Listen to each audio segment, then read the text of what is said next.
Here we go. The stream has started and the grind begins. Mainly today, we're going to be doing some Leetcode and study. We'll try and get through the Odin Project, one of the lessons, but do one Leetcode question and then continue on to do study. So I'll have quite a bit to study. Again, before I do that, I'm going to just wake up my fingers a little bit. Let's do this.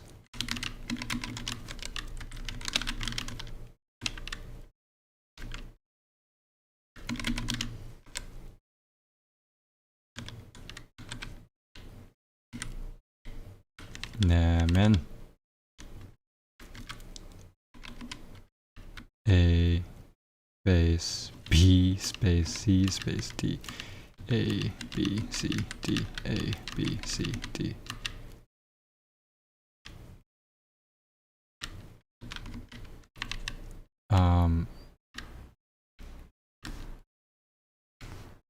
Whoa. Yo, is this a bug? No. Yeah, it was. It was. Okay. Element in iterable. This is Python, isn't it? Yield element. Saved append element. While saved. Element in saved. Yield element. Okay. I'm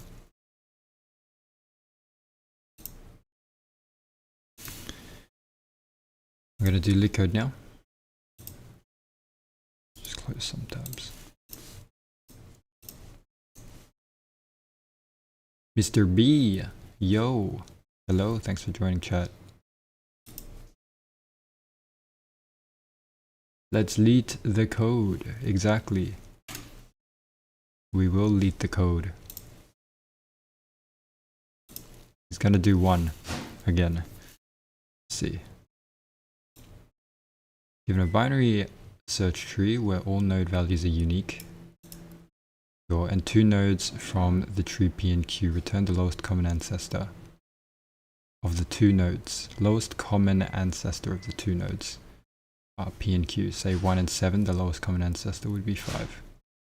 The lowest common ancestor between the two nodes P and Q is the lowest node in a tree T such that both Q and P are descendants.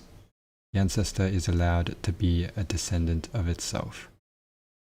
An ancestor is allowed to be the descendant of itself. So then you got 5 and 7, it would still be 5. Lower meaning lower in the tree.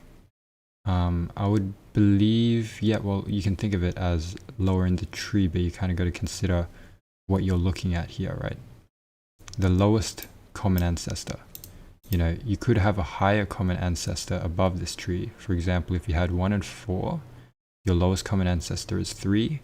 But then you have a higher common ancestor, which is 5, right? So the lowest in this case is the 3 here, between 1 and 4, that is.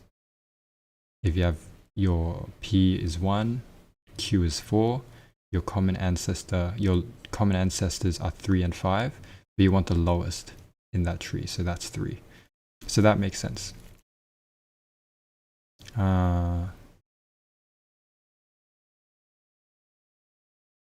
I think so. Let's see the example, right? So if we had 3 and 8, the lowest common ancestor would be 5 here, which is correct.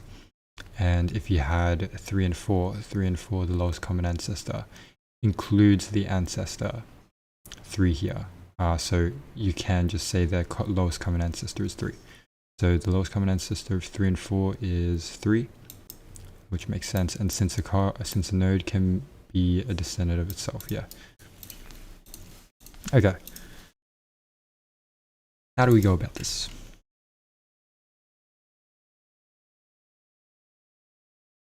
You can do depth first search, breadth first search.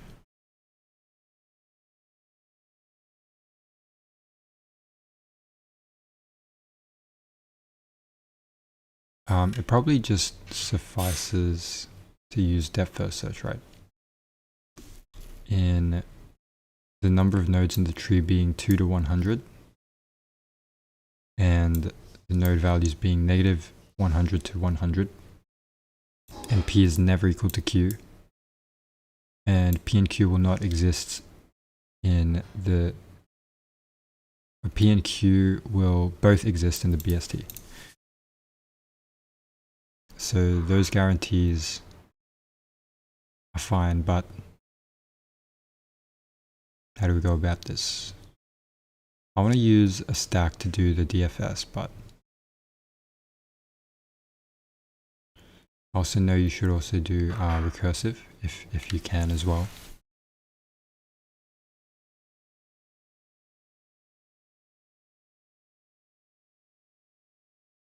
Let's think about this also in terms of, I guess, more granularly, and try not to over think too quickly. Let's see.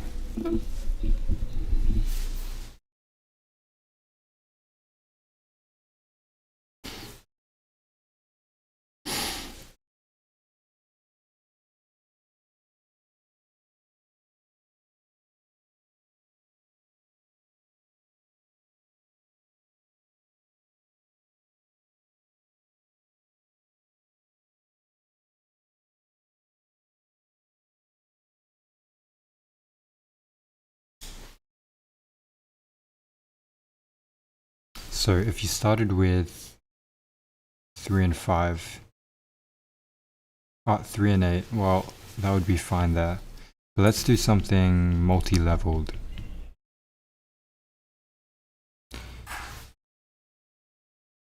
Let's just say our P is 1 here, and our Q is 8. Maybe let's make this, yeah, let's just make it P and Q. Now, in a normal DFS, you just expand the nodes down.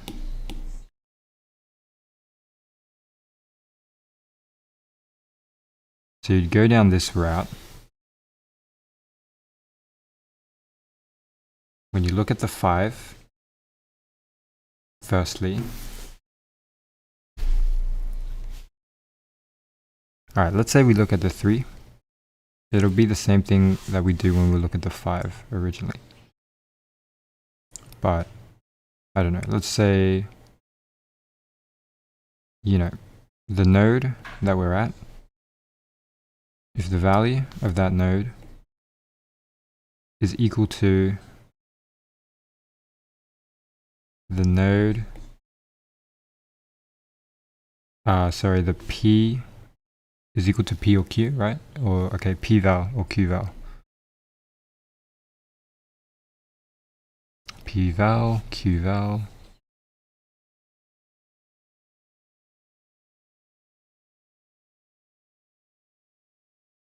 So if node val is equal to P val,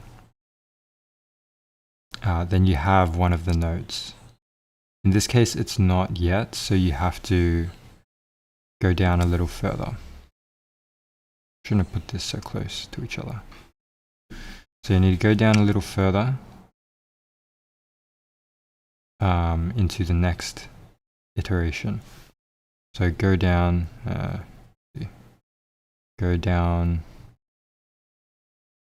further.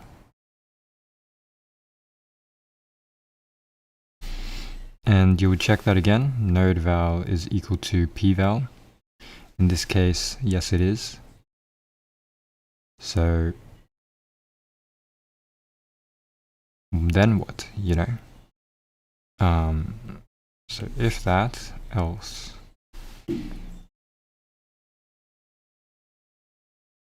Either you keep it somewhere,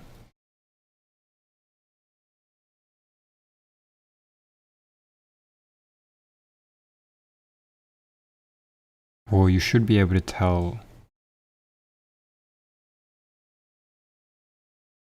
what's the parent, possibly.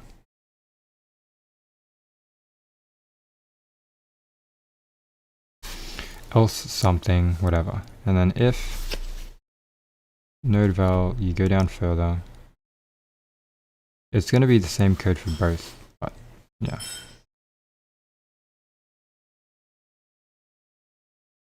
Else you don't go down further. Possibly you know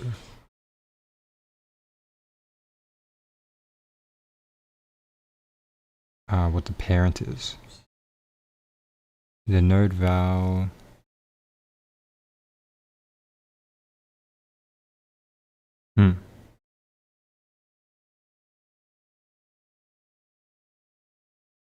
You go down further.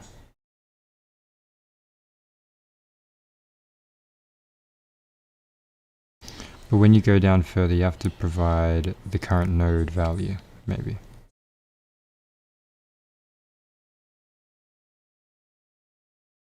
And then node left.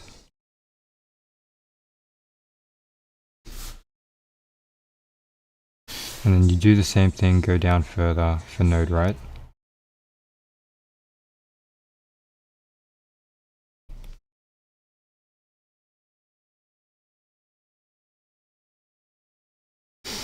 And else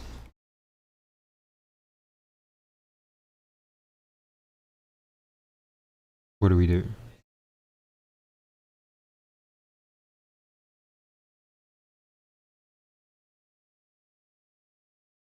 Would that even help us? And we don't even know what the common is. No.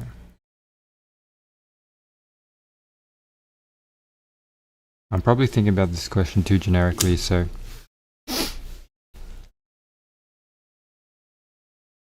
least I had a thought about it.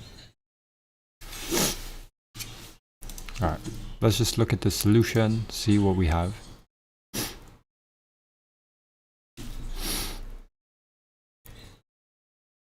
What in the world? It's just 4 lines or 5 lines. Let's see. Let's see if I can understand this before I even look at the video. So,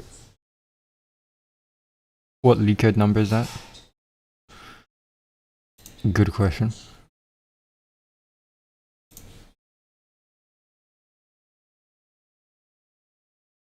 $235 is what you're looking for.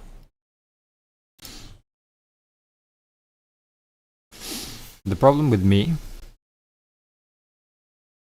Oh, I was gonna suggest something like that, but wasn't sure. Ah. Yeah, well, I looked at the question right away. I folded to the question right away.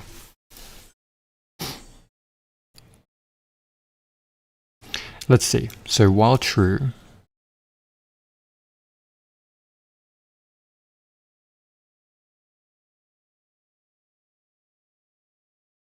if that current node is less than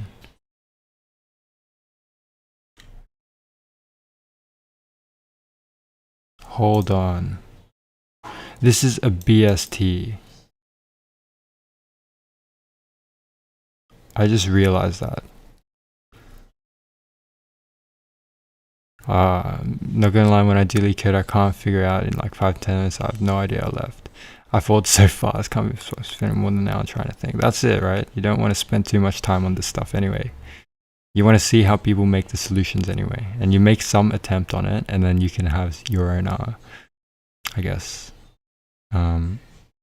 you'll absorb the content a little more when you just spend 5 to 10 minutes thinking about it yourself before actually going into the solution. Now, it's all part of the process, I'd say. So, yeah, I mean, thanks for making me not feel like I folded too fast. Okay, I mean, the other thing was I definitely overlooked the fact that it was a binary search tree and not just a normal binary tree. Right, so the left side is always smaller than the right side. Now, I should have just thought about that.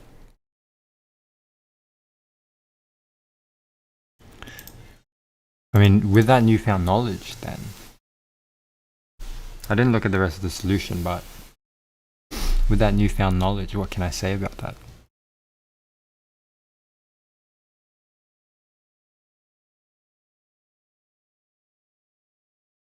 Obviously, if you know that now, you can do a more informed search. Okay, so let me undo a bit of what I've written.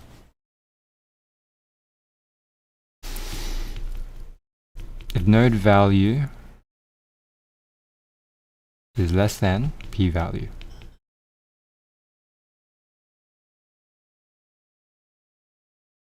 then if node value is less than p-value, then you have to go down the right side. So the p-value we said was 1, but it's going down the left side. So we got to go down right. I'm just going to write DFS right.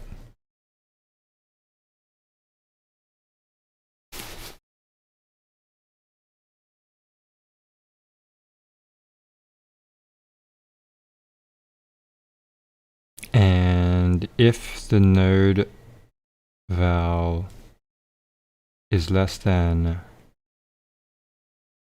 is greater than p-val, then DFS. If it's greater than the actual value, you go down the left side. Sure. And in each of these cases also, you got the the Q equivalent. I'm just got to think about that.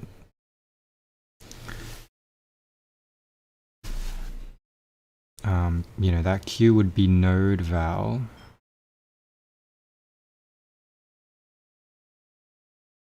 less than Q val. It'll still be less than and greater than in the same orders.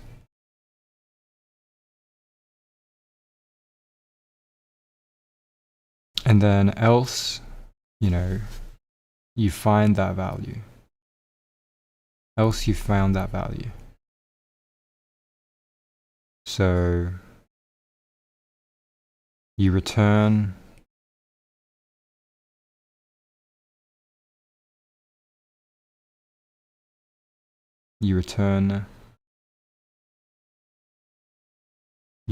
what? And how? That's the concern.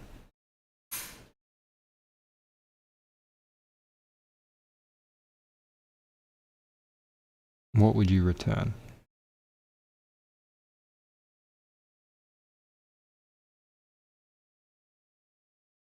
The lowest common ancestor.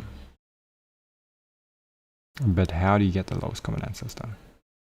From which part of this code determines what the lowest common ancestor is? Because if you say node right and node left, obviously the common ancestor would be node.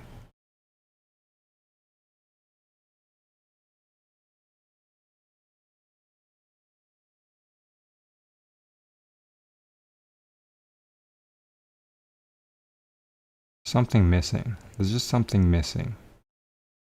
There's just that one thing that I'm missing in my head that I can't figure it out. I thought you knew, not gonna lie. Yeah, I thought I knew BST. No, I did not. I was actually kind of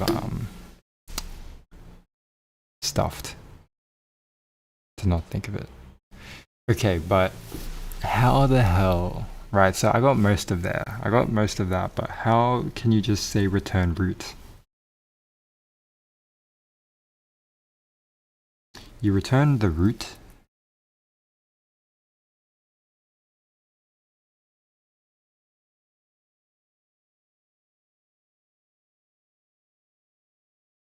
If you're returning the root, And you're saying that root is equal to root right and root left.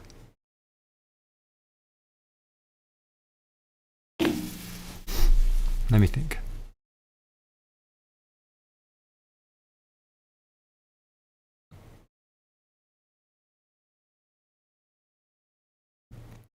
Root equals root right.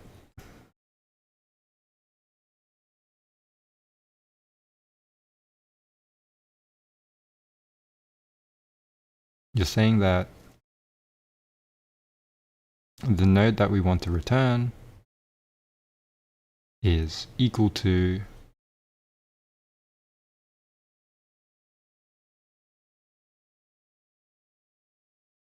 the right or the left node.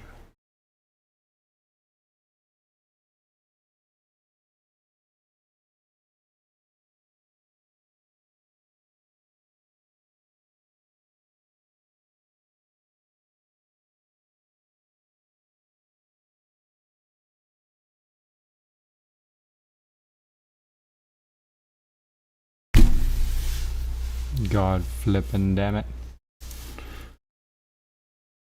Fine, let's have a look. Headphone time.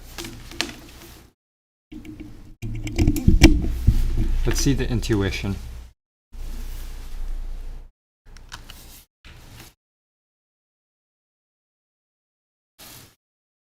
Hey everyone, welcome back, and let's write some more Leetcode today. So today we're going to solve lowest common ancestor of a binary search tree. And if you recall, a while ago in a video I showed you guys this sheet of the 75 blind problems that have become pretty popular. And so this is basically a spreadsheet that I showed with an entire list of those problems, and I've actually ended up making videos for most of these problems so far. The video that we're doing today is actually going to be lowest common ancestor, one of the few problems that I haven't done yet. So I will be linking this sheet in the description if you do want to take a look, and I'll probably be trying to wrap up most of the problems in this list. I think one of the next ones that I'm going to be doing is alien dictionary, because I really like that problem. And once I've gotten this entire sheet of problems done, I'll probably be making a playlist for it. But for now, you can watch the videos that are currently available for this list of problems. So in this problem, we're given a binary search tree, and we are supposed to find the lowest common ancestor of two given input nodes in the binary search tree. And so the lowest common ancestor is basically defined as being the lowest node in the tree such that P and Q are descendants of this node, or P or Q happens to be equal to this node. So basically, what we're saying is 6 can technically be a descendant of itself. So for example, in this example, we're given P equals 2, Q equals 8. So we're going to start at the root, because the root is always going to be a common ancestor of every single node in the tree, right? That's just kind of basic, right? For, this node and this node, of course, this is going to be a common ancestor. It's not necessarily the lowest common ancestor, but it is a common ancestor. So what we're going to see is P is less than 6. Therefore, it's going to be in the left subtree, and it actually happens to be a direct child of 6. 8 happens to be greater than 6, so it's going to go in the right subtree. So basically, if we went in the left subtree, 2, is 2 going to be a ancestor of 2 and 8? Of course not, right? 2 can't be an ancestor of the node 8 if it's in a different subtree. Similarly, 8 is not going to be a common ancestor of 2, so basically if we look at this level, or if we keep going down, we're never going to find a common ancestor between 2 and 8, so the lowest one that we found ended up being 6. So we notice if there's a split between the nodes that P and Q are going at, if they're going in separate subtrees, where that split occurs is going to be the lowest common ancestor. So if I change this problem slightly and I gave P as 7 and Q as 9, we would once again start at the root, because this is going to be a common ancestor of these two nodes. And so now we're going to check, okay, 7 is greater than 6, right? And 9 is also greater than 6. So therefore, we don't need to search in separate subtrees. We can just go to the right subtree to look for both of these values. We know that this is not going to be the lowest common ancestor. This could potentially, though, be the lowest common ancestor. So now once again, we're going to repeat that. We're going to say 7, that's going to be less than 8. So for a 7, we're going to have to look in the left subtree. 9 is greater than 8, so for that we're going to have to look in the right subtree. So since this is where the split occurred, that means this is going to be the lowest common ancestor for this input. So we would return this node as the lowest common ancestor. So one last case is if we changed Q to be a 6. So once again, we would start at the root, right? Before we were checking if P and Q were both greater than 6, then we look in the right subtree. If they're both less than 6, then we look in the left subtree. If one of them is in the right subtree and one of them is in the left subtree, that's how we know this is the lowest common ancestor. But what about the last edge case where one of these nodes happens to be equal to the root node? In that case, this is potentially the lowest common ancestor. It's definitely a common ancestor of both of these, but now if we go lower, for sure none of the descendants of this node, nothing in the left subtree or in the right subtree is going to be an ancestor of this node itself, right? So basically, if we ever reach the node itself, for example 6, then that's going to be the lowest common ancestor. So it's an ancestor of itself, and it's also an ancestor of 7, which can be found down here, right? So this problem isn't too difficult once you can kind of understand that if there's a split between these two nodes, Sure. then that's going to be the LCA, the lowest common ancestor. And since we're doing it this way, we don't have to visit every single node in the entire tree. So the time complexity is not going to be big O of n, it's going to be log n, because we're only going to have to visit one node Sure, for yeah, every log n. single level in the tree. So basically the time complexity is the height of the tree, which is usually going to be log n. And the memory complexity is just going to be big O of 1, because we're not really needing any data structures or anything like that. That being said, let's jump into the code now. So as I mentioned,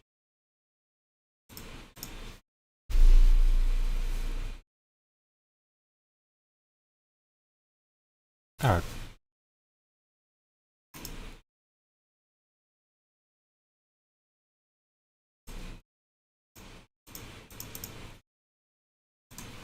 Let's just write it.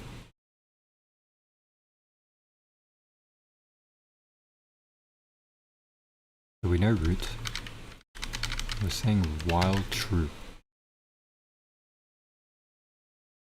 If root value.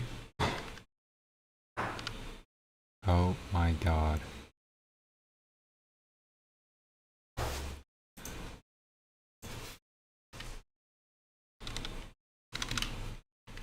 Let me move this out the way.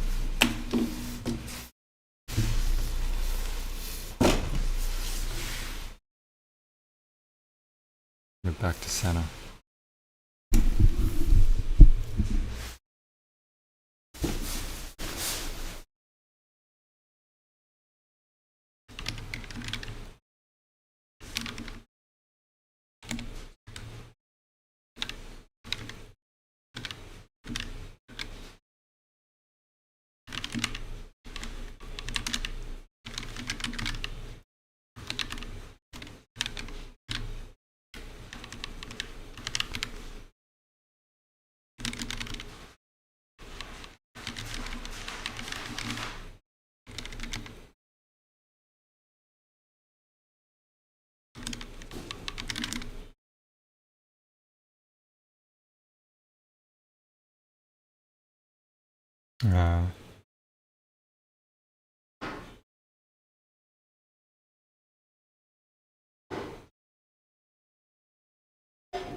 Maybe I just need to run through it a few times.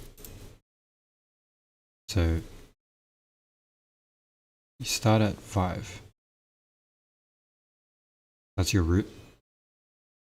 If the root value 5 is less than 3, for example, if we're saying P is 3 and Q is 8.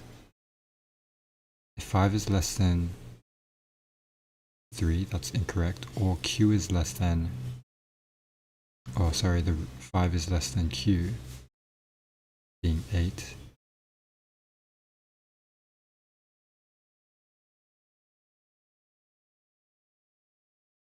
Five is less than Q. Hold on, did I write that right? Not right. Has to be an and.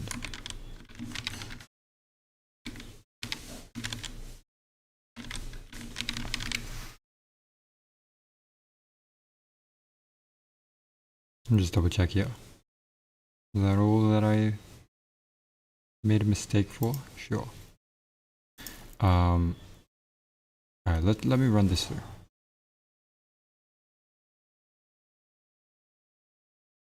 So if it's not this, which it isn't, then you don't go root to the right.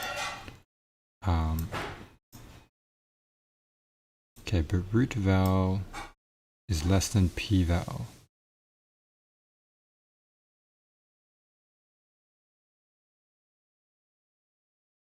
Root val is greater than, so 5 is greater than 8. So 5 is greater than 3.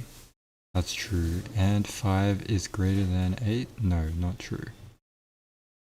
So the root is equal to... No, it isn't going down any of that. It's just going to be root. Okay. Running through that case, that makes sense. But running it through would say 1 and 4. So root val is less than, so 5 is less than 4? No. And 5 is less than 3? Oh, 5 is less than 1? No. So you don't do this. But 5 is greater than 1 and 4. You go down the left to 3. And from 3, you check.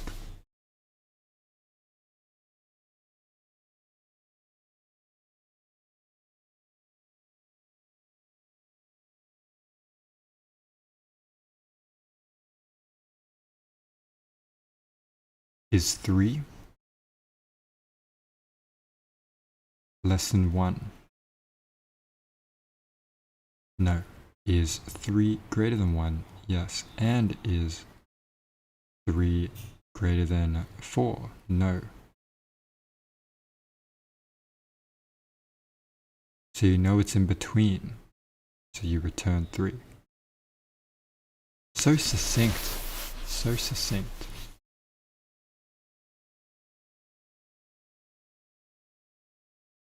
And then, obviously, if you have 3 and 4, say you're at 3 now. 3 is less than 3? No. Don't do anything. Is 3 greater than 3? No. Don't do anything.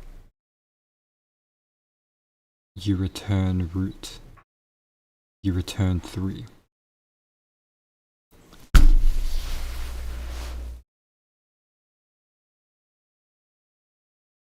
Because you only know there's ever 2 values.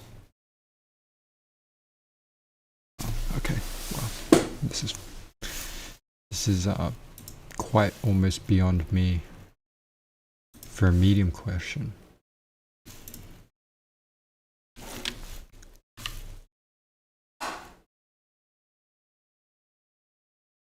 It should be right if it's greater.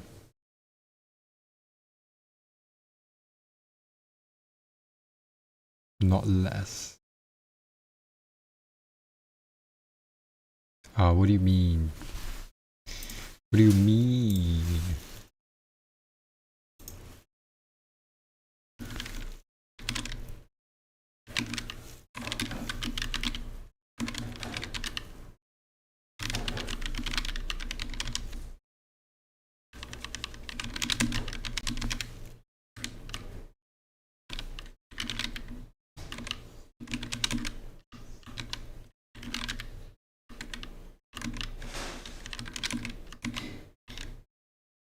binary tree, I suppose. Binary search and binary tree.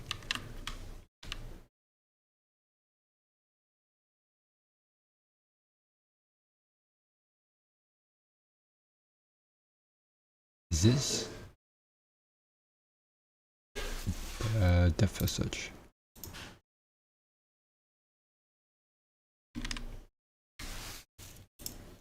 Alright, let's see the solution here. Into the code now. So as I mentioned, we are going to start ourselves at the root node, and we're basically going to continue until we find our result. So we're guaranteed to find a result. You have P and Q is less than values. Then it's write first if statement. Then it's write first if statement.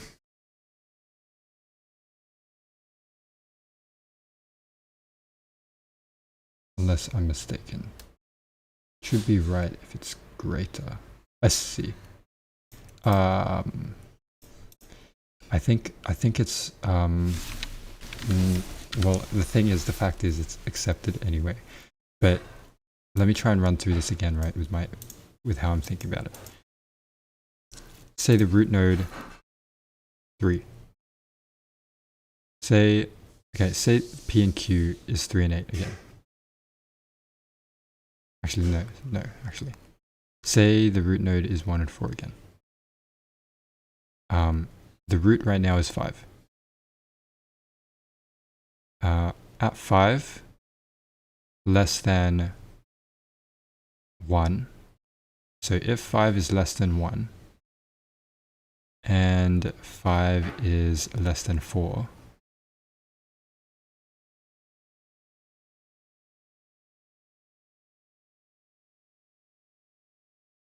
well, yeah, 5 is less than 4. That's not the case. So you don't do this. But, you know, 5 is greater than 1 and 5 is greater than 4. That's true. And so that's when you go down left. And then your root becomes 3. I almost confused myself when I was talking through this again. But yeah, 5 is not less than 3, basically. But 5 is greater than 3. And also greater than 4. I mean, not 3. I'm not speaking about 3. I'm speaking about 1 and 4. If 5 is not greater than 1, 5 is not greater than 4. But 5 is greater than 1, and 5 is greater than 4, then you go down the left. But 4 is the right node of its parent. But 4 is the right node of its parent. Yep, so 4 is the right node of its parent. But that doesn't change anything, I don't think. I mean, if you run this through your head, right? It's almost as if like it doesn't even do any final check of what actually is the parent of these two nodes. It's just like by the structure of the binary search tree, you know that 1 and 4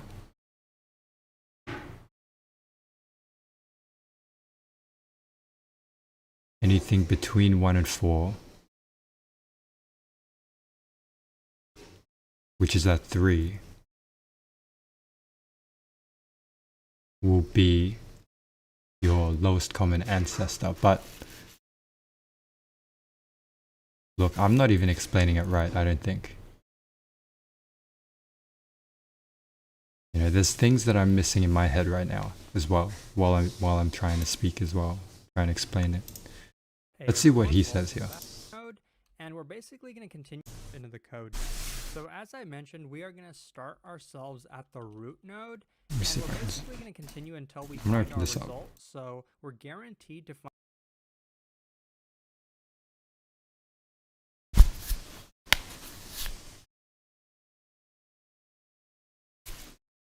Why is it actually taking some time?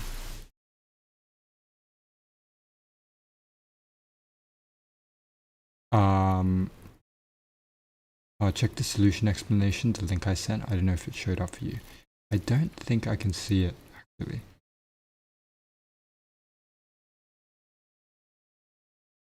Yeah, I don't have the link.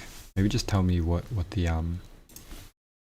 title of the link is. I might be able to search it up.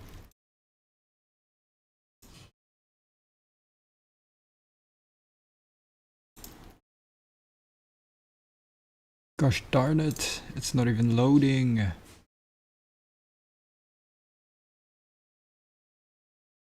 Guaranteed to find a result, P and Q are guaranteed to exist in the input tree. So what we're just going to say is while into the code. Okay, sure.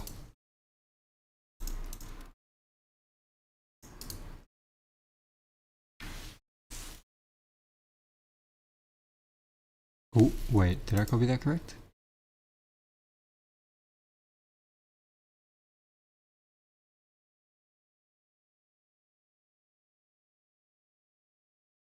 Oh no, I didn't.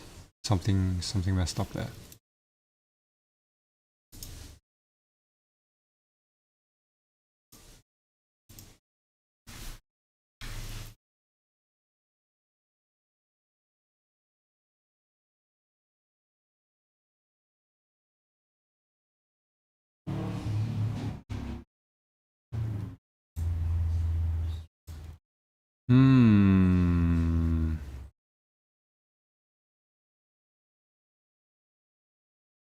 So if this is what you're looking at, that is kind of sus, isn't it?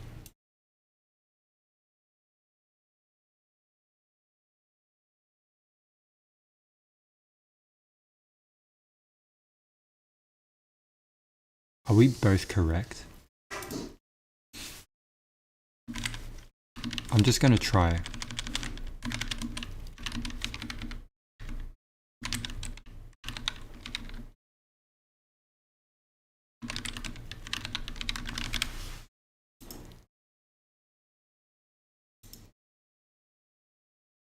Okay, well that didn't work.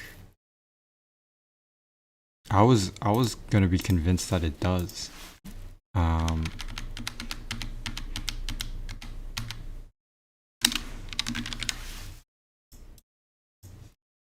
Let's see.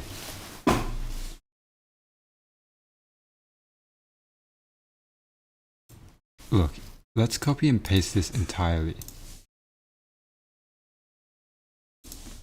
into the solution here.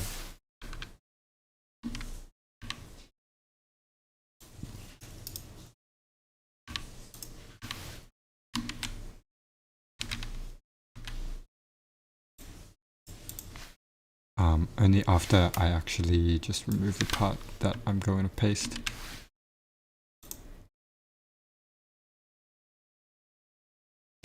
What in the world?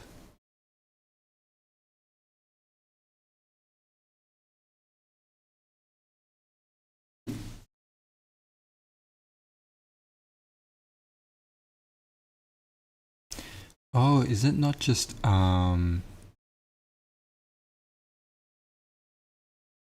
okay.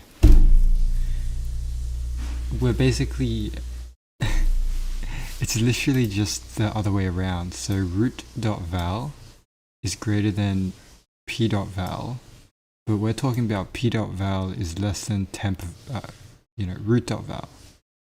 It's just the same thing, but we're just flipping the signs and putting the two values on the other sides of each other. So we're just putting the solution on the other sides of each other. Yeah, we figured it out. Alright, we figured it out. That's alright. Small details, man. It's just the small details. It's 1 AM. I don't blame you. I don't blame you at all. It's all good. So as I mentioned, we are going to start ourselves at the root node, and we're basically going to continue until we find our result. So we're guaranteed to find a result. P and Q are guaranteed to exist in the input tree. So what we're just going to say is while current is not null. Now it's never going to be null because we are going to find a result, but this is just a way to get it to execute forever until we find that result. So one case would be if the p-value and the q-value were both greater than the root value or the current value that we're visiting. And in that case, we would have to go down the right subtree. So since we're going down the right subtree, we can update our current pointer to current.right. Now the else case is basically going to be the opposite of this. So I'm just going to copy and paste that. Basically, if both of the values happen to be less than the current node that we're visiting, in that case, we would want to go down the left subtree. So in that case, we can update current and set it equal to current.left. Now the last case is basically if our split occurs or if we end up actually finding one of the values P or Q. And in that case, it basically means we have found our result either way. So we would just be able to return current itself. Now we don't have to put any return statement outside of the loop because we're guaranteed that this is going to execute at some point. So as you can see, this is a pretty efficient solution. All right, that's fine. All right, that's it. Actually, let me write some notes here. I've got to write some notes.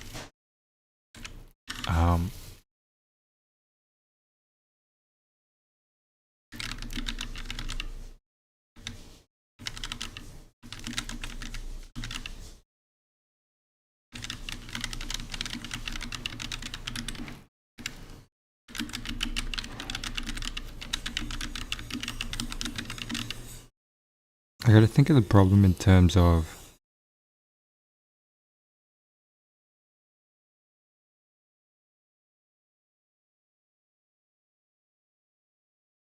subproblems.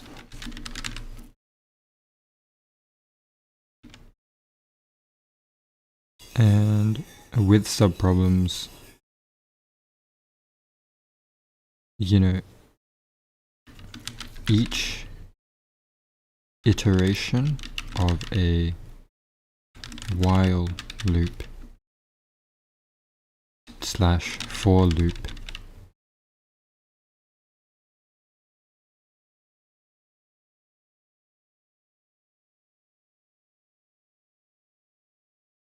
is to make this problem into a smaller subset.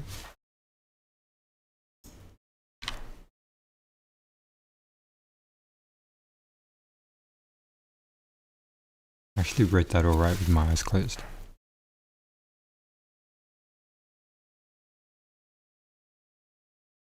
Damn. Okay. I'm gonna say I'm good there, right? The question is simpler than it seems. Or the code, I should say. Not the question. And, you know, let's link the question from Leetcode. Oops. And I remember I have to put this in WSL or my Leetcode repo, which is in WSL. That reminds me, I probably just need to open Docker as well. We'll see. Well, I don't even know if I'll use it, to be honest. Today. Let's close this. Leetcode.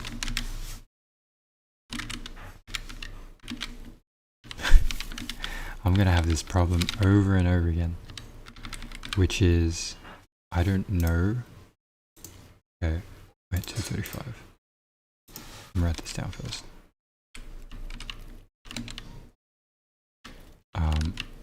Lowest common ancestor in binary search tree.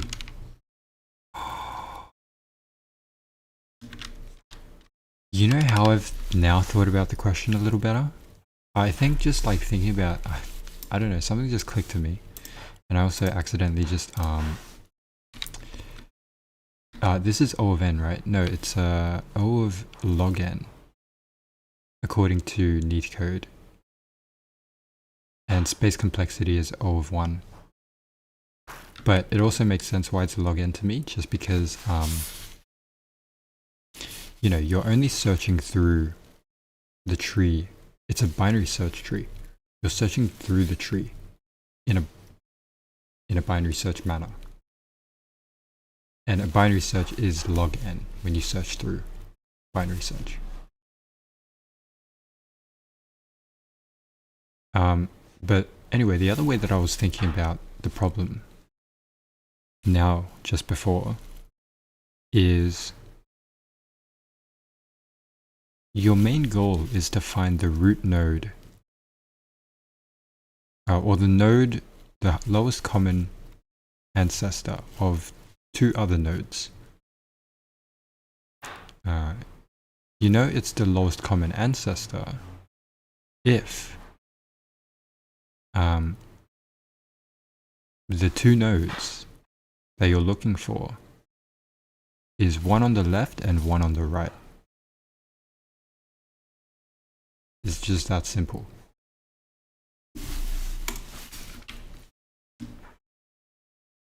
So like the condition that gets you the solution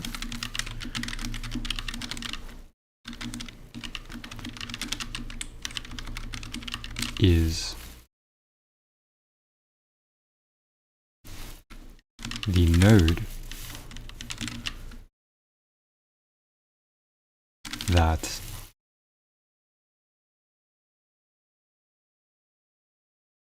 has P on the left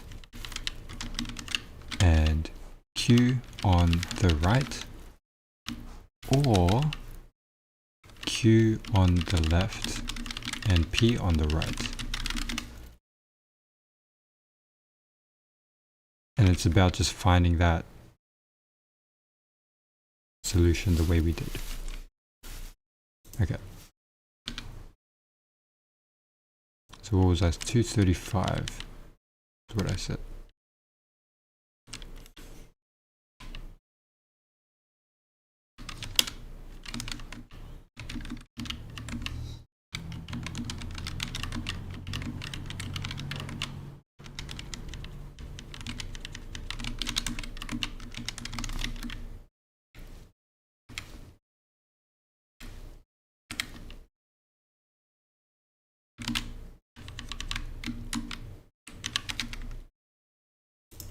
It works if Control All,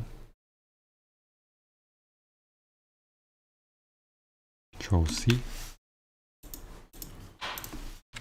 Control V, Control Shift V, undo, Control Shift V, undo, undo, Control V, nope, doesn't work.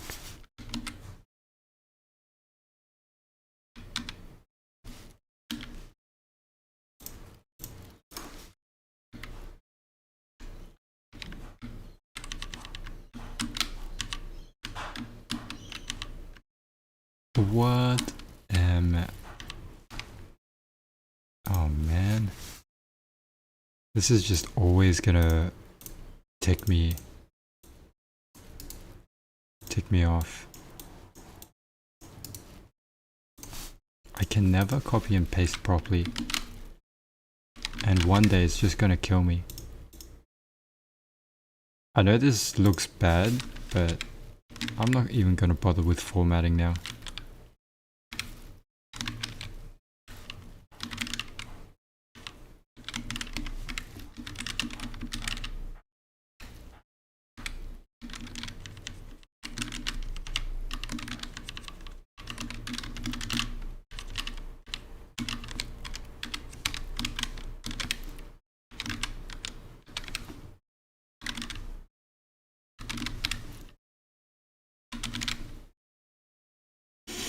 Okay.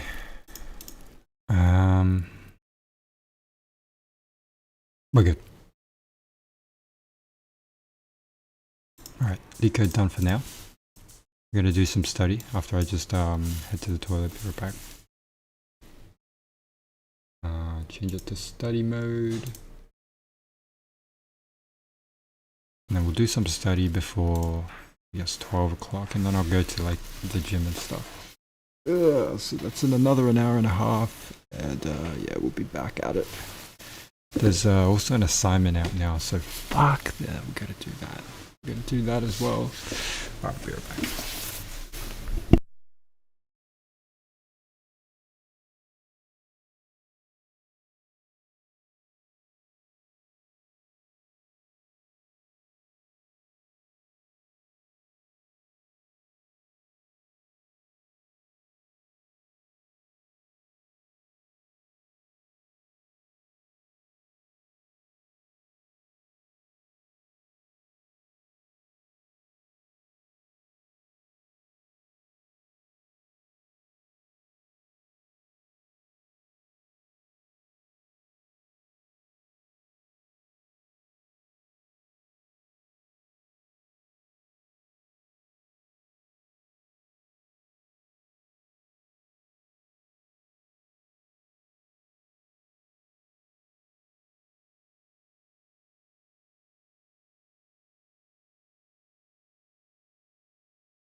Okay.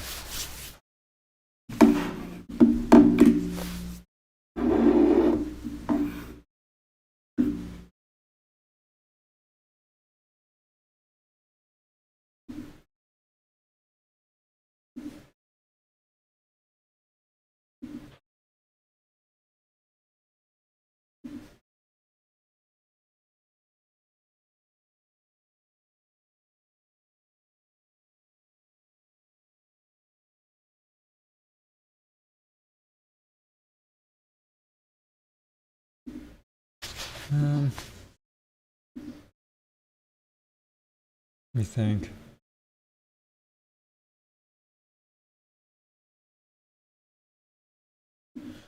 Alright.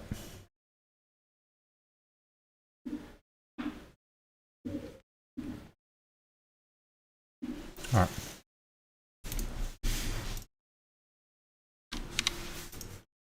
I'm gonna be happy with that.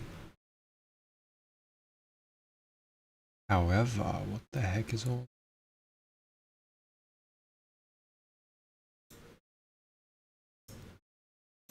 Look, I can commit this.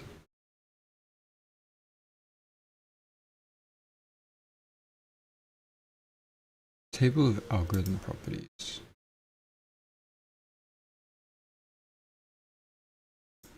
My question is that not already committed?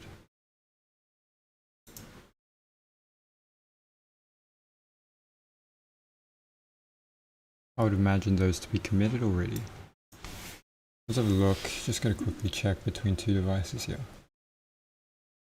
I did last do it on this device. I suppose I didn't push it. Hey. I think I really just didn't push it. Alright, well, I'm gonna push it now. I don't want to lose all this information. This critical information. Okay, and then I'm gonna have to close this and then just go to here.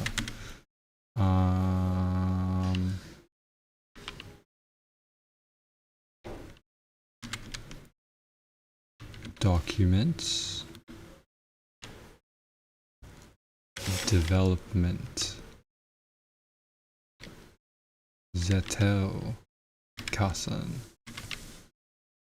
Actually, let me see. Is there any other thing? No, it's just Zettel.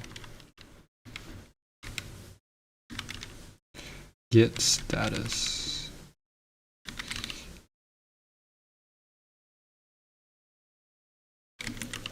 Git add all, git stage. Oh, what am I? Sorry, I mean git stash. Git pool. Clear, git status. Alright. We're ahead by 2 commits.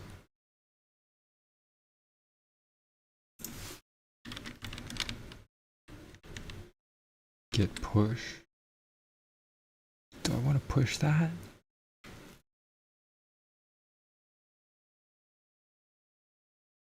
I pushed it anyway. Git status.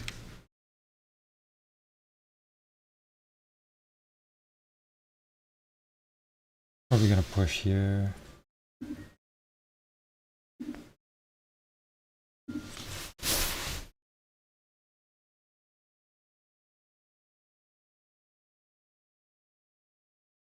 Has it got a pool?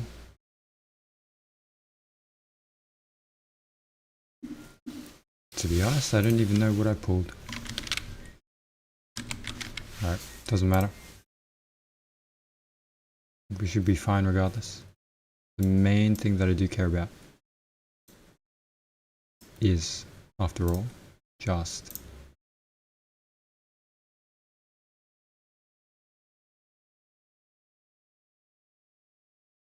that's not it.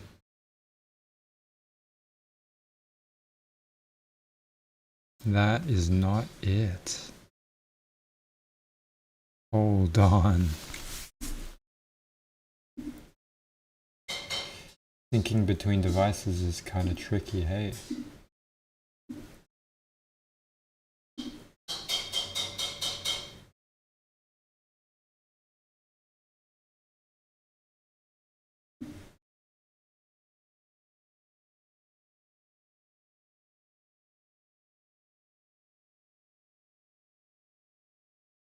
This is definitely not it. Oh wait, is it? It is it. It is it. What am I thinking? It is it. No, it is it. Oh man, it is. It's fine.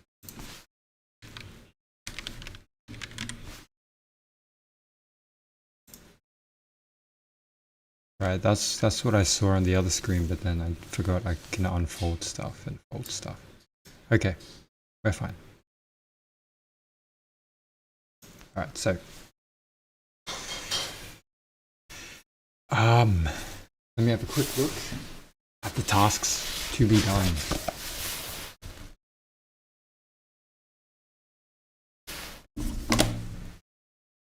I can tick off,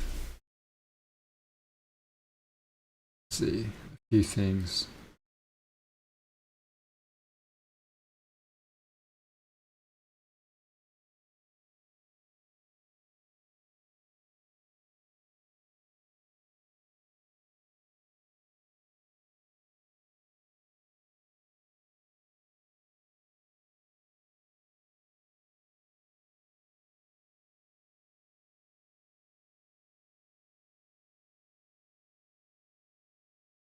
Leetcode done.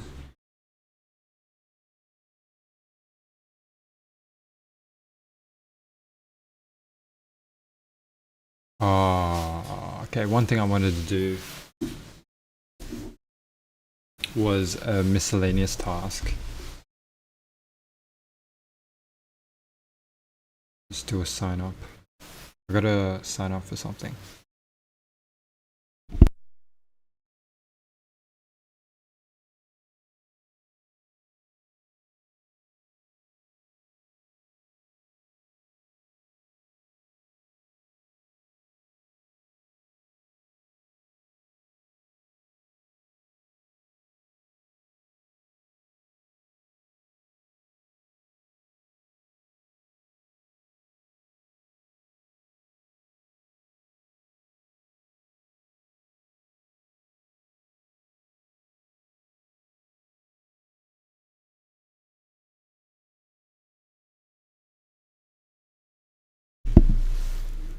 I need to go to the toilet again. I'll be right back.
Okay. Backsies, but still need to type this out.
In time, does it also just send you? Yes, it does. Okay, I don't need to worry about it any more further.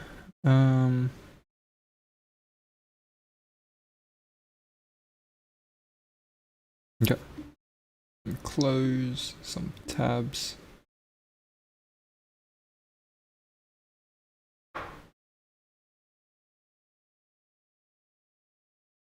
Okay, close some more tabs.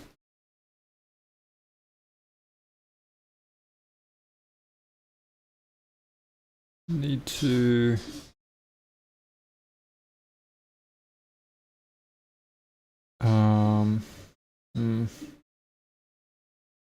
I guess I'll move this to next Monday. And there are a few things to do now. Okay, let's have a think. Let's batch them all up in terms of subjects. So, okay,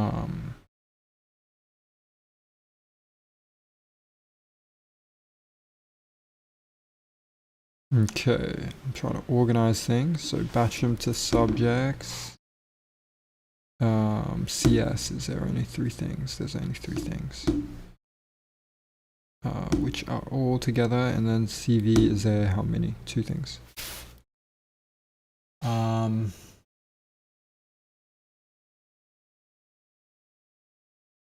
CV though, I gotta write Obsidian questions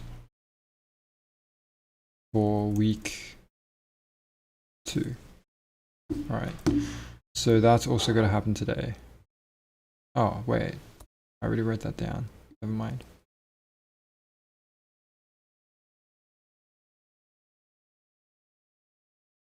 Okay. Read ed posts. Alright. I think I got it. I think I know what I'm gonna do. I think I know what I'm gonna do. There's close some stuff as well now.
Okay.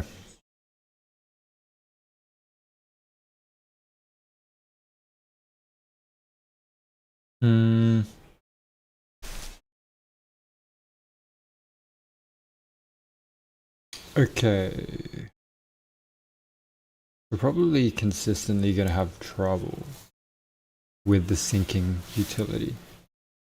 We'll see. We'll see how it goes.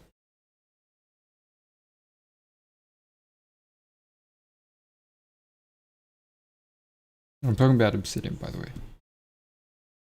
Don't worry about it. Don't worry about it. Don't worry about it now. Close some tabs.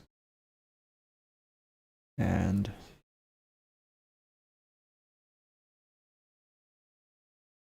now you just gotta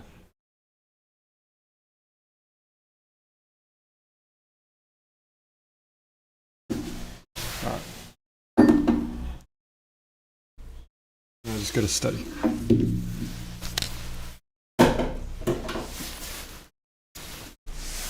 So biggest thing that I wanted to do first is with regard to APA.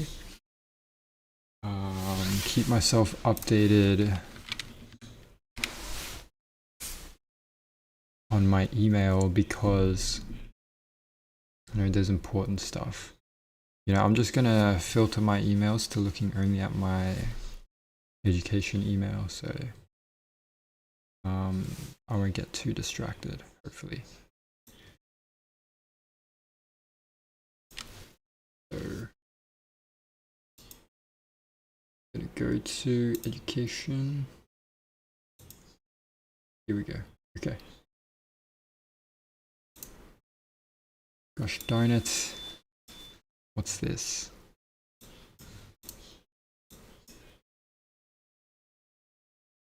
It's nothing useful really. Get rid of that. Okay, so that's, I think, the exam information.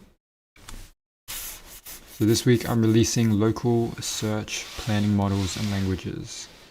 This module covers the last search algorithms I want you to understand. Which gives you solid foundations for the subject. And then the module introduces the main approach to synthesize autonomous behavior. focusing on the model-based approach and its main variants. Last, in the live lecture, I will introduce the main language, allowing you to describe huge search models concisely. The main language, allowing you to describe huge search models concisely. I plan to cover the live lecture, the last questions, quizzes about completeness, optimality, time, and memory complexity of search algorithms. And I will move on to cover the key role of the planning domain definition language in the model-based approach to planning. The first assignment has been released on Friday. See the other announcement. It will help you master important search algorithms and understand the challenges of designing heuristics. Please watch the videos before the live lecture on Friday. This will ensure you get the best learning experience. Enjoy and happy Pac-Man. Oh man, it's gonna be a Pac-Man game, isn't it? Oh, it's gonna be a Pac-Man. It's gonna be a Pac-Man game. Sure, so that's the module that he's released, I believe, already. Possibly.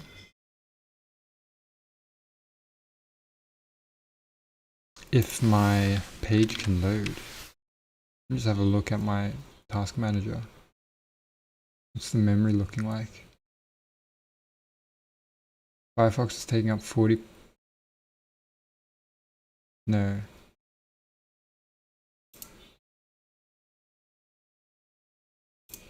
It's not Firefox. Firefox is okay in terms of memory. CPU usage is still OBS, but that's fine. That makes sense.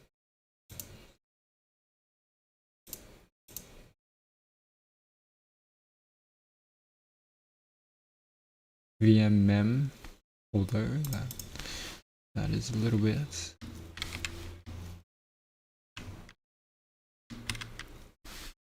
Okay, hold on guys.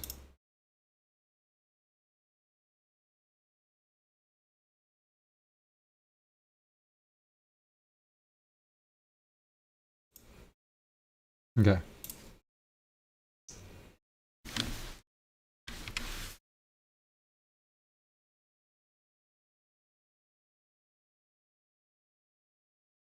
Okay, it is out. Damn, it's quick.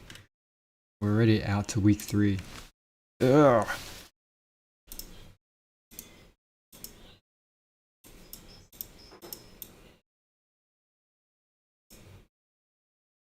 Okay, but, you know, that's one thing.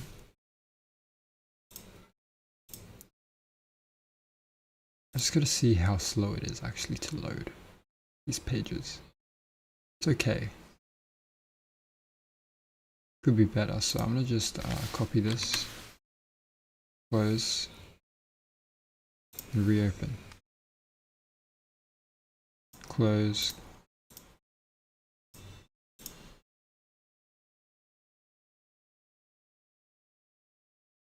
Is it 11? It is 11. Hold on, give me a second.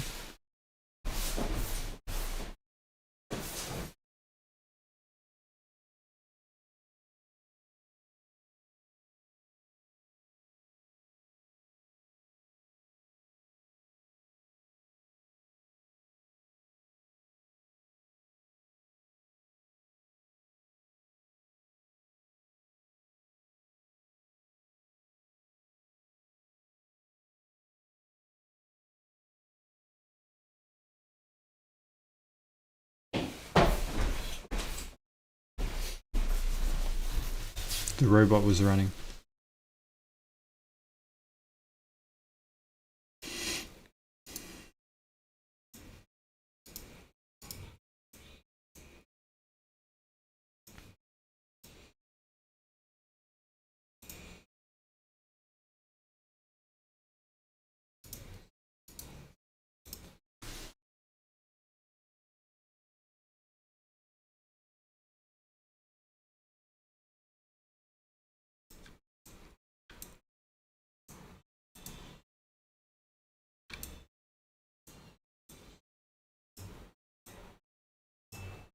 How helpful is Obsidian? I think it's pretty helpful, for my use cases at least. I'm using it to write these questions that I'm just going to answer myself over the semester. What's my graph map looking like? I'll show you. It's modest, you know. There's a cluster of omnivore notes that I've imported.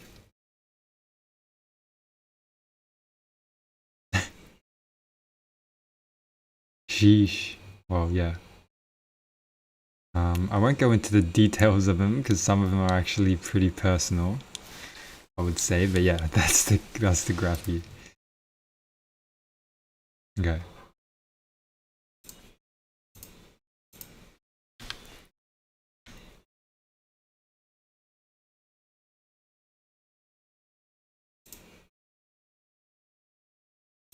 There's something I gotta think about. This is like outside.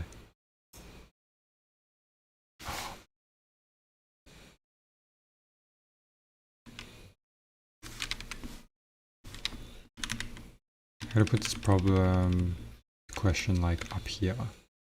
Somehow distinct from the rest.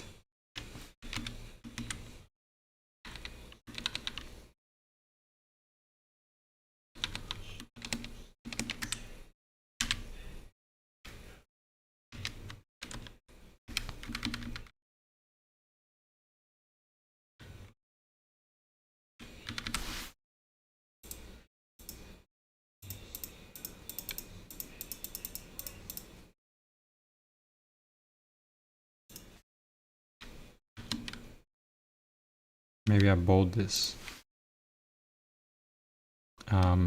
V to the end. Control B. Yeah. How do you create a question in Obsidian like the keybind? Well, the keybind.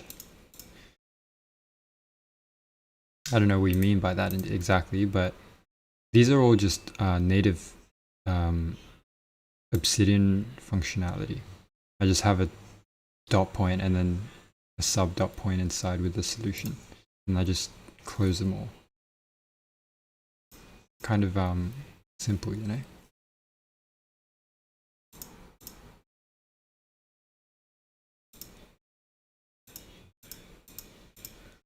Classical planning problem, single agent, model based AI planning, classical planning problem.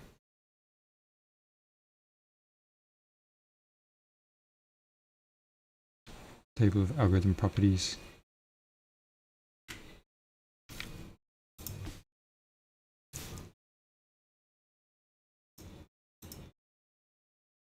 These mental models should be regardless of these questions. So I might eventually separate these out. Just, yeah, at some point. I can probably undo this graph.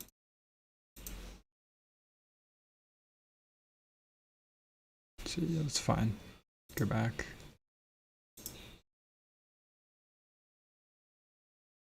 Okay, I watched this. I haven't done this yet, but I'm gonna have to tonight or today. You know, it's the week 3 stuff. You got line search, which was all of these questions. With each one of these questions, I wanted to potentially add some. Oh, but I did. I already did. I added all the questions that I thought was necessary. Heuristic performance depends on the informedness of the heuristic and computational. Yeah, I'm good, so I can close that as well. But assignments.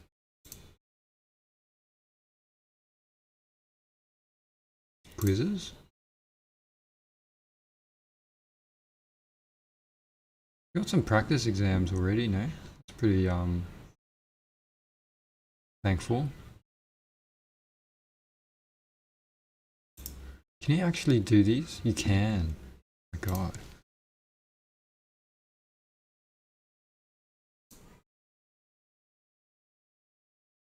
You can really just go ahead if you want, you know.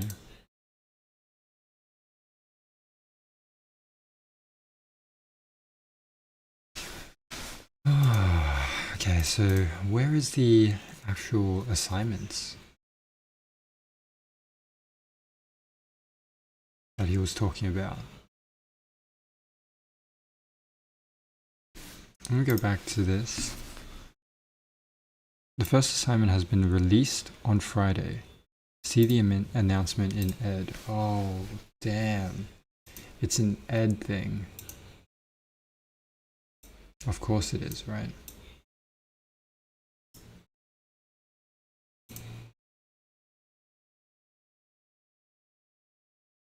Assignment 1 release. Alright, it's a little confusing. It says assignment has been released. But I cannot find assignment on Ed or LMS. As per the timeline on LMS, it states that to be released on Monday, week 3. Can you give insights? We are planning to release it early to give you the weekend to read the specs. If you wish to do so, it will go live today, I see. The due dates will not change and you'll be the same as if it were released on Monday. So it hasn't come out yet.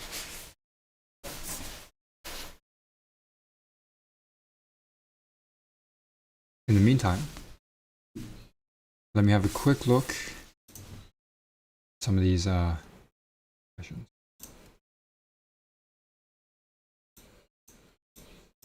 Tutorial at 9 AM. Oh. Okay.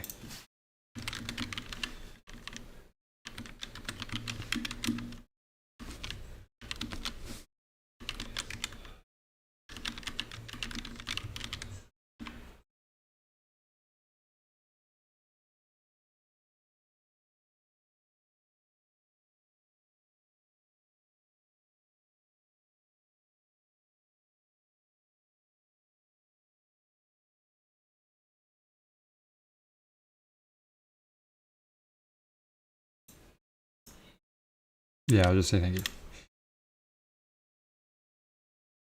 Okay, let me remember this. Write it in calendar again. Man, I'm doing admin tasks this morning. I don't like it. I really don't.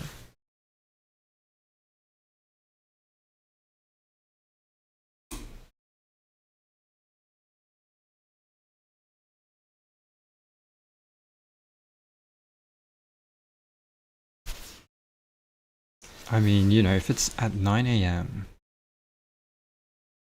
Damn.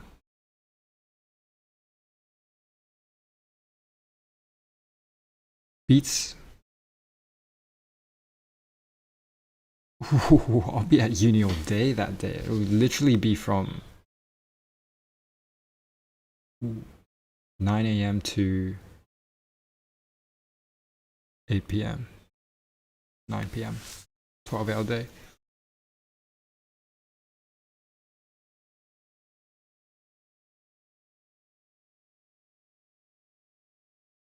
Is it in the same space? No, it's a different spot.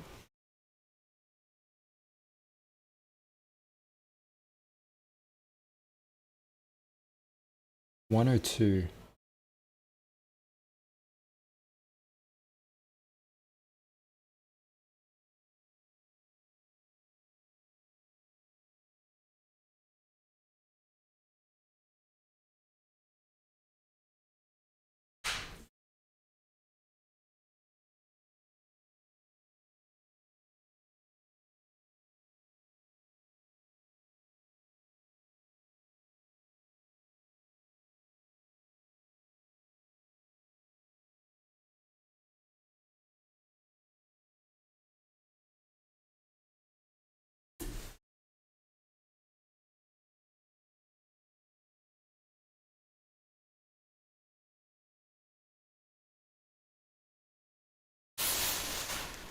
$9 AM on Wednesday.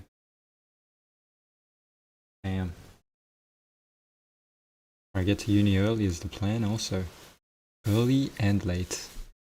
Get to uni early and leave late. It'll be a good day. It'll be a good day.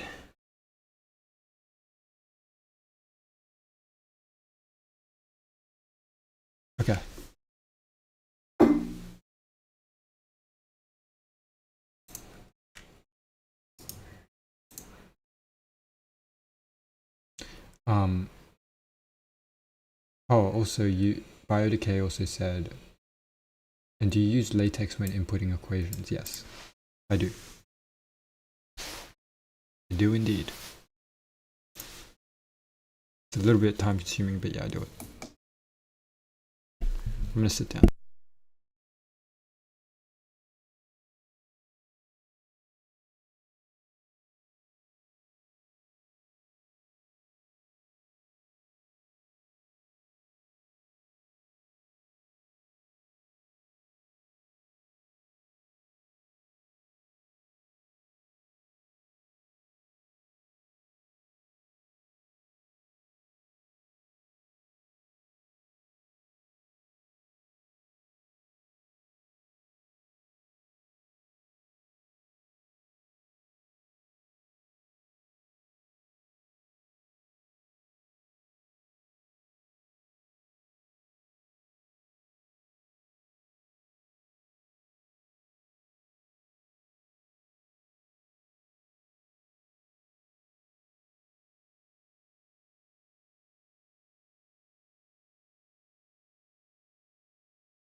These are all my public repos.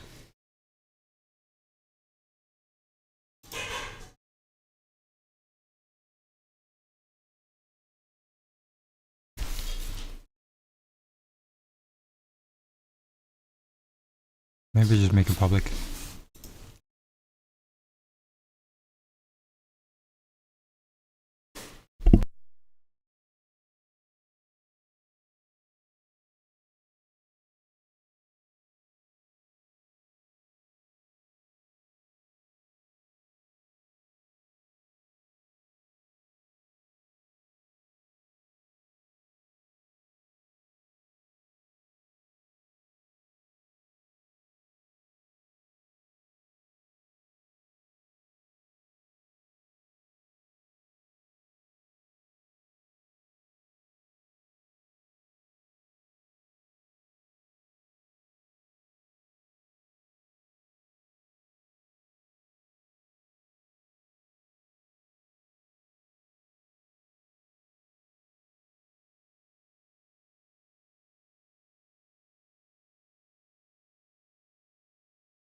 Bria Bytes, hello.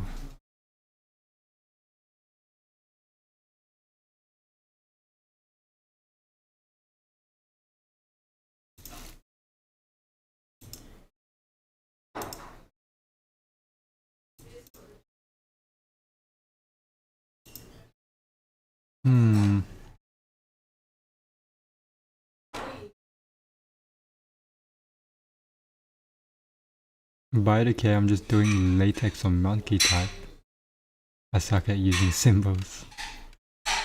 Only good at typing words, yeah, no, same. My symbol typing is only less than half of the speed of my word typing.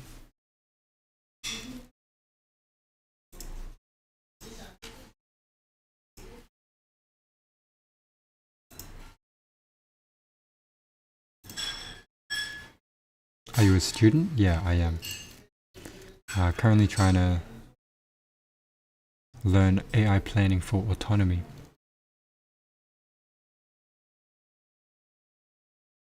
You'll look like a pro if you do 100 word per minute code in the interviews.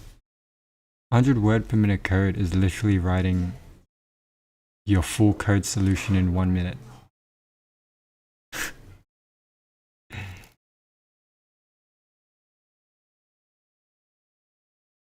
This is pretty much 100 words in a solution, probably.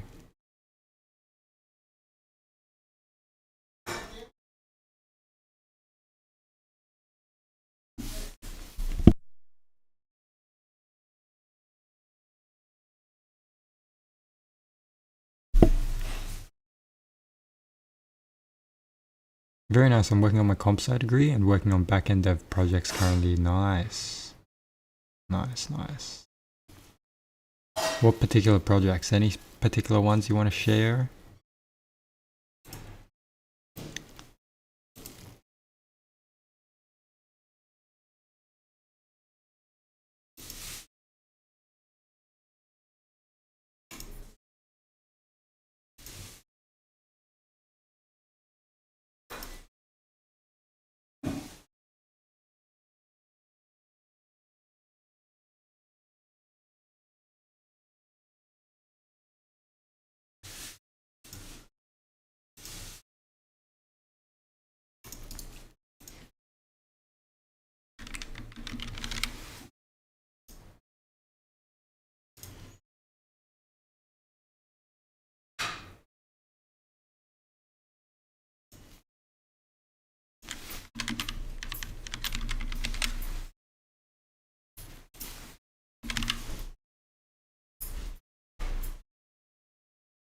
Working on a task manager API.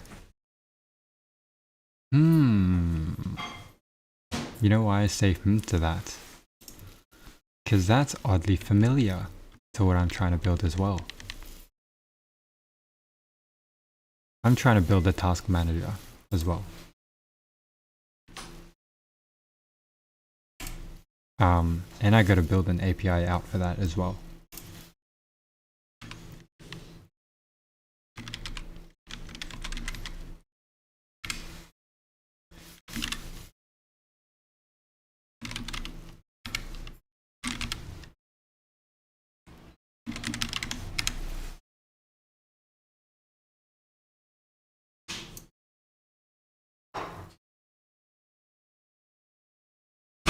I wonder what in particular you're trying to build with the task manager API, that is.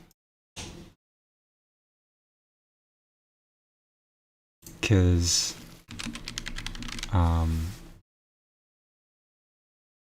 this is the app that I'm building. Oh nice, what technologies are you using? I'm using Node, Express and MongoDB. So you're telling me you're using the Mern stack. The Mern, the Mern. The Mern stack is nice, regardless. What I am doing is this app right now. So it's still building, but the stack that I use is Fast API with, so this is just the backend, but Fast API, Postgres. Yeah, just those two. SQL model, I guess. Which is pretty much Python. All in Python, basically. But I'll need to build like a scheduling algorithm at some point when I reach there. But right now I'm focused on the front end. So focused on the TypeScript and React part of things. Yeah, this is kind of what it looks like.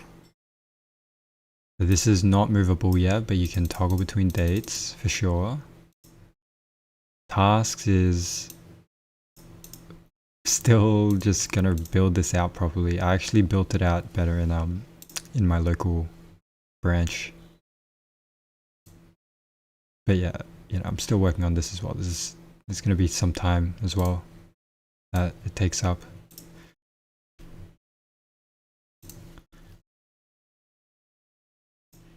Okay.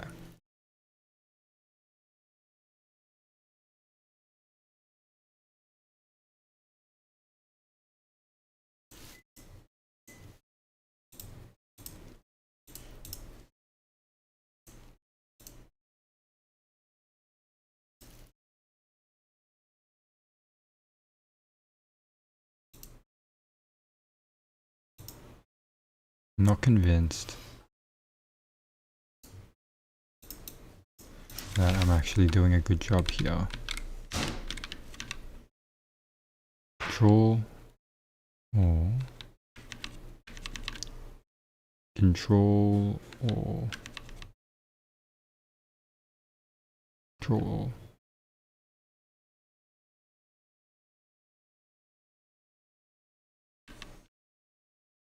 No, I can't control all this.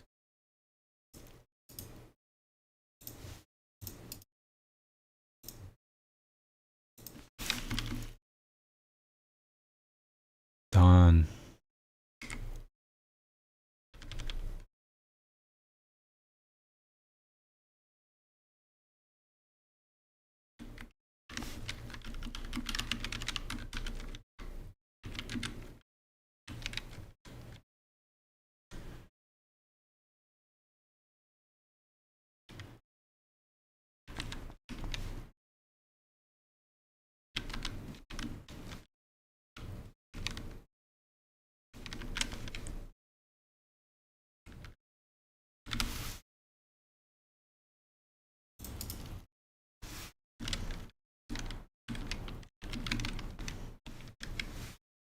It's gonna have nothing in requirements.txt.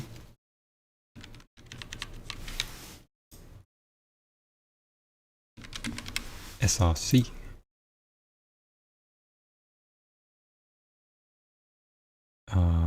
.python version. I suppose. I don't know what Python version I'm gonna use. Looks cool. I originally built this project with Python and Flask, but I wanted to use Mern for fun. Yeah, nice. Yeah, Flask. I haven't properly used Flask at all yet. Don't know if I will. I'm sure I will sometime in my future. At some point in my future.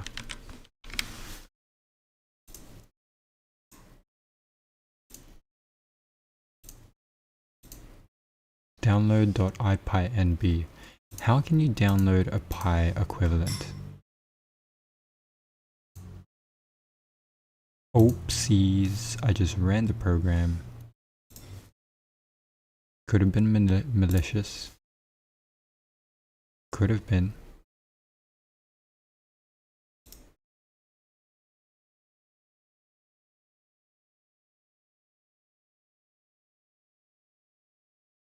How does this work? It's literally just copying all the code.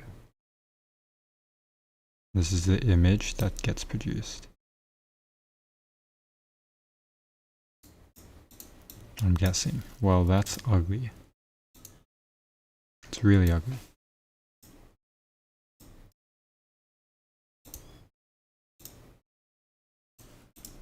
This, on the other hand, is better.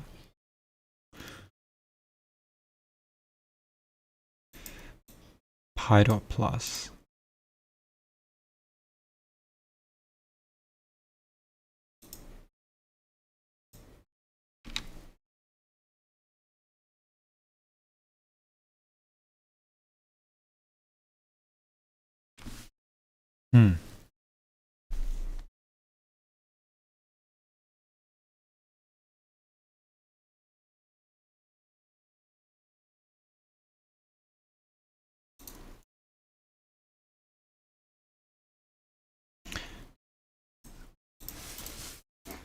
It really doesn't matter too much. I'll just save it here, you know? It doesn't matter. Publish. Damn.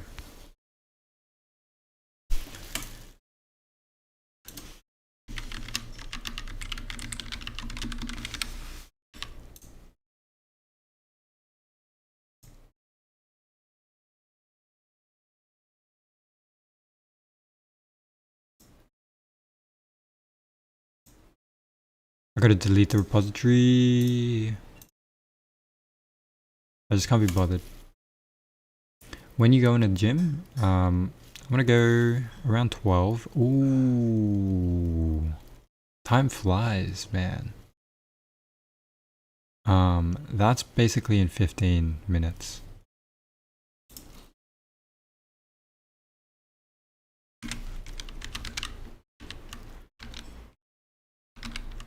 I don't want to rewrite this.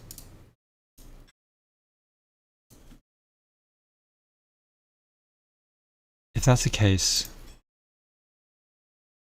I feel like, I haven't done proper study this morning. Apart from Leetcode.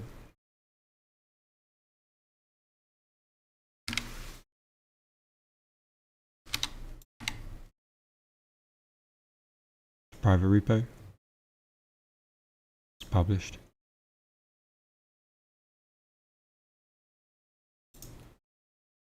Okay.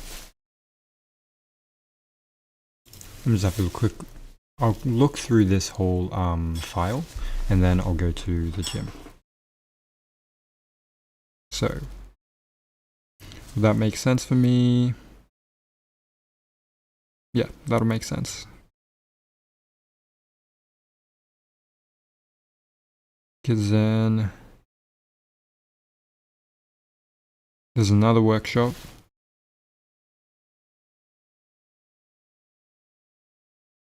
It's going to probably take up another bunch of my time. And then I've got to do workshop content for another one. And then I've got to write questions from lectures. It might have to be split up to the next day as well. Because really, the chances of me finishing all 3 subjects worth of content, we'll see. Okay. Key concepts, state model, blind search algorithms, BFS, DFS, IDS. Set up the environment. Please run the following blocks of code to initialize the environment. Run anyway. Cannot save changes. Make a copy of the notebook. Save a copy in Drive. I saved a copy in Drive.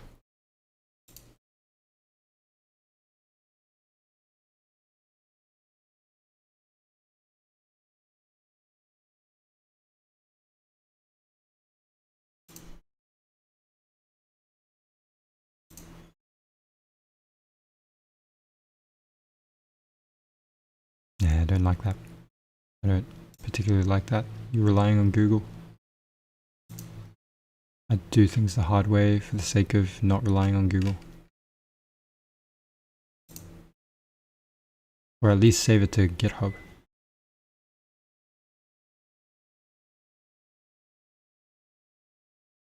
Unless I can open a notebook from GitHub.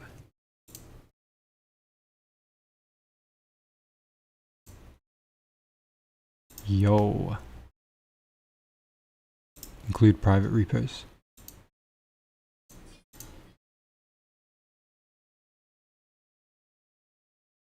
Authorize Colab to see my private repos.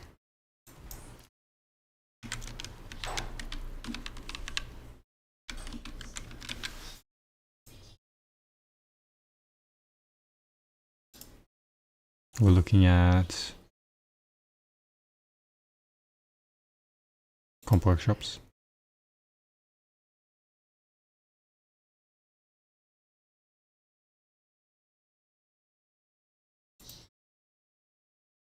Here we go. Close that. I'm tempted to keep this.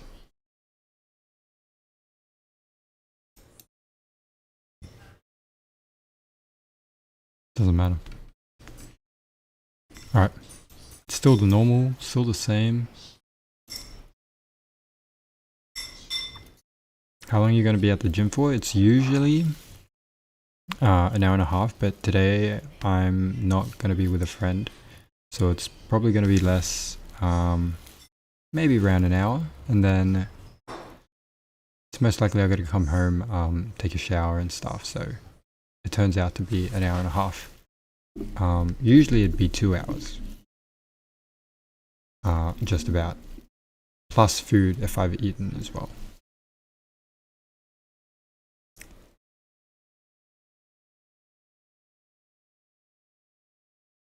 Because usually I go to the gym and then I come home to eat, or I eat and then go to the gym.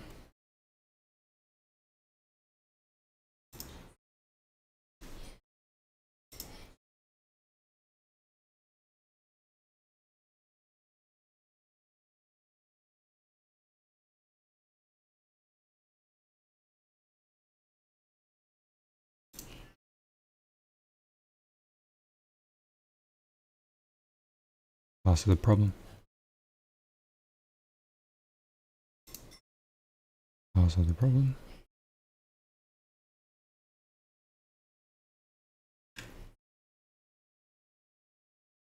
Problem. Initial state, state space, goal states, actions, transition function, and costs.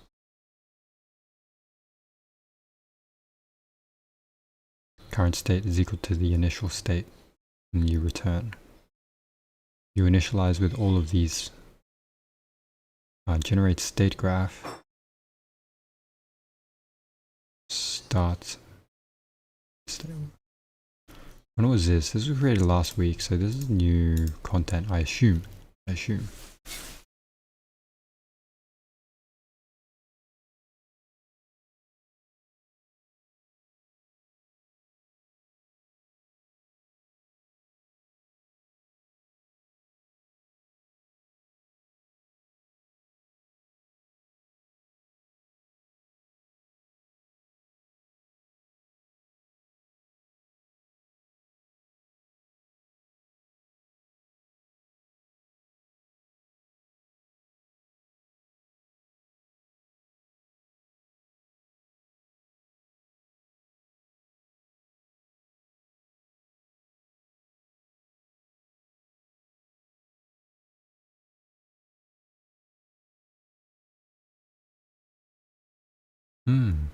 This is a good representation.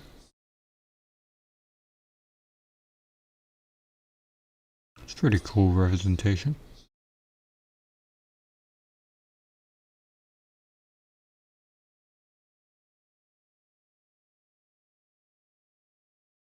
Display.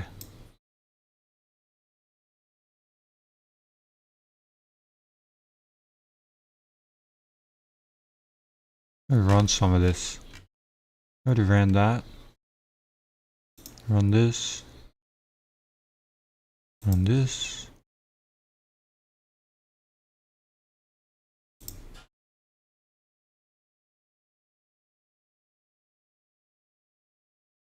Ah, I see.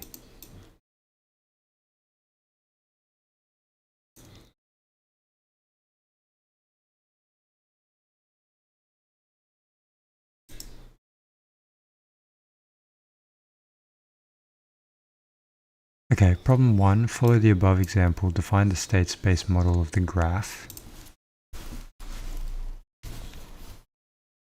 Alright. Initial state S1. State space S1, S2, S3, S4. Okay, but we're writing it in strings. Whoops. No Vim key bindings. Yikes. Is that really true?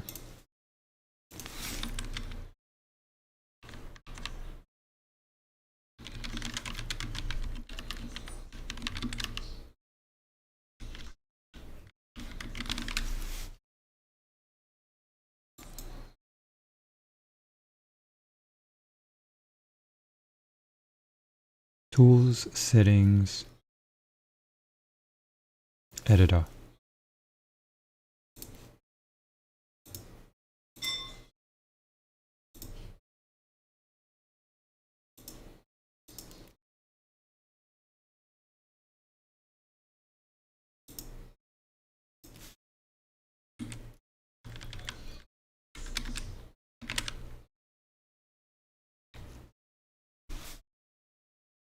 Ooh, how do I even go in? I see.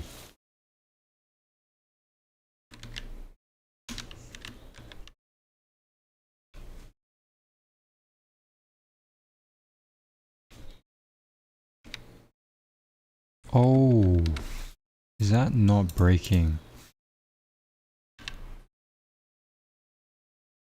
Hold on, wait. Can I go up and down on this? No, I can't. Let me make sure that I'm not... Yeah, good. It was override. It was being overridden by an extension. Okay, goal states S7, or in this case it's S4. Actions. Where does this image come from? Ah, you just don't know it. Okay. Actions.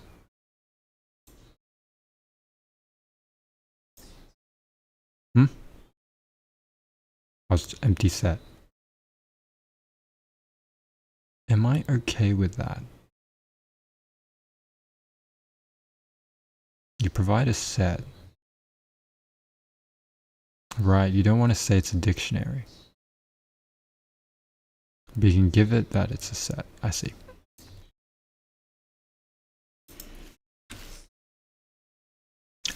And how does it look like? Actions.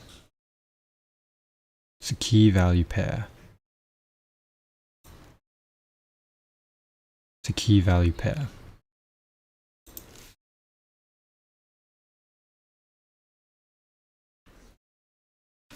S1.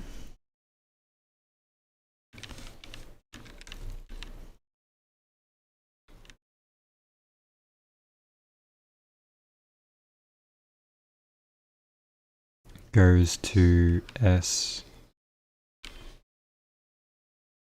Right, it's a set of S1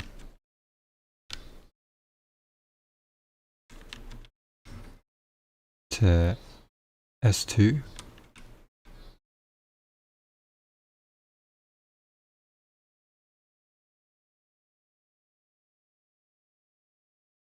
S1 to S3. Transition function.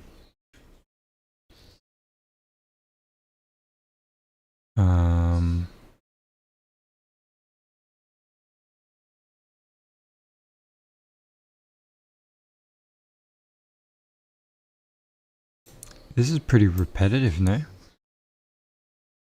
Pretty repetitive. But why is it in... Oh, it's just a dictionary, okay.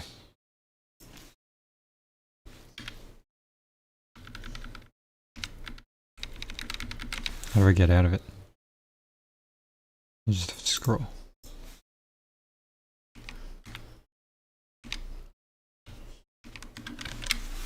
Cost. How do you define costs? S1, S2 is 2. 1, S2 is 1.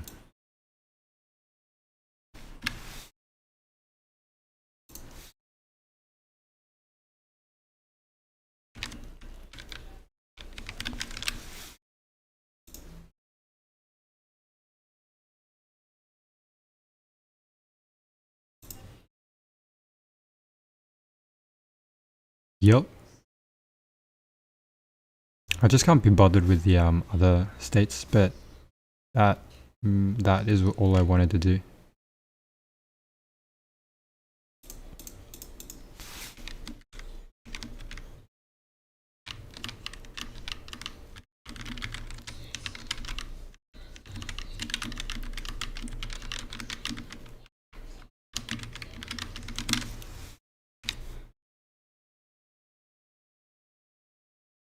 What do you mean?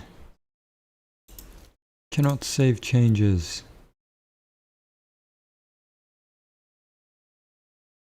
No way.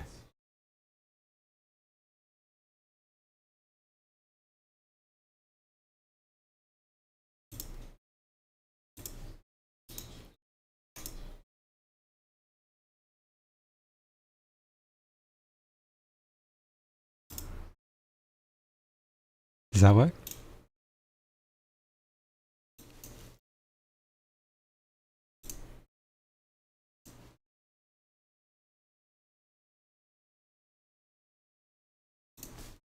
I'm guessing we have new changes.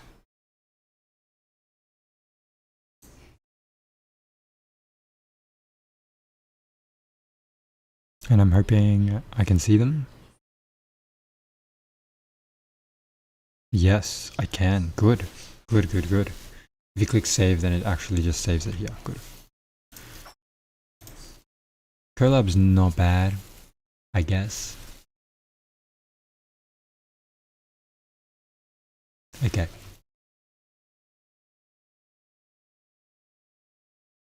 Run 3 common blind search algorithms on the given state space model from the example.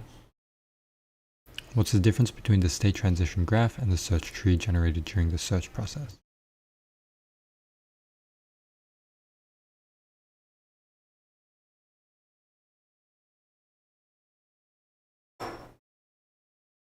It's expansion node order. This is, yeah, what we did already.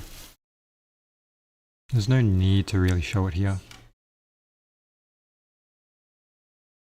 I will just run these just to get an idea of what we're dealing with.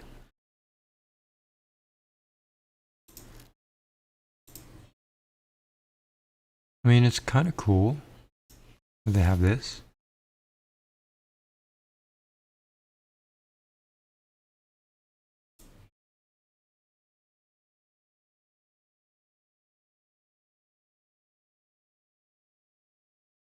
Ooh, that's actually pretty good. Like, that's a good tool.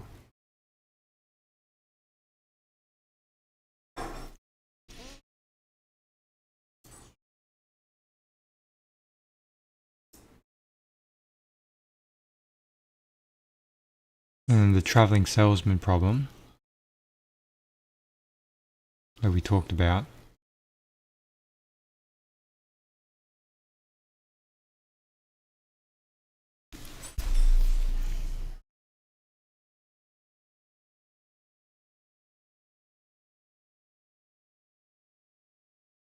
Oh man. Yeah, this will take too much time. I wouldn't do beyond this. I wouldn't do DFS, BFS, and ID here.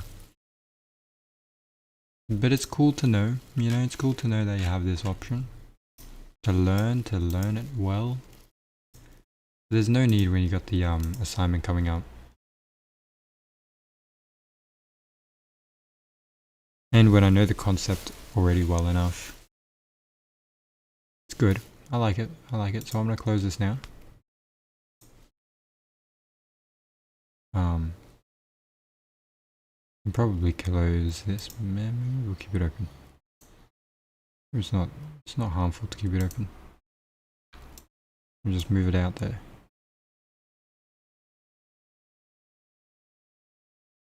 Week 2.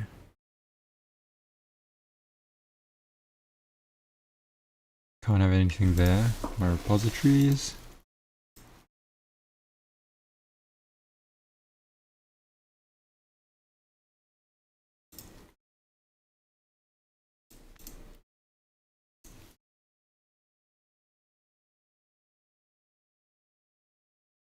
It's great seeing your Dusk and Mirror tour. I will post every week with the outcome of peer discussions, the hard-earned fame of the winners of the Q&A, and some thoughts on the interactions we had.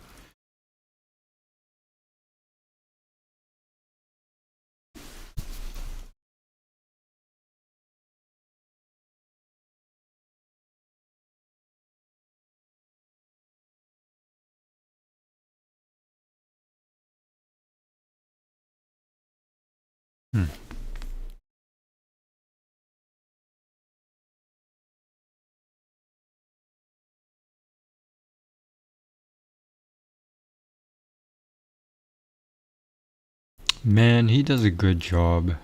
He does a really good job.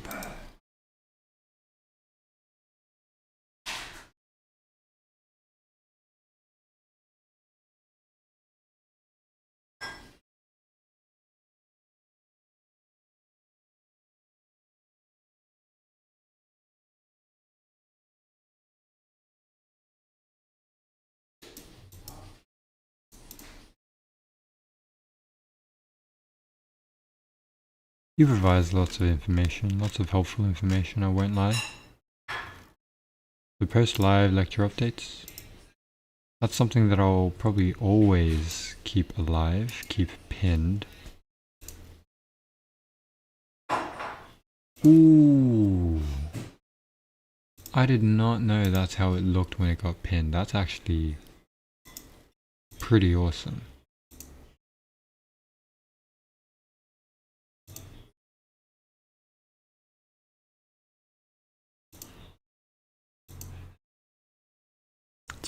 It looks pretty good.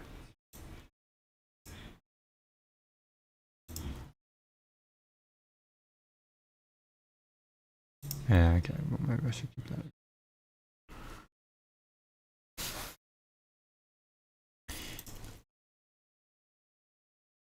I should also pin this, to be honest.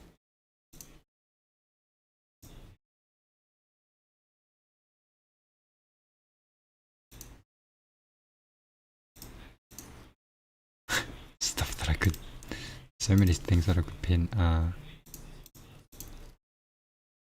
No, that's good. You know, there's another lecture now, so I could watch this. So, do workshop file is done. Can have a look.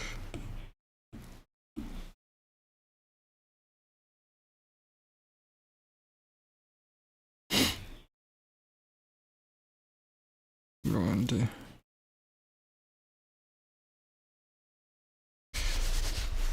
read lectures.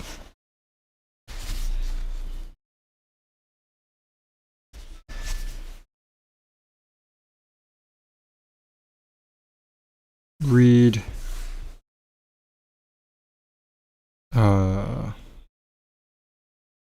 watch week 3 lectures. Yeah, watch week 3 lectures. What's gonna come? We're gonna say tomorrow. I'm gonna do that tomorrow.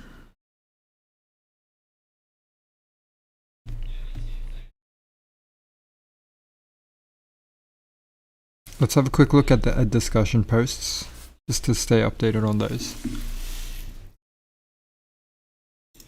I'm gonna just open Ed here.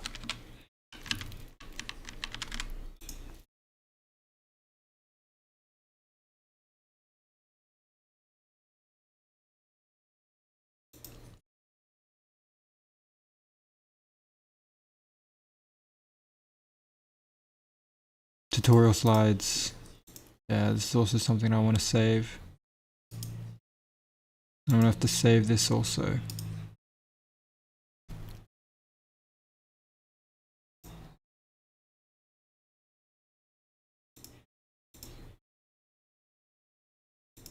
Actually, that's weird. Yeah, that's better.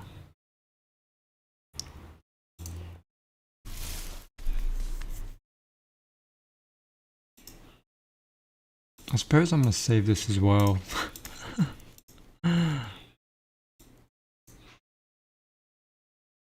Man. Alright. Whatever.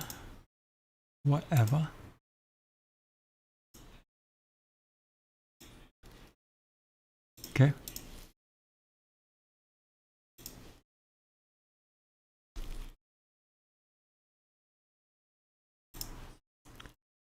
Okay, successor in enhanced hill climbing.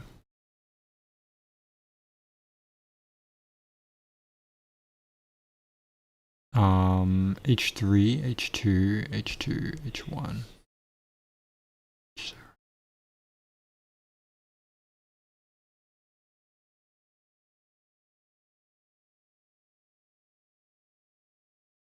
If the nodes were expanded from top to bottom, does successor of state always exist, or rather is not an empty set, or do we have assumptions on the heuristic function like consistent and admissible for this algorithm? I'll think about it.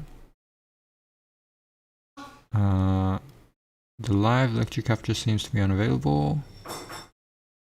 Sure, the recording should be available in the lecture. It's still not uploaded. IDS.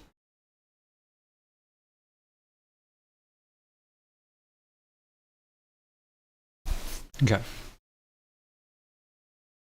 If node 7 is at limit 3.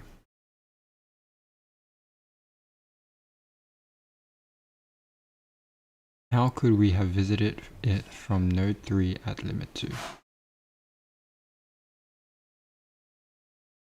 Regarding the assignment of parent IDs, I noticed that the root node updates its ID at each iteration. Is there a specific rule for assigning IDs, or can they be arbitrary as long as they are trackable? It would be very useful for others. Node 3 gets in because the limit starts counting from 0. Node 1 is at level 0.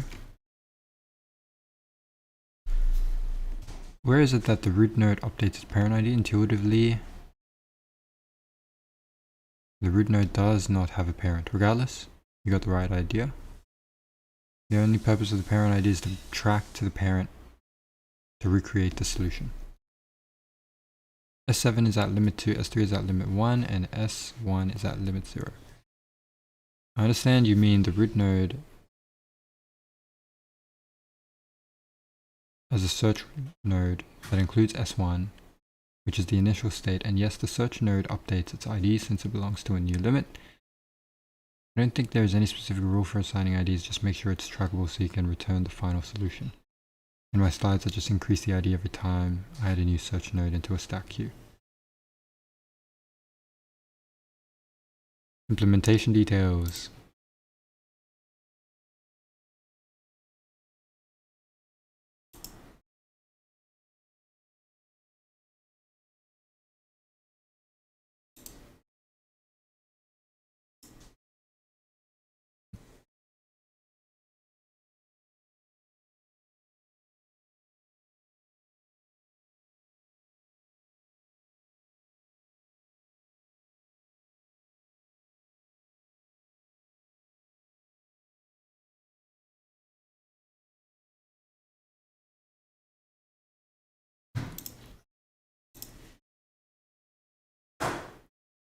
What subject is this?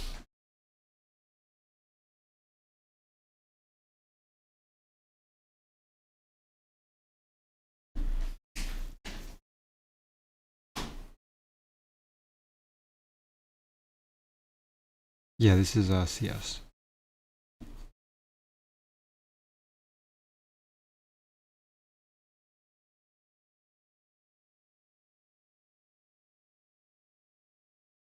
Ooh, I don't know anybody in different CS.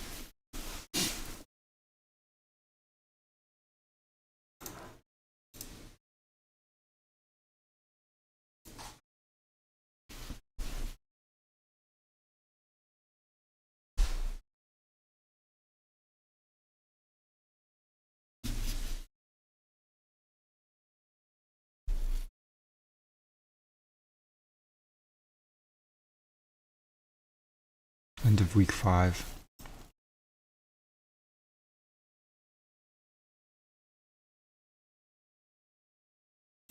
Okay.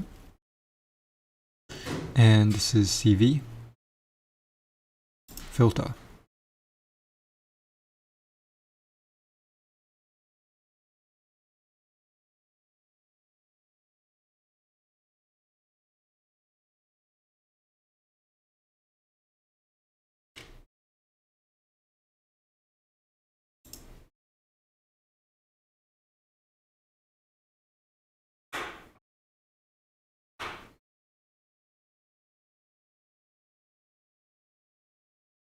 Yep.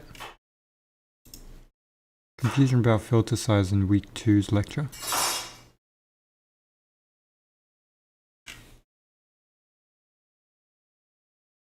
When we work with odd-sized filter, say a 3x3, you can think of the filter being centered in 1 pixel in the image, and the output of the filter goes into that pixel. When we have an even-sized filter, like a 2x2, it's harder to reason about where those filter responses are relative to the image, because they're not centered on a specific image pixel. Does the 2x3 output correspond to the upper 2/3, 2 times 3 of the input, upper right, upper lower right? In many cases it doesn't matter because we simply want to do more processing on that filter output. We don't care precisely where it was in the input. But in other cases we do care, maybe because we want to precisely locate an edge or object in the image, and in that case you should probably treat the output as being located in between the original image pixels. If you do need to locate a filter response to the image, the rule of thumb is that the output is the center of the filter neighborhood, which is a specific pixel if the filter has odd-sized height width, or if in between 2 pixels if the filter has even-sized height width. The filter size should be chosen based on the operation you want to do. Any tiny filter will do some operation on a tiny local window. A very large filter will do an operation over a very large window. Yeah, okay.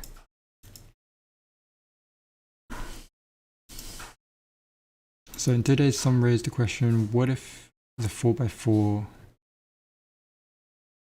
what if the filter is a 4x4 irregularly shaped filter? And I'm sorry I didn't catch up with that part. Why 1x2 or 2x1 filter is commonly used one.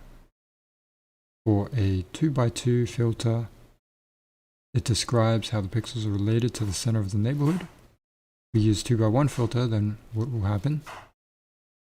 How to choose a proper filter size, and how do we know which pixel in the output is corresponding to which in the input? I'm not going to get a specific answer, just not clear about the main idea of the filter size.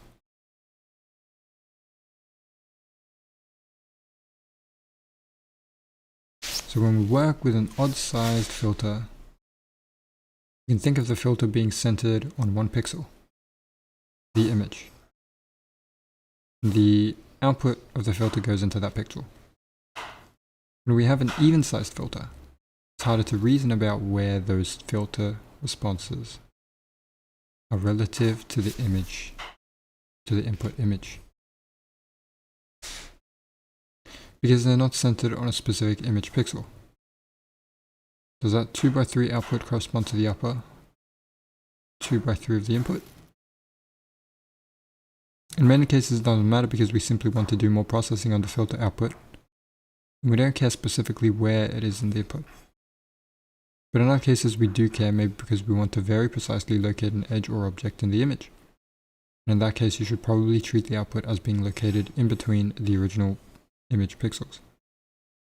If you do need to locate a filter response in the image, the rule of thumb is that the output is in the center of the filter neighborhood, which is a specific pixel if the filter has odd-sized height width, or in between two pixels if the filter has even-sized height width. The filter size should be chosen based on the operation you want to do. A tiny filter would do some operation on a tiny local window. A very large filter will do an operation over a very large window. Yeah, pretty good. Pretty good. Pretty good. Pretty good.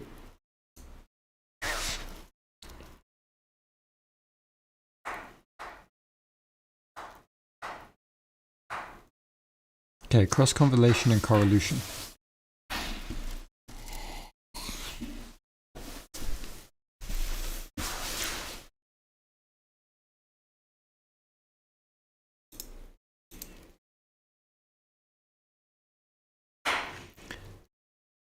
The question about the equation of cross-correlation versus convolution. Hi all.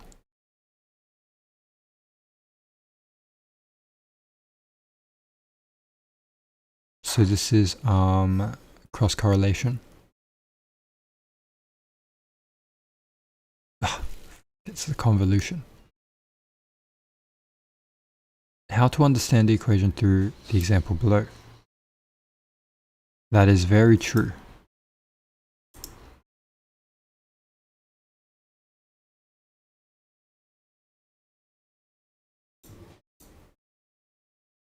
I can roughly understand the cross-correlation as point-to-point multiplication and addition.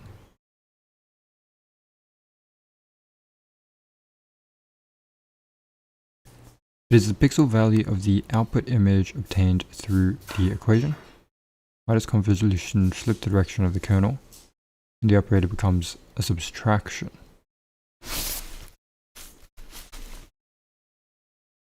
I assume the pixels in the red after filtering the value would become 0. Shouldn't the color be black in grayscale?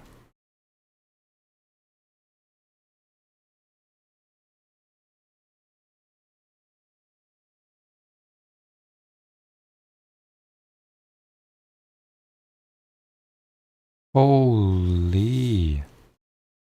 We're gonna have to look at this in more detail. Alright, marker's on red.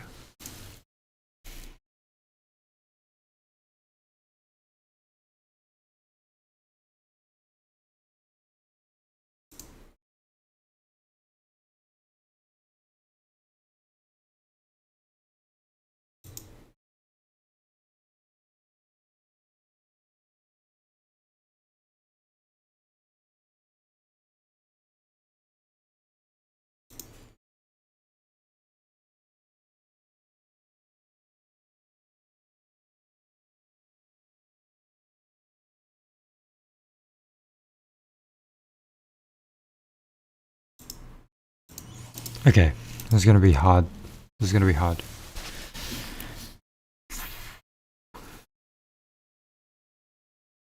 I'm gonna probably go to the gym now and then come back. I'm gonna probably read this at the gym. I think that'll be the plan. Alright. I'll be right back in about an hour and a half-ish. And yeah. Yeah, because this is making my brain hurt. Well, thanks for still staying along, Briar Bites. I mean, I'm sure this is somewhat dry sometimes.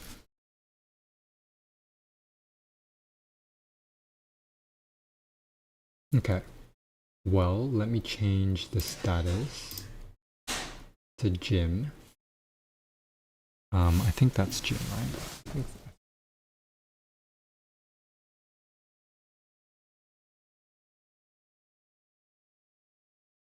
Yeah. Okay. Taking a break, gym. You can call me Bree. Alright, all good. I'll call you Bree. Okay, so that is gym time now. I'll be back in an hour and a half-ish, which will be around 2 p.m. from my side. I'm gonna be able to, gym, eat, shower, and I'll be back. So yeah, BRB. Maybe I'll put in some lo-fi music in the meantime.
back and fresh.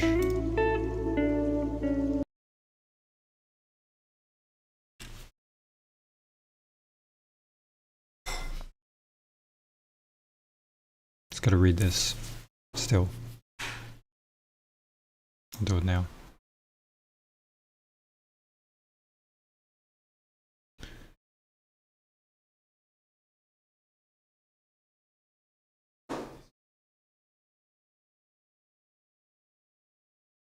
Let me change also my status.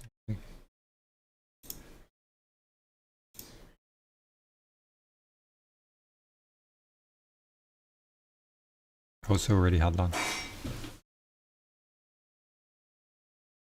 And Bree, Bree's already left, but thanks for joining anyway.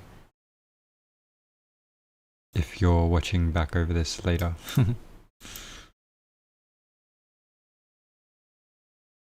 Okay.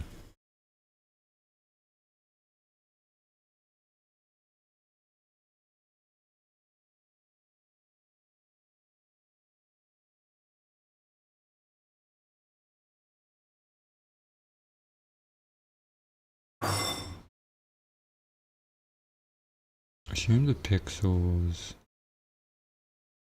in the red circle are filtering the value. After filtering, the values would become 0. Wouldn't the color be black in grayscale?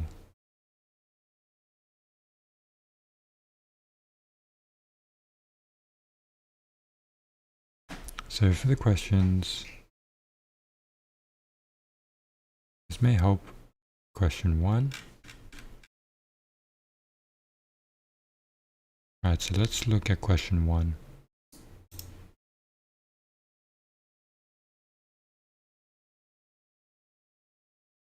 Is 0, 0? So do I just assume I and j always equals to 0? Probably not necessarily. Alright, let me have a look.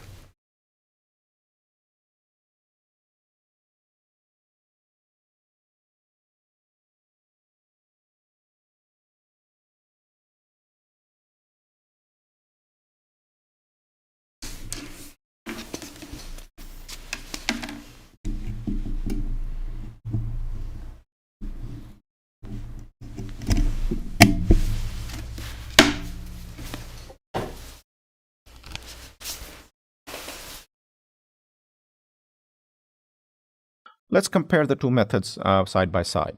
Recall, this was my cross-correlation formulation. This is my convolution formulation.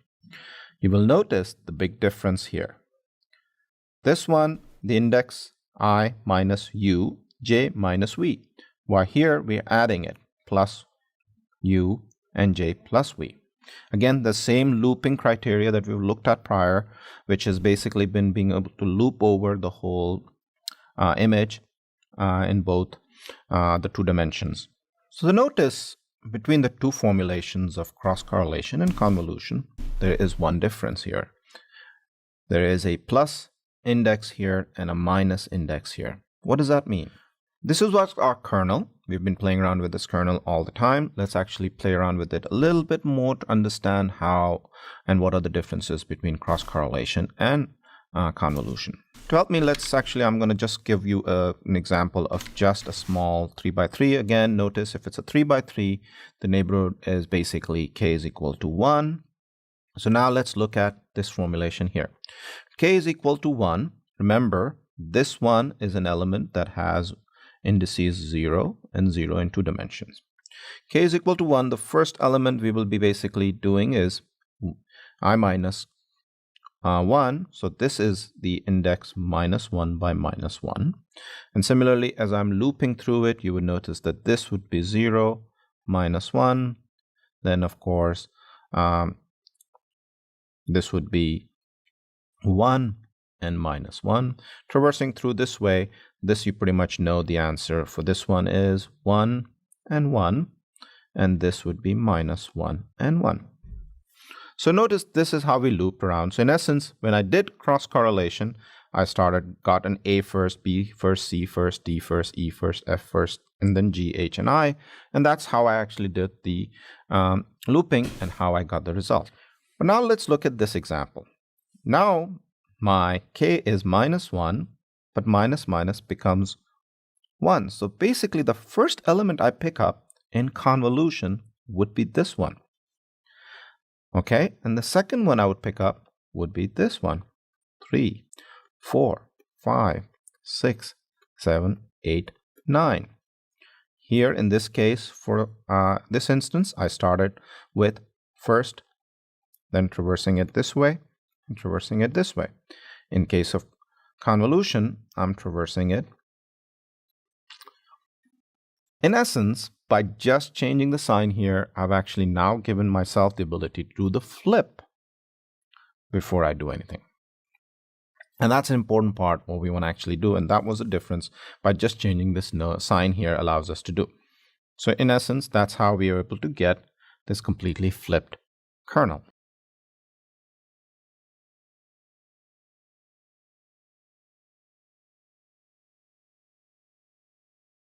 Convolution is more currently used because it is associative.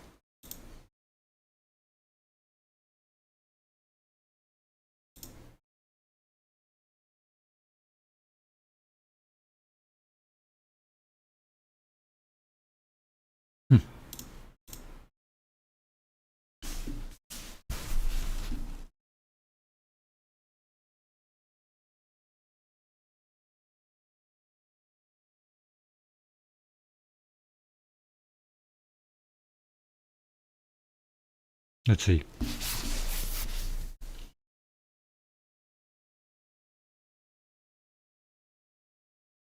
HUV. Take this off.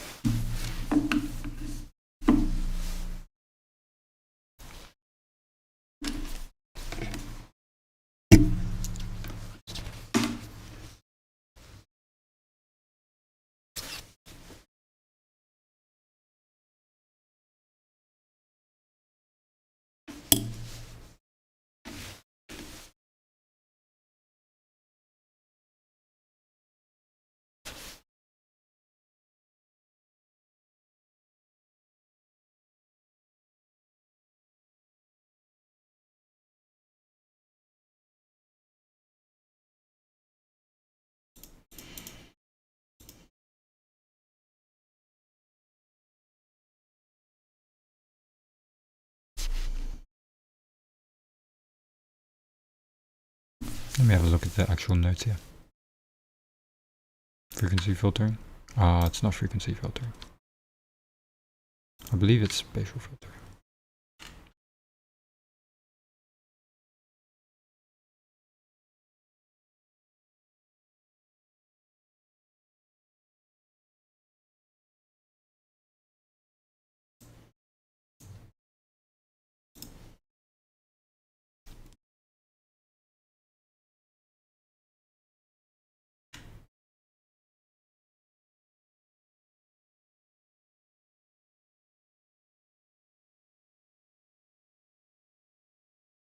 Flip filter horizontally and vertically.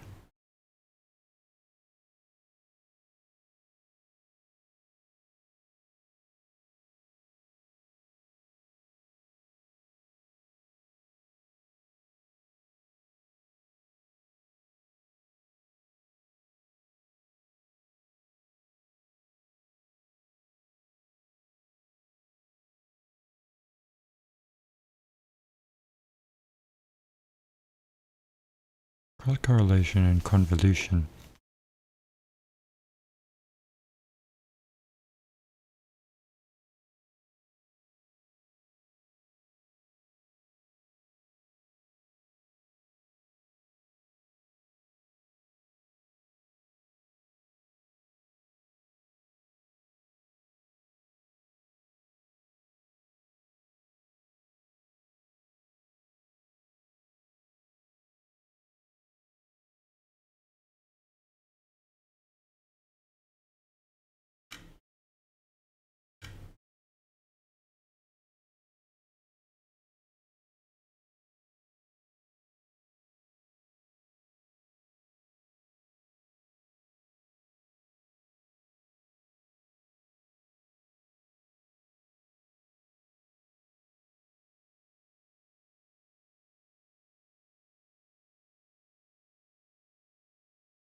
Okay.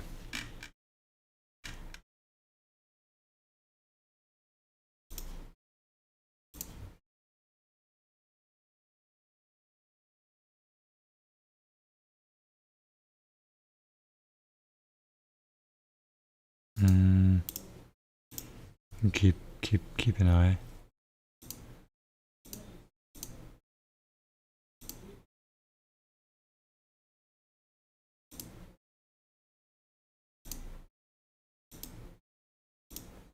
Lecture 3, alright.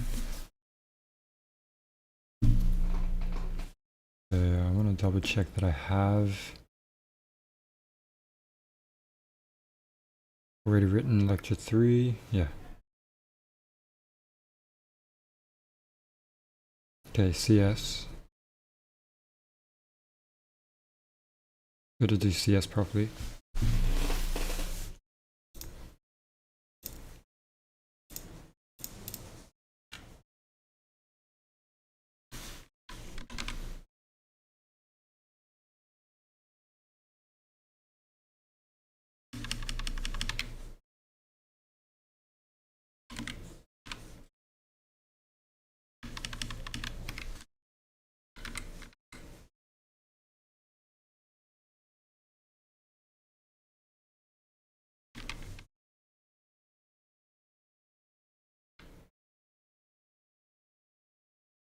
Okay.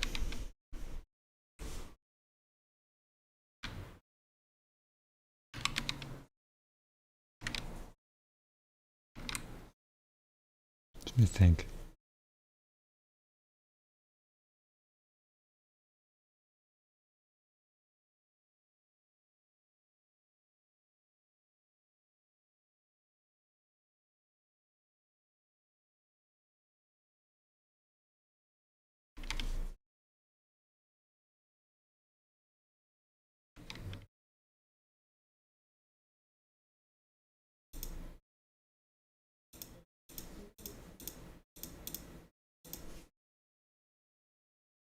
Apply non-repudiation.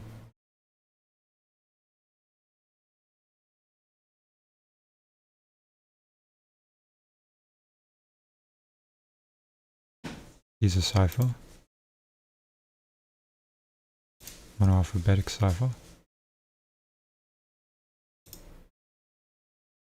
Complex ciphers. Hilt cipher, product cipher. I'm gonna just say like, you don't worry about it.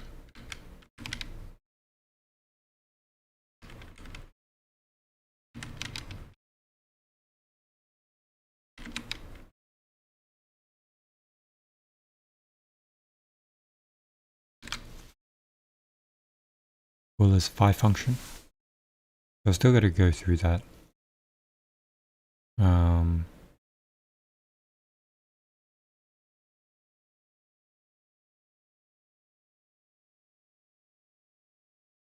I said I'd revisit answers for the quiz, which should be now out.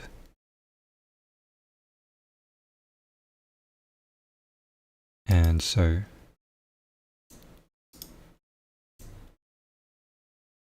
ooh, these bookmarks stay.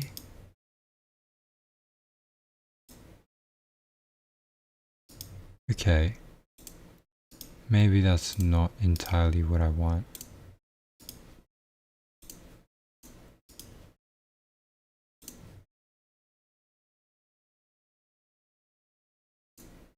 Say we keep this.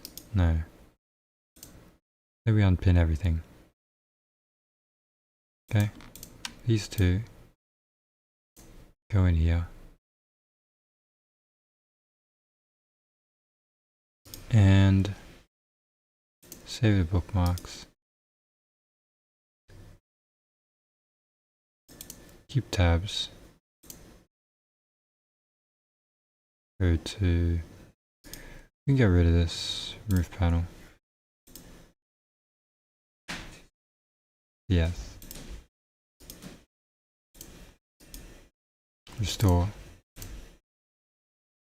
The well ordering principle. The division theorem. I'll just put it like this. The William Stallings textbook.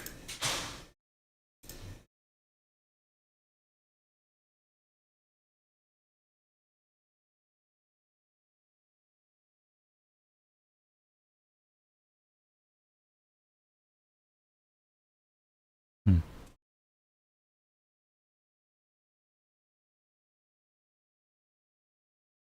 Hmm.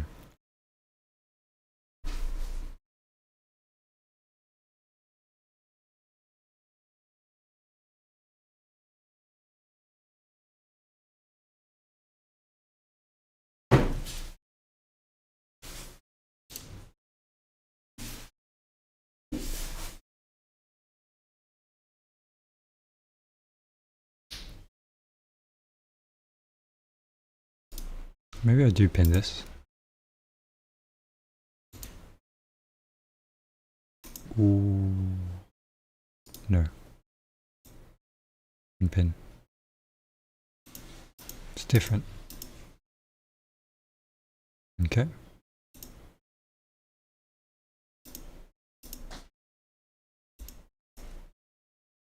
Um.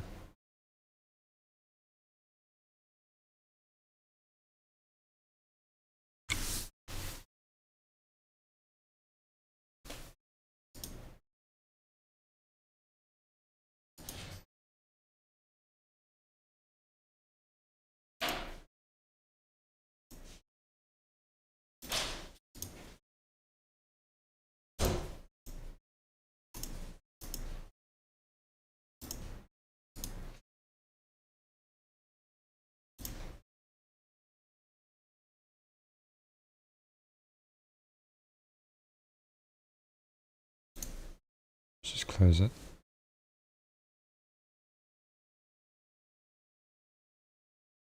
Okay, I needed to revisit the answers to quiz.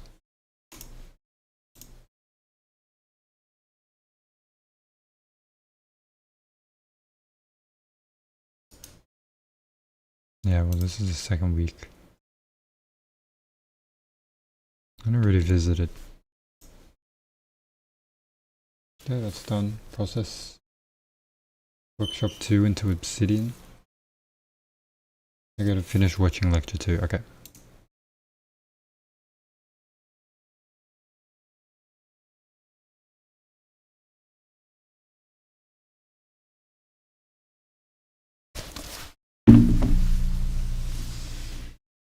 So the fact is, I have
Hello, biodecay.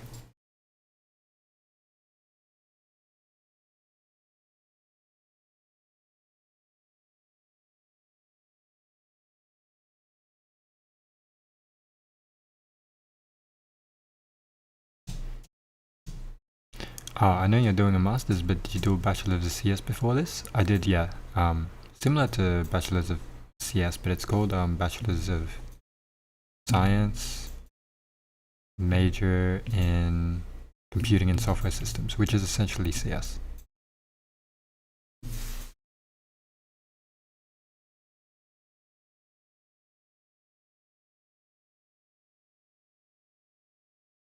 Formation.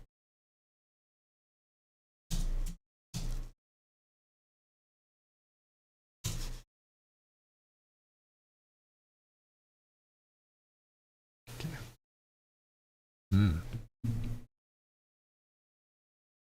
How many hours of study do you typically put in across the degree? It's I would say it varies.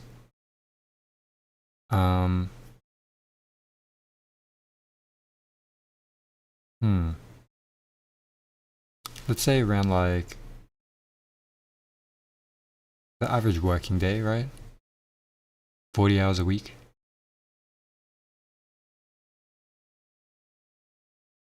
Like do you study 10 hours a day? I'd say like um 8 to 10, yeah. Although, you know, I'd say sometimes it was less efficient.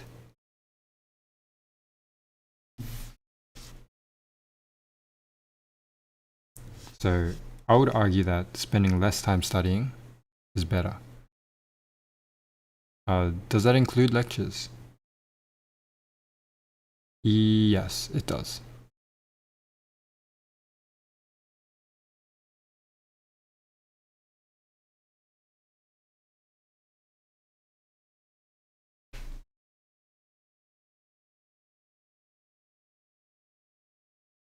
I'm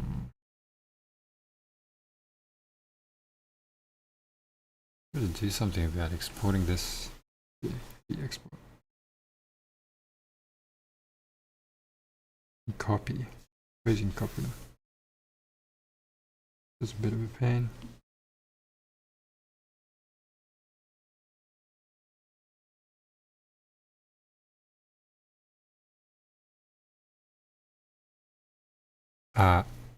So studying less is good because you have more time to think about the information you learned.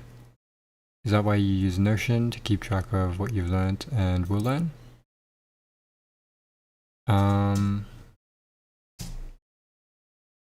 So, I mean, I don't use Notion now. I did before though.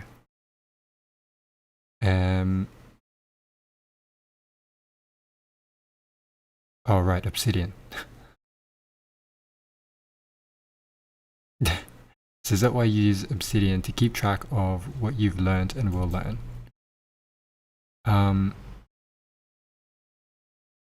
The thing is, I'm using Obsidian right now to keep track of what I have learned, yeah. But nothing about what I will learn yet. But yeah, but so with what you said about studying less is good because you have more time to think about the information you learned. That's one thing, but also you don't want to burn yourself out as well. And generally, you just want to study with more intent. So it's like studying 4 hours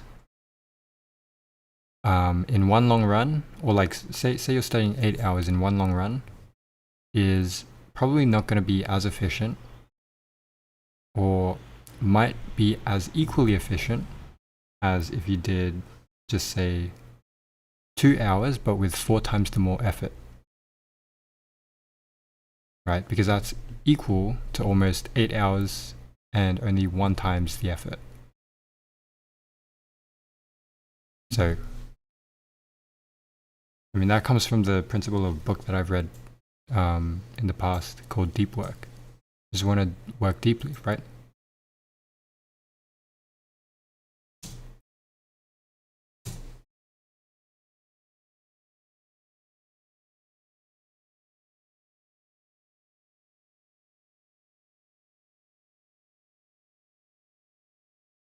I typically can only study when I wake up for 6 hours before my brain hurts. And every hour of work I take a 10 to 20 minute break. Yeah, that's good. I would think 6 hours is pretty good if you can, do it consistent with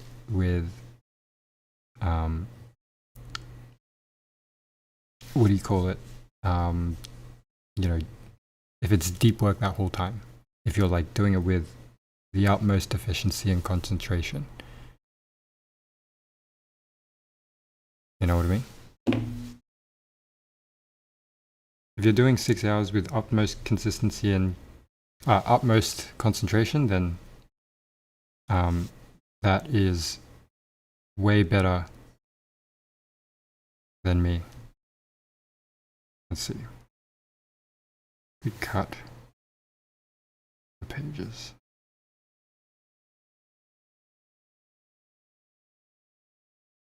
Could export this. Save it. Re-download it. Nah. I think I know what to do.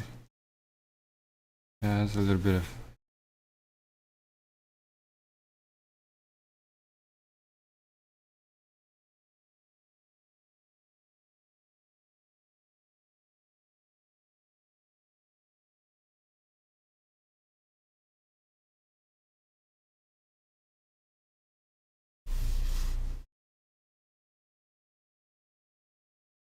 I'm gonna keep all this, right? I keep all this.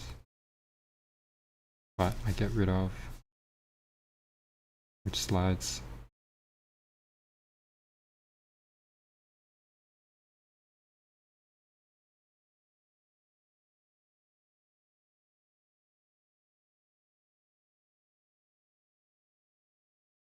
See, we have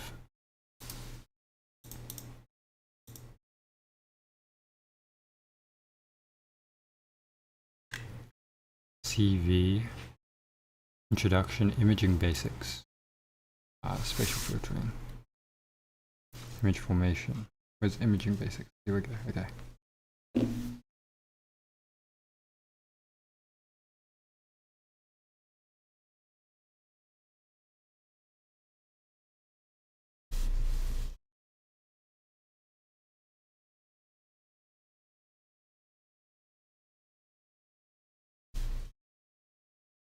Spatial Filtering, that's the next one.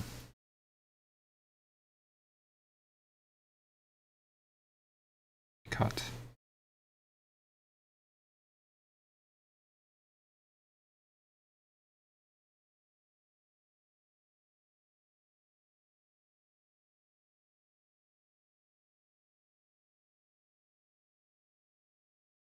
Paste.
Okay.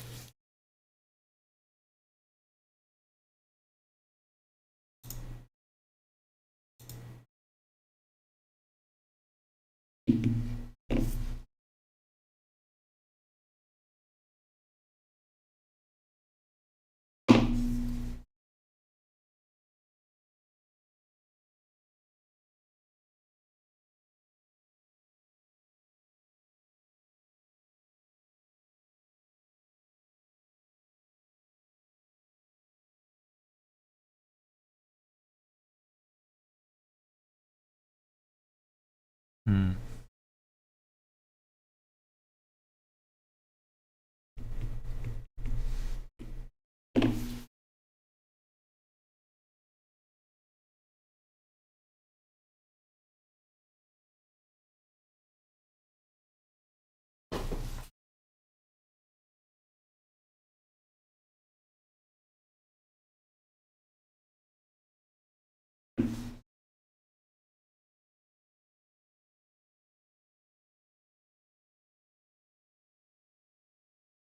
Drop 2 into obsidian questions.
Okay, modular exponentiation. Finally, let's explore the exponentiation property. A to the exponent of b mod c is a mod c to the exponent of b mod c.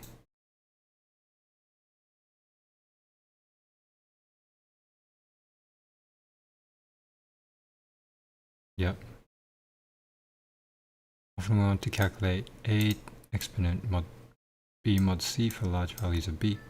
Unfortunately, A xb becomes very large for even modest sizes of values. Yep. These huge values cause our calculators to overflow. What we can do to reduce the size of terms involved? Well, suppose we want to calculate. We can have a calculator that can't hold any number larger than 2 to 50.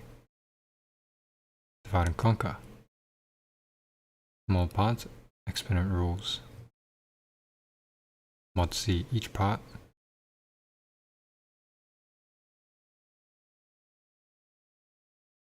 Multiplication properties.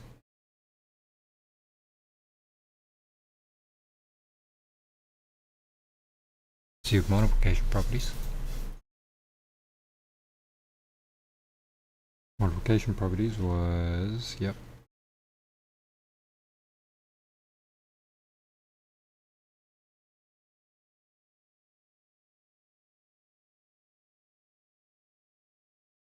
Indeed. 12 mod 13 is 12. How can we calculate a to the power of b mod c quickly if b is a power of 2? B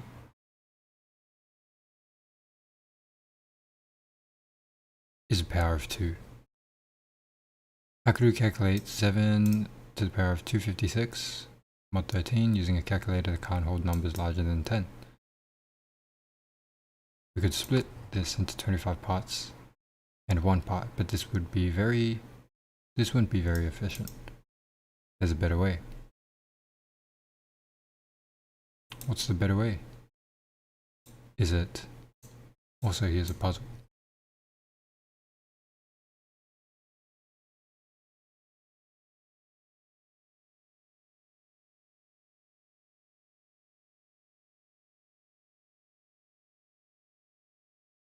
Thoughts? Yeah.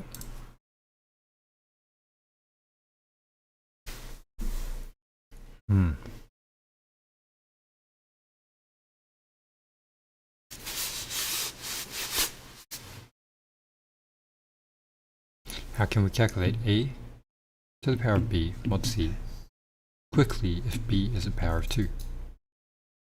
Using modular multiplication rules.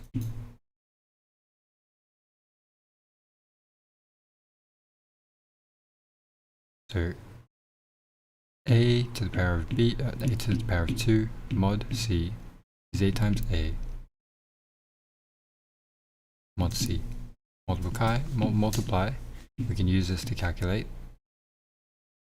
7 to the power of 256 mod 13 quickly.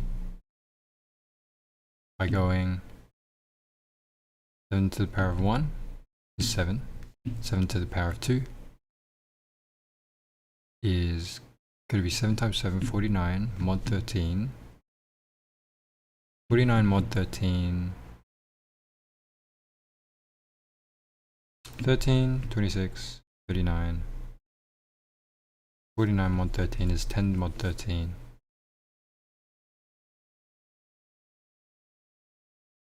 Or you just don't do that, right? Do 7 mod 13, which you know is 7. Wait, no, that's what I did. Yeah, times 7 again, mod 13. So 7 to the power of 2, we can substitute our previous solution for 7 to the power of 1 mod 13, which was 7, so 7 times 7, we get 49 mod 13, which is 10. So we now know 7 squared mod 13 is 10. Then we go 7 to the power of 4 mod 13 is equal to 7 squared times 7 squared. Which we know to be 10. There's going to be 10 times 10 mod 13, which is 100 mod 13.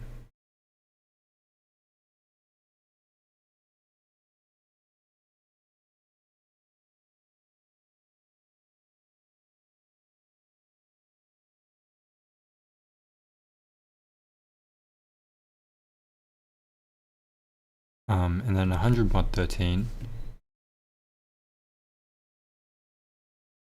divided by 13. So 100 divided by 13, 10 times 13 is 30. 9 times 13.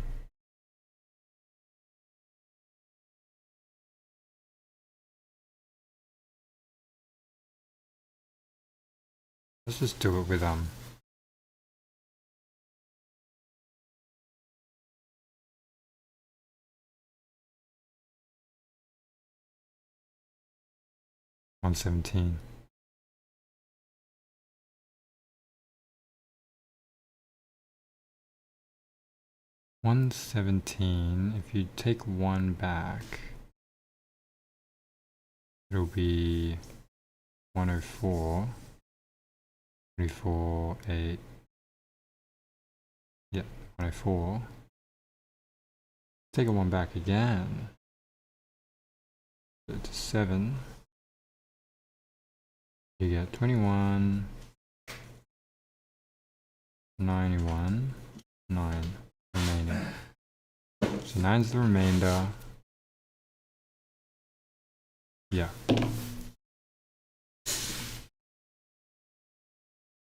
So you get 9.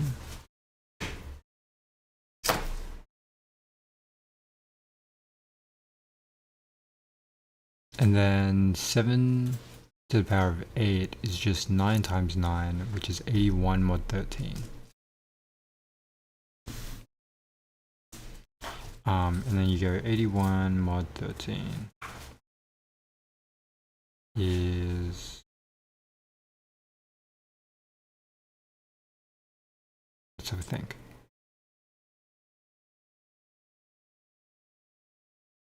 Four would mean you got 12.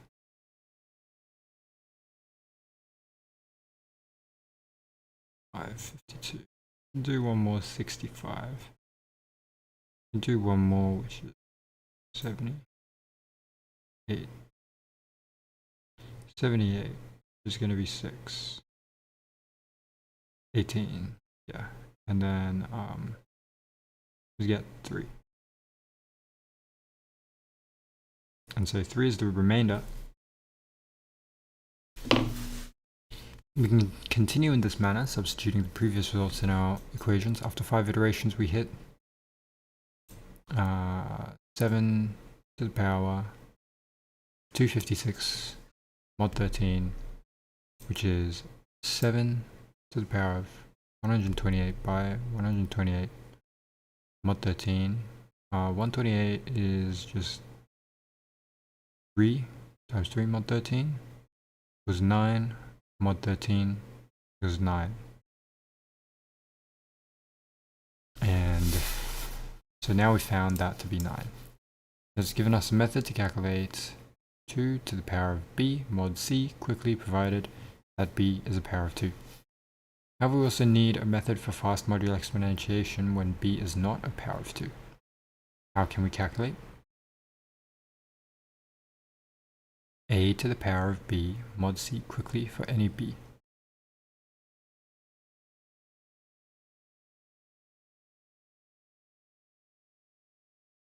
Yep, so divide b into a power of 2 by writing it into binary. Start as the rightmost digit.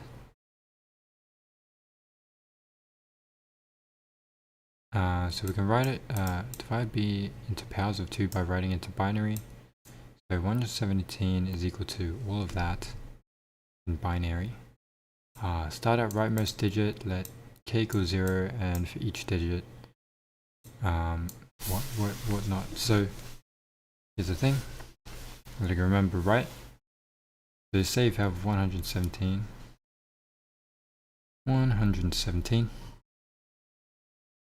So the way they write it is you div 2.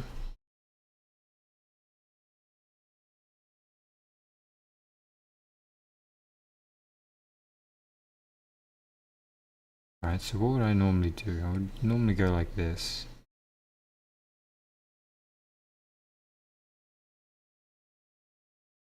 116. Half of 116 is 58. Gotta go 58. So 58. It went in once.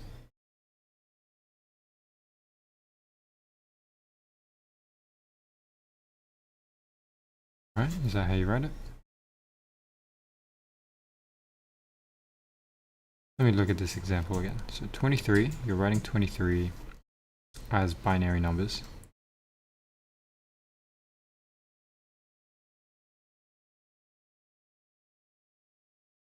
Twenty-three is 11.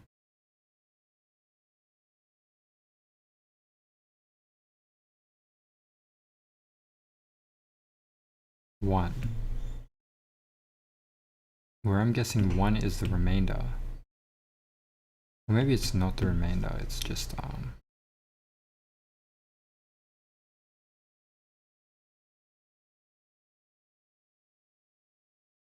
it's just what?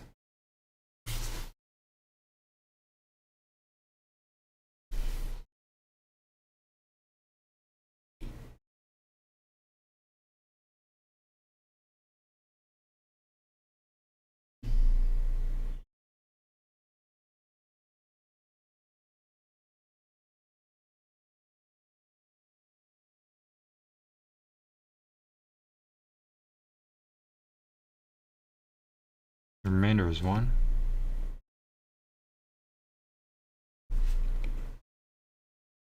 The remainder is 1.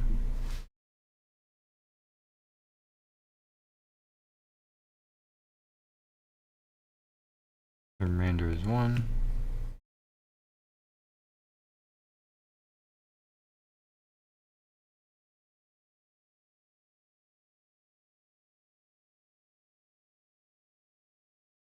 The remainder is 0.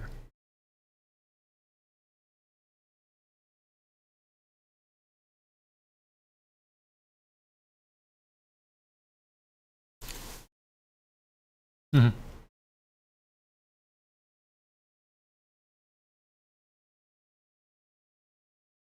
And you count this way.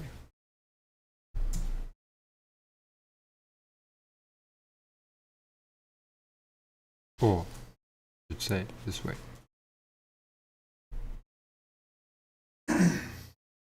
Like building a mountain. Let me see. So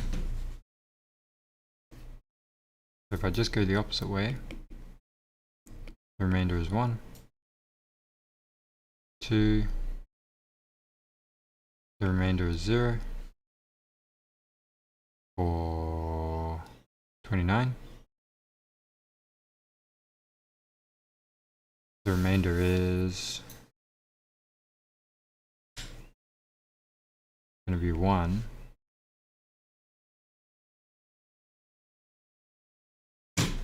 You're going to have 14. Going to be 0 again. Going to be 7. Remainder of 0. You're going to have 3. Remainder of 1. I have 1. Remainder of 1.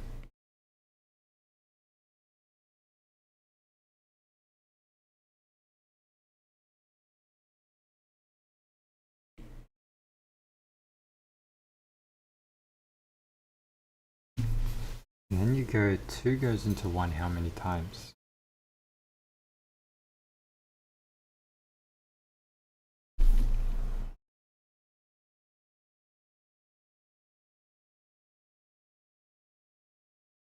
At least for 3, you know that goes in once, and then you remainder a 1.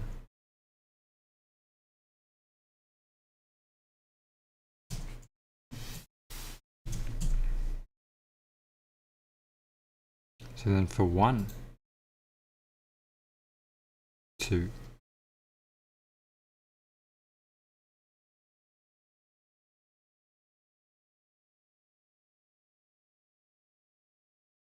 Let's have a look. I need to go up this way.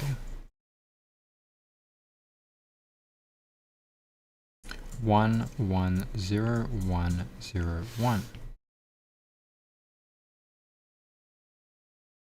That is 0, 1, 2, 3, 4, 5. 2 to the 5 plus 2 to the 4 plus 2 to the 3, 2 to the 2, 2 to the 1, 2 to the 0.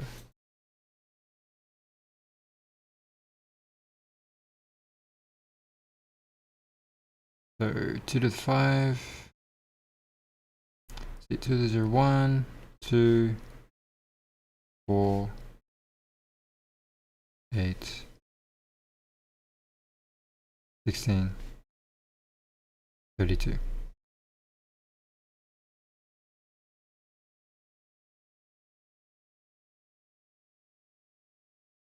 Add it. No, this doesn't, right?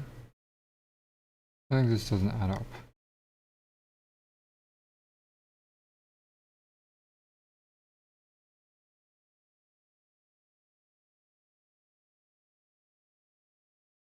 Except, right, the 3 is a 0, so it's not here. Now there's 1. So this doesn't exist and this doesn't exist. Yeah, that's not right. There might be an extra 0, right? If there's an extra 0, it might make sense. Make more sense. 0, 1, 2, 3, 4, 5, 6.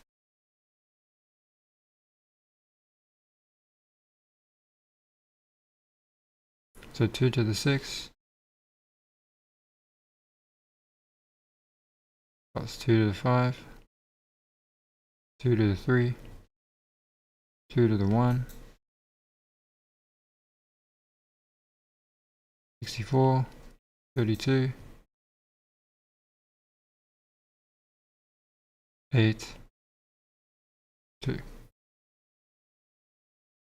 Maybe plus 1.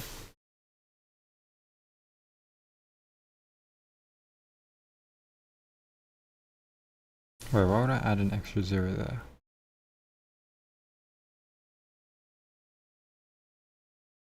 Anyway, what does this add up to? 96, 104, 107. It's not my 117. So I'll look at the other ones.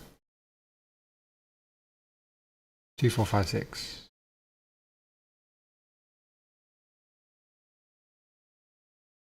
2, 2, 2 to 2 to 2, 2 to 4, 2 to 5, 2 to 6.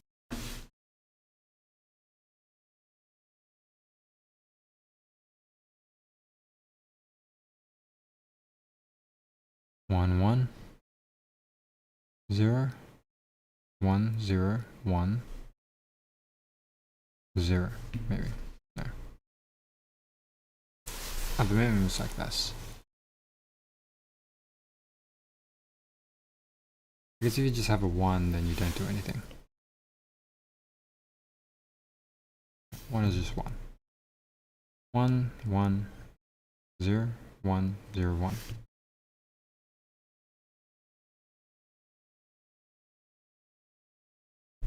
0, 1, 0, 1. 1, 0, 1, 0, 1, 1, 1. So there should be an extra 1 on the left side. But we don't have that. For what reason?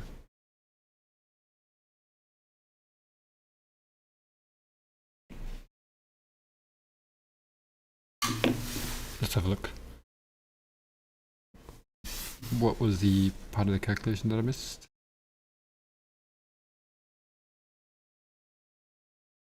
What you do is you have a remainder of 1, you don't do anything else.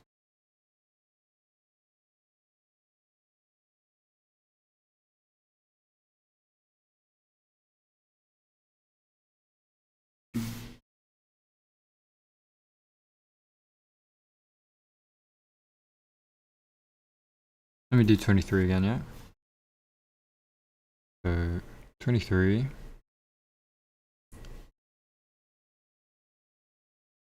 You have 1.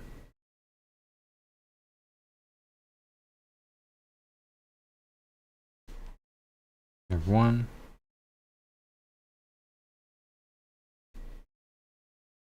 You have, you have 1. Yeah, you have 1. You have 1. With 0 remainder. And you go 1, 0, 1, 1, 1.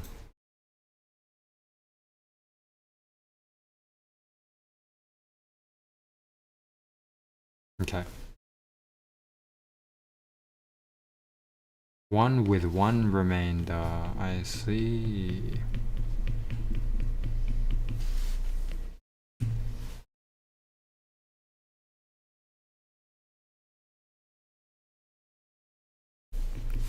And this would give it, right? 0, 1, 2, 3, 4, 5, 6. 2 to 6 plus 2 to 5 plus 4, 2 to 3, 2 to 2,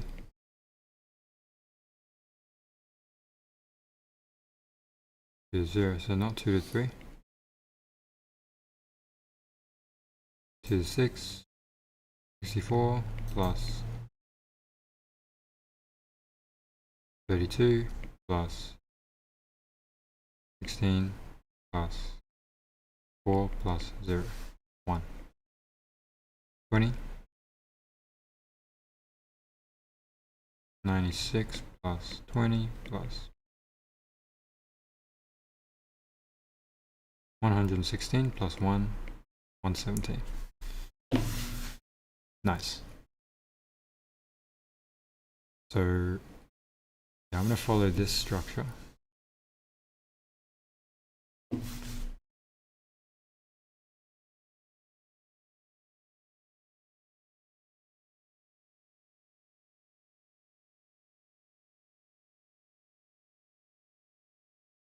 And okay, so 117 is equal to 1, 4, 16, 32, 64. So 5 to the power of 117 mod 19 is equal to 5, add all this, mod 19. 5 to the power of 117 mod 19 equal to 5 to the power of 1 all the way to 64 mod 19. Now you can split them up, mod them individually, mod 19.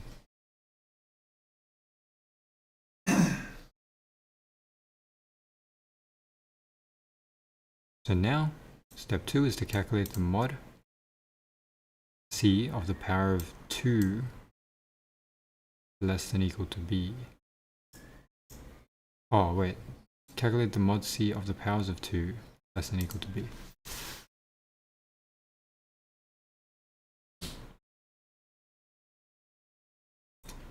So 5 to the power of 1, 5 to the power of 2, 5 to the power of 4, 5 to the power of 8, 5 to the power of 16, 32, and 64.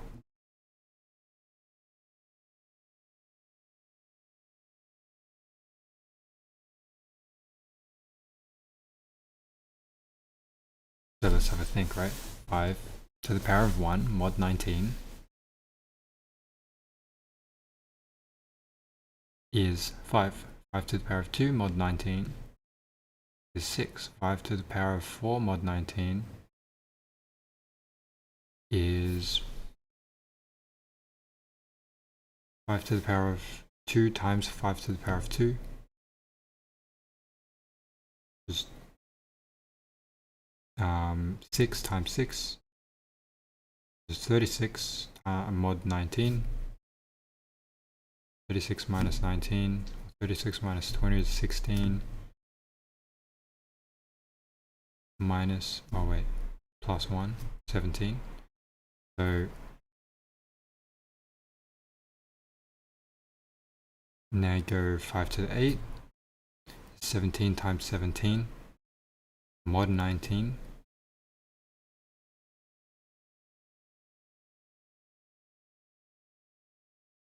Which you still got to find the calculation for. 289 mod 19.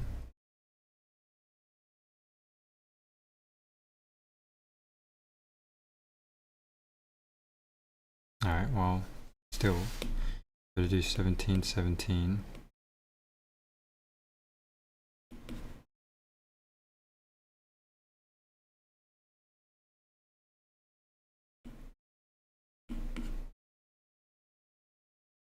$298, $298, I mean $289, div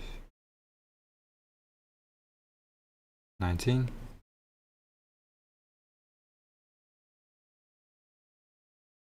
Say it goes 20, right?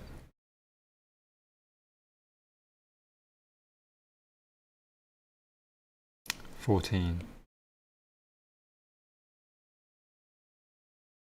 If it goes 14,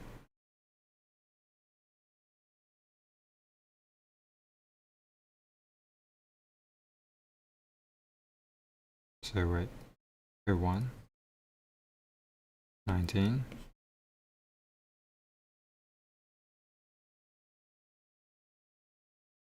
$9, 99, 4, it goes 80,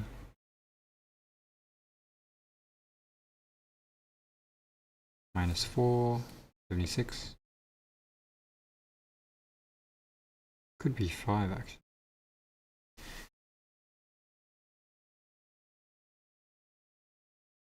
Nine minus 6, 3. 23, yeah. If it's 5, then the remainder would be 4. This will be 45.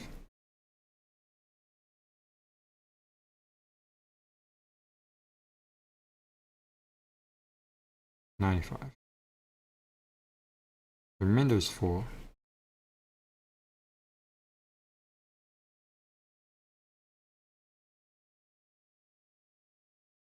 Yep, that's right.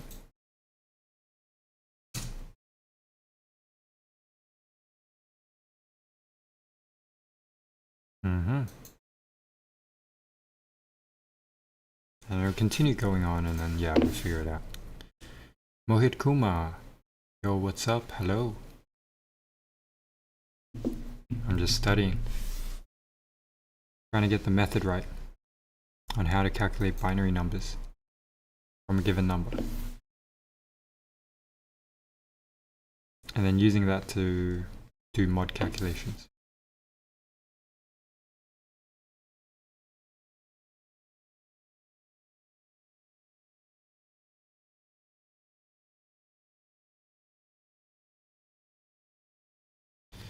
Use modular multiplication properties to combine the calculation values. That's the third step.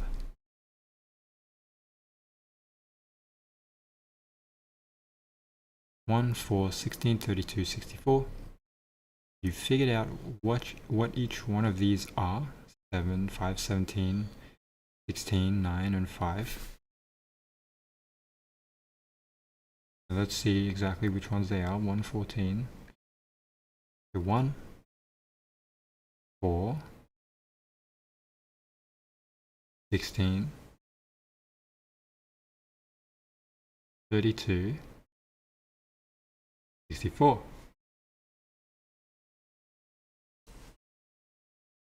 And then just times each one of these to get a number, mod 19.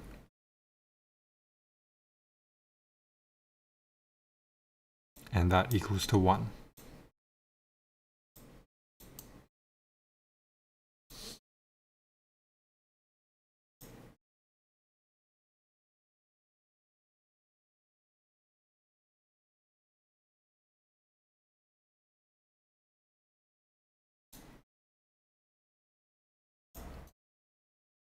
Okay. So now we can try some of these questions on fast modular inverses. exponentials, fast modular exponentiation. I'm going to recopy the question.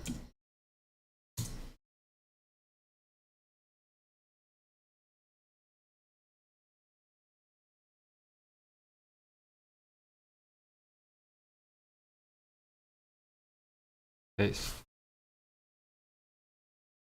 Might even like, nah, don't worry about it, just keep it like this. So 1A, you got -6, 23, mod 33. So 23, we're going to do this again and again.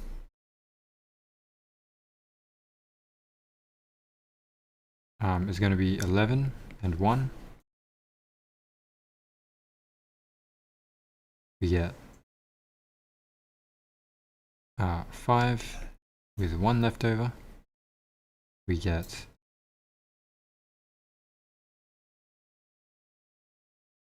2 with 1 left over. We get 2, so we get 1 with 0 left over. Reading backwards, we get our binary number to be 10111, which means that now we've got to find, which means we're going to find -6 of, it's going to be like this. See, so let's just write it. So 20, so 0, 1, 2, 3, 4, 4 times -6,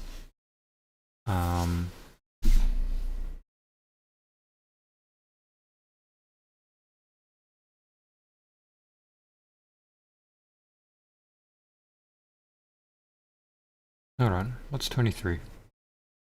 23 is exactly,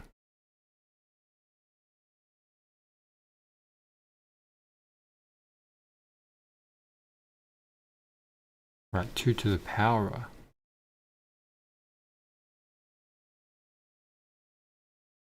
2 to the power of 4 plus 2 to the power of 2, 2 to the power of 1, 2 to the power of 0, mod 33.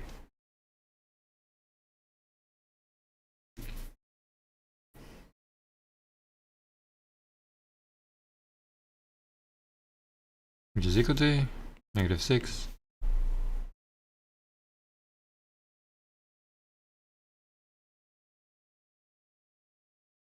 2 to the 4, 2 to the 2, 2 to the 1, 2 to the 0, 2 to the 4 is 8,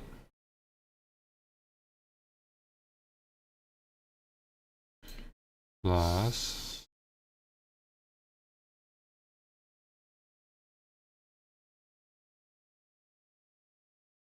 times -6, 4 times -6, 2 times -6, 1, all mod 33, and then -6, 8, -6, 4, -6, 2, -6, 1.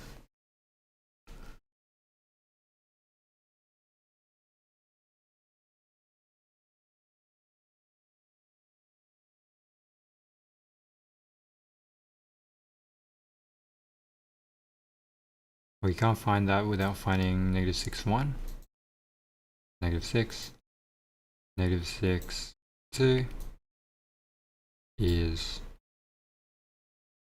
I should say mod 33 is -6.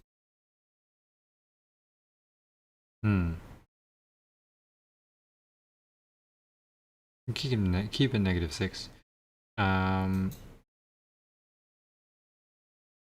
-6, 2 mod 33 is 36 mod 33, which is 3. Negative 6 cubed mod 33, actually 4,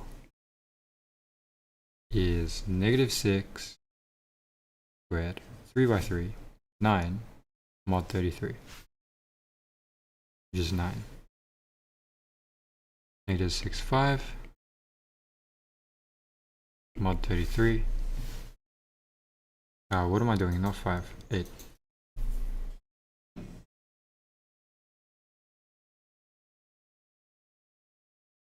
It'll be 9 times 9 mod 33, so 81 mod 33.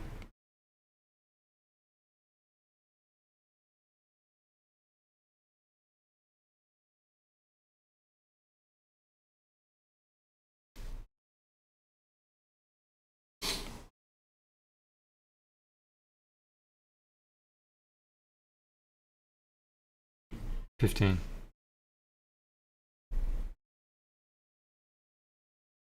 Okay. And when you separate them out using the multiplication of mod equation,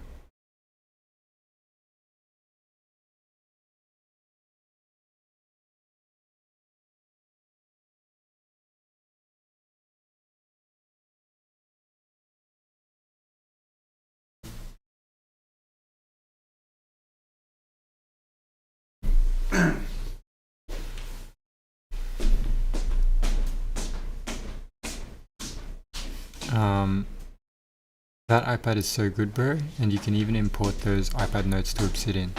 Do you actually know how?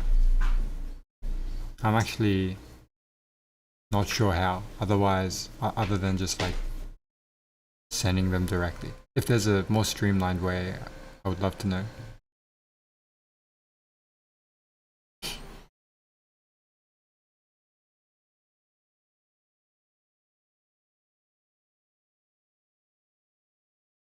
Negative 6 times 3 times 9 times 15 mod 33.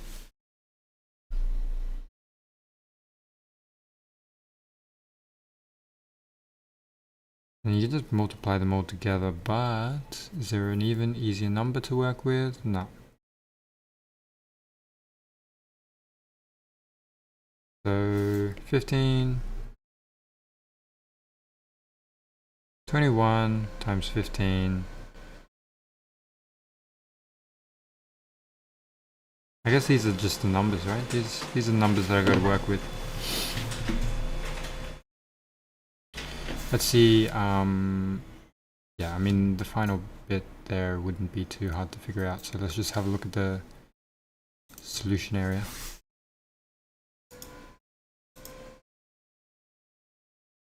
Let me delete this. I can delete this as well.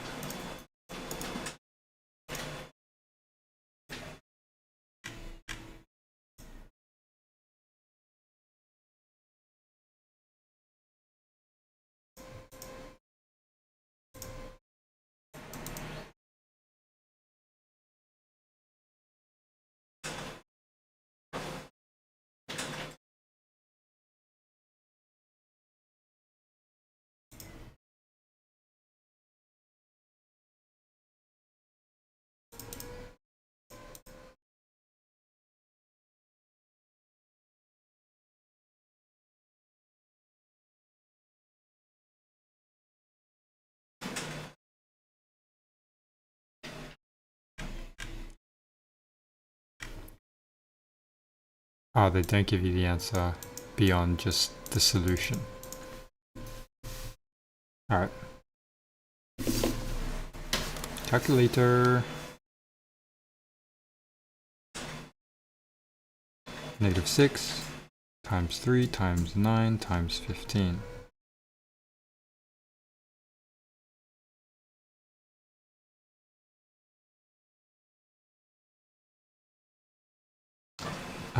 Let's divide that by 33.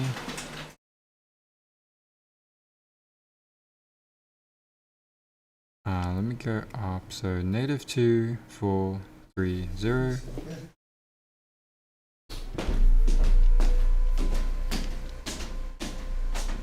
Two, 4, 3, 0.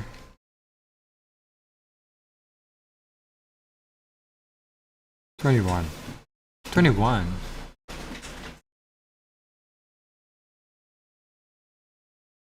Twenty-one isn't the answer. 33 minus 21. That's not the answer either. It was meant to be 15.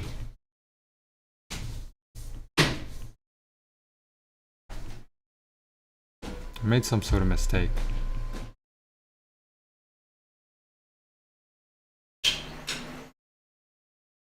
See, negative 6.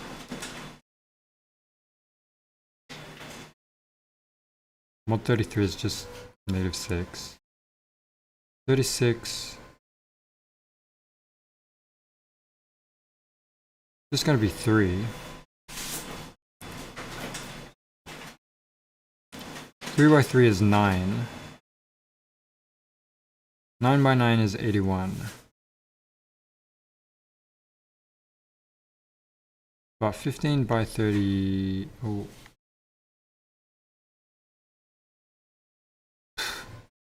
81 minus 66 is 15.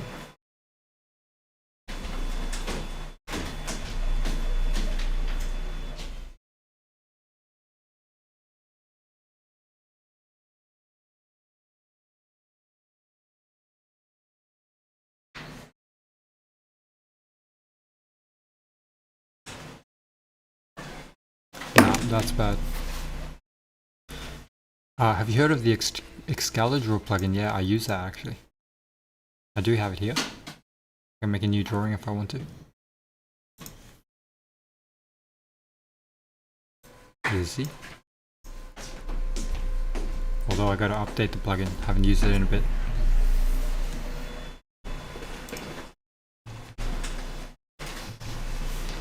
Plus, it's probably more tedious if I write equations there.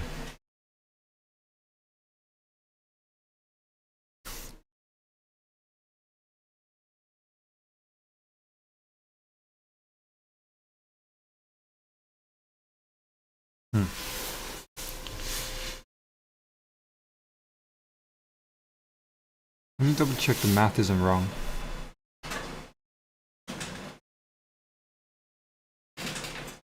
Negative 6, 23 mod 33 is...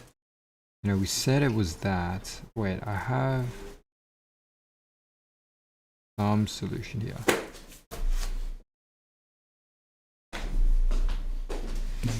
That's negative 6 or 27. Why did we need 16?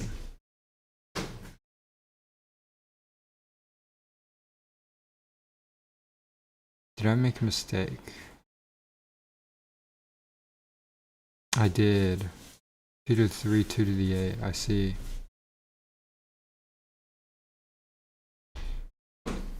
2 by 2 is 4, 4 by 4 is 8. It's gotta be 8. Oh, sorry, 4 by 4 is 16. Gotta be 16. So this final calculation has to be different. 16, man.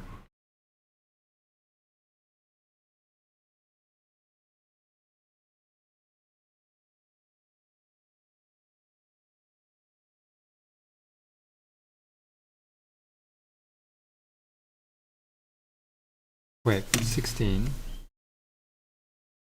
Yeah, still gonna have 8 though. So 8 was 15. And 16 is equal to 225. Because it's 15 by 15. 225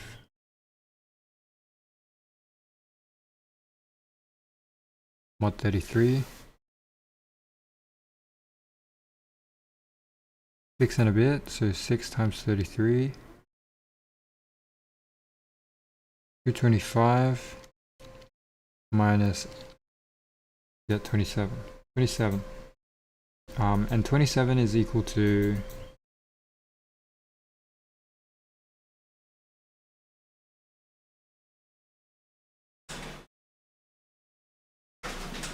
-6. So at the end of the day, you got two -6s.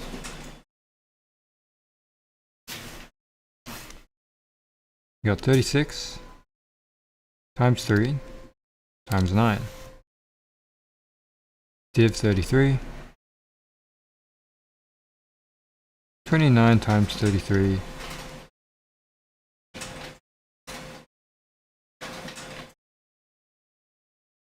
$972 minus, that's 15. Alright, we did good, we got there. We got there. Because then you can import Excalibur notes from your iPad to your Obsidian using Excalibur plugin. Ah, is that the case? You can import Excalibur notes from your iPad to your Obsidian using Excalibur plugin. Now then it depends on how featureful Excalibur is, no? So tell me it's the case that Excalibur can have lecture notes on there.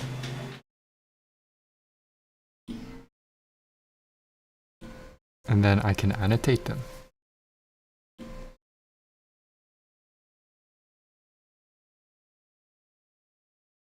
Is that the case?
Is this?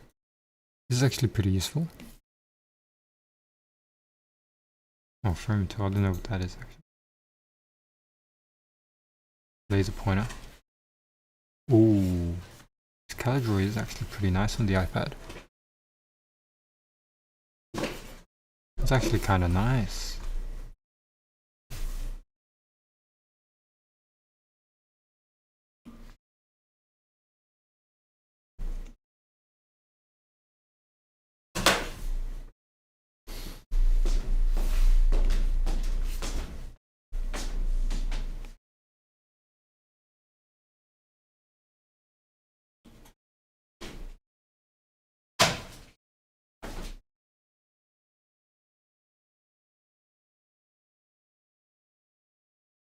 Let's see.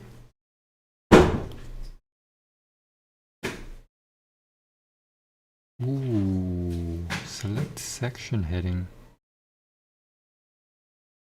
as embeddable.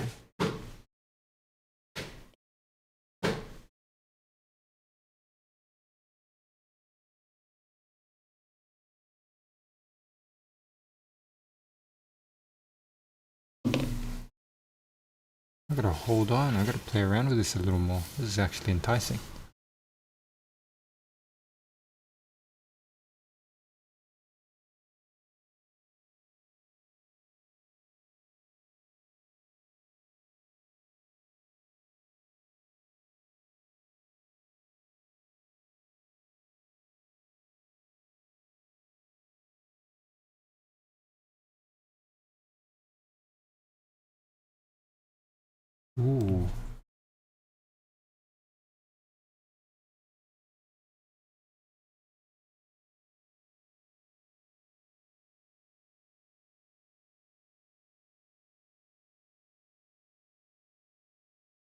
This is actually pretty good. I might actually just ditch Obsidian from this.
Why is it also pretty fluid? Like, this is actually good.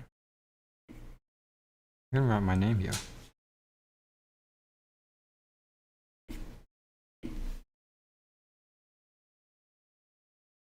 Biodecay, thank you very much. That was a good addition.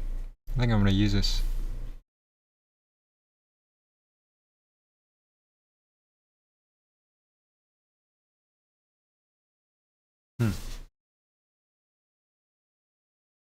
Damn.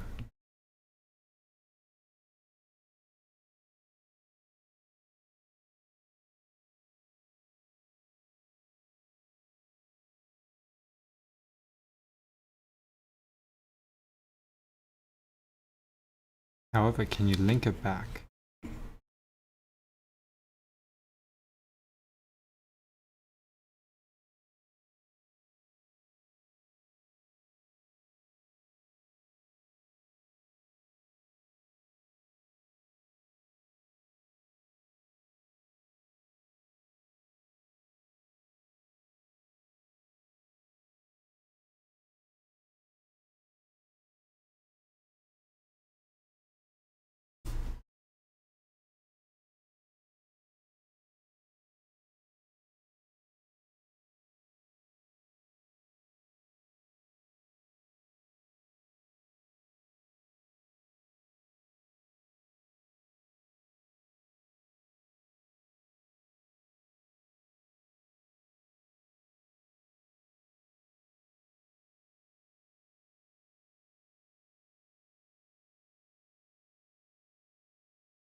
Libraries.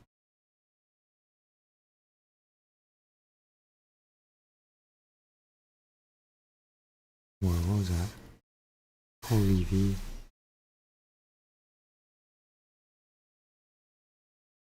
Hmm?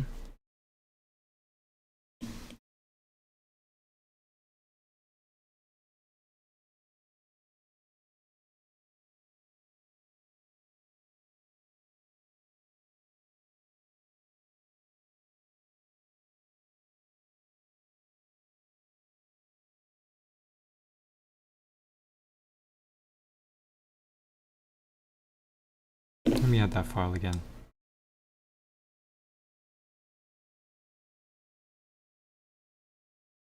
As embeddable. As embeddable.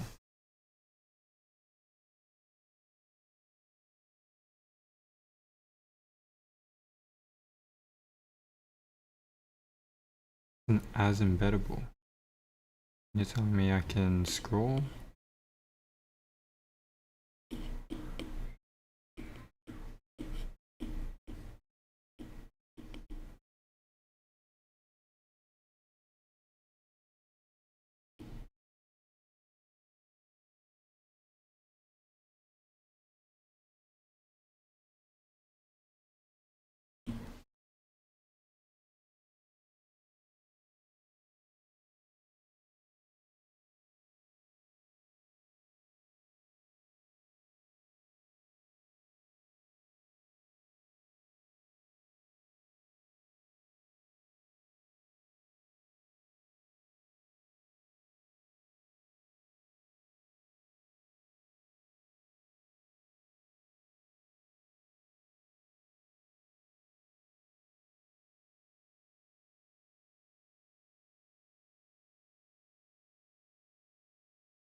Link is ready and available on the clipboard.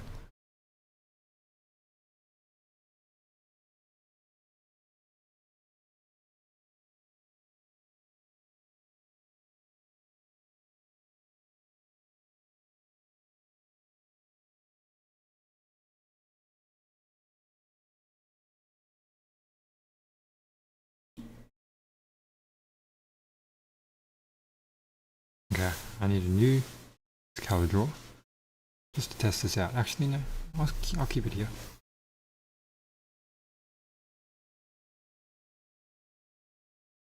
Say, I want to go here. Oh man, I don't like that it pulls out.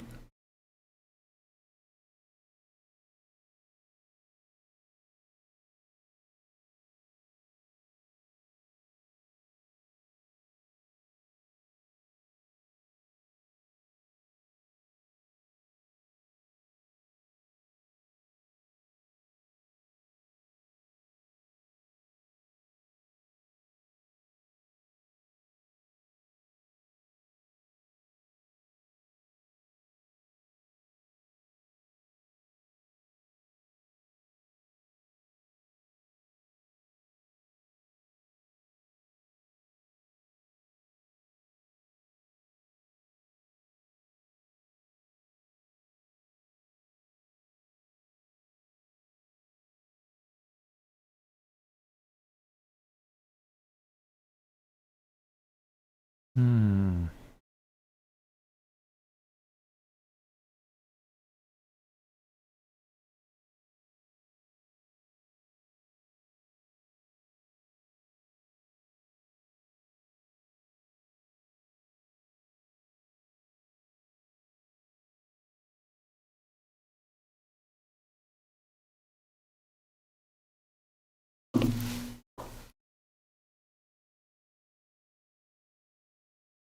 I'm actually going to use that more.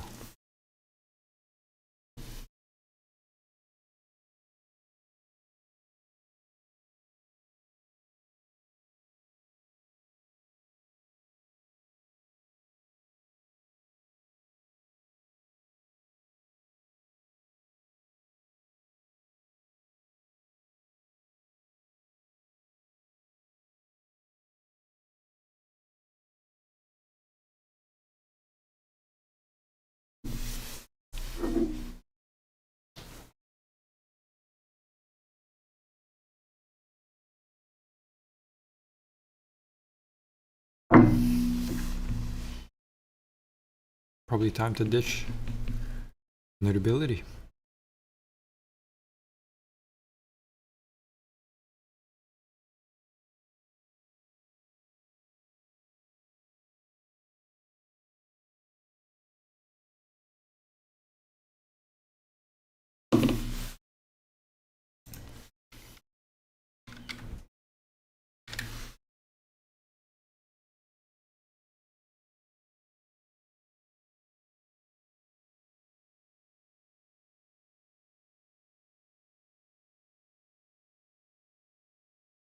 Uh,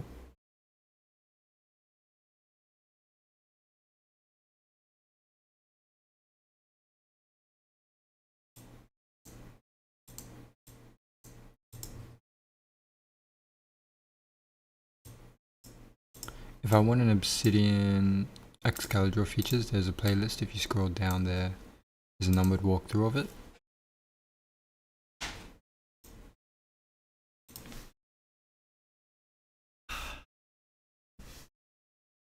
Let me see something first.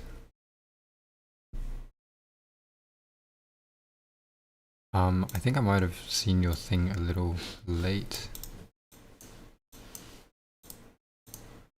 But why is Excalibur kind of so good, hey? Actually really good.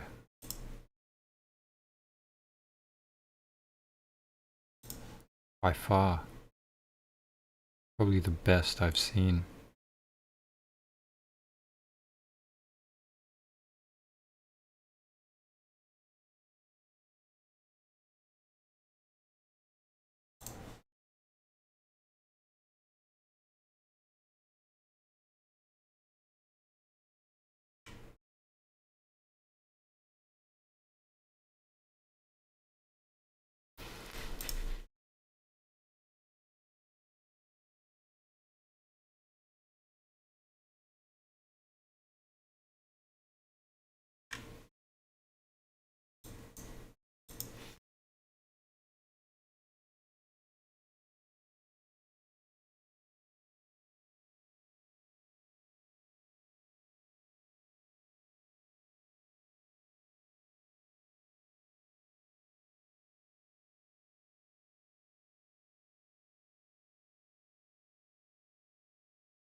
What's their license like?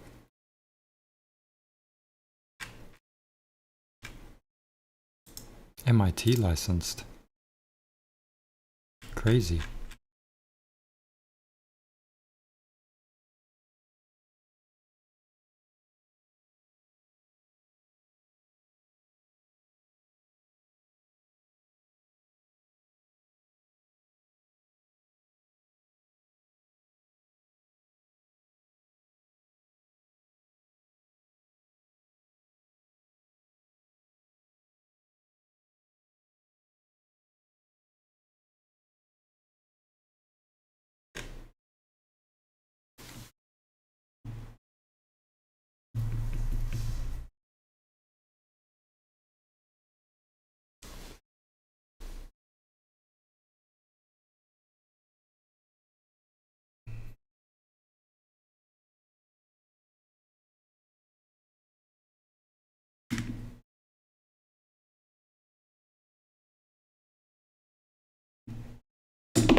I'm gonna basically export these notes, put it to Obsidian,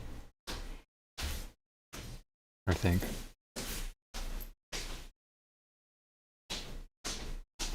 Let's do B though. Let's do B. Alright, so 12 and 200 mod 7. 12 and 200 mod 7. Let's quickly try to do this. The 200 div 2 is 100 with nothing left over. Div 2 is 50 with nothing left over. Div 2 is 25 with nothing left over. Div 2 is 14. Oh, sorry. 12. 1 left over. 2.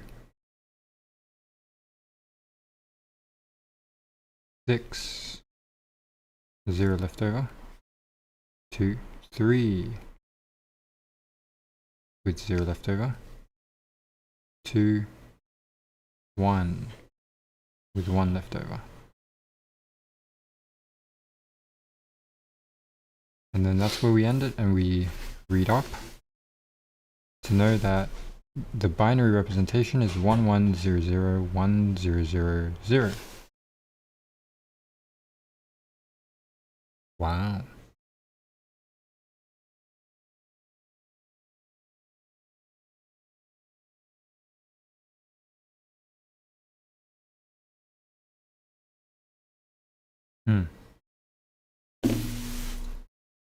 Now. What if I do this exact calculation, but instead I'll do it on Excalibur. Alright. So, man. When I export this file,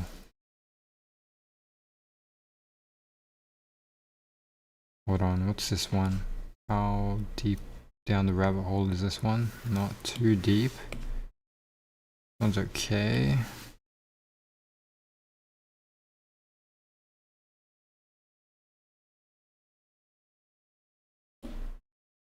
I'm hitting notion.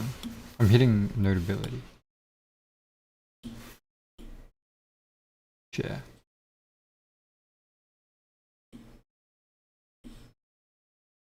Where's my Obsidian at? Here we go. Import into Vault. Insert link into daily notes.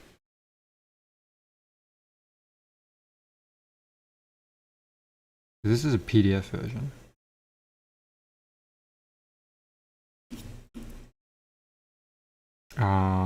Workshop week 2.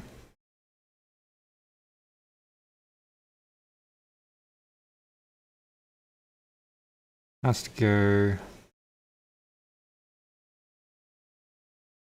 cryptography and security as a new folder. with workshop as the title, and then we move it right into workshops. Oof. Right. Okay, let's create a new Excalibur. I would like to have dark mode here.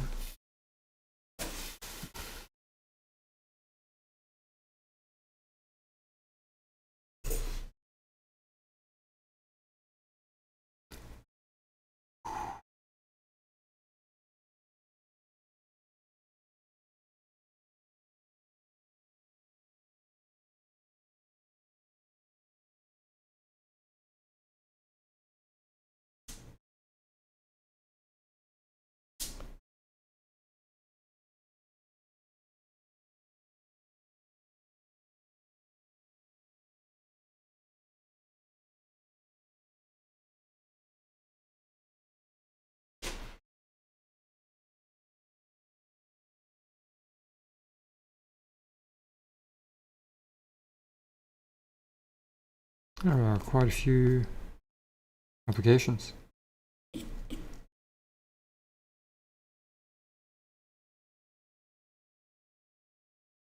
What is quote?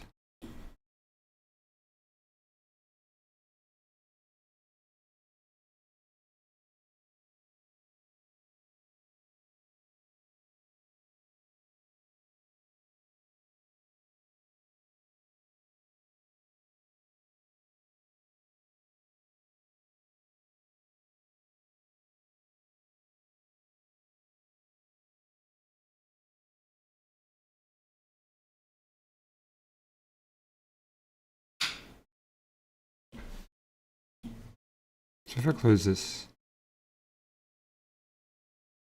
and reopen it somehow.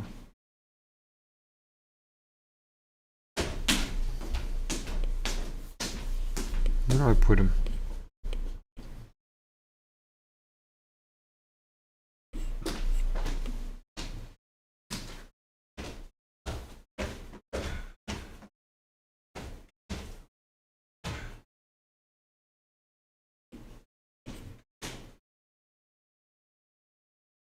It would be in fleeting notes, right?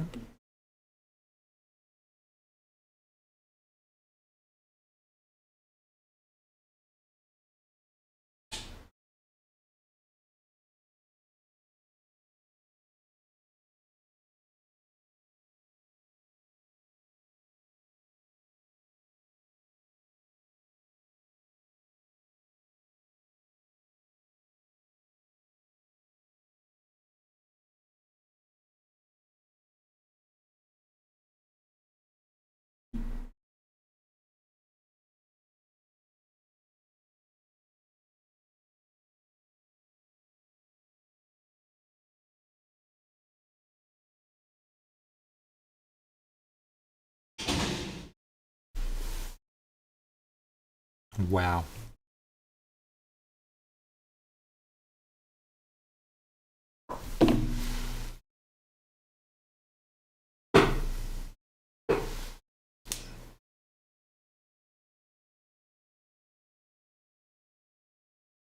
Let me just sit for 5.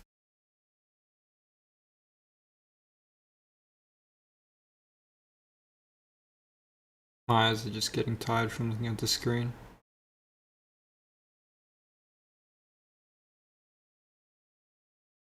Need to chill and think about stuff for a second.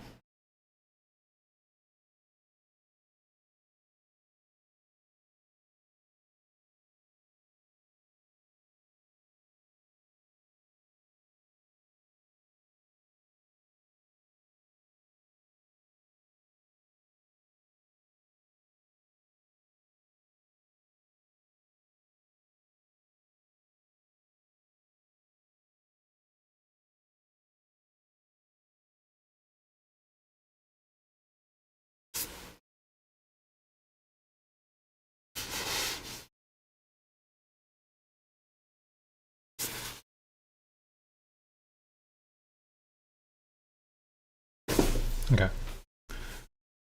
Give me a sec. Just gonna head to the toilet.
Standing.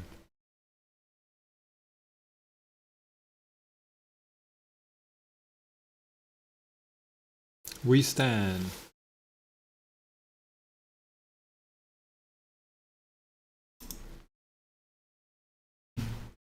Okay.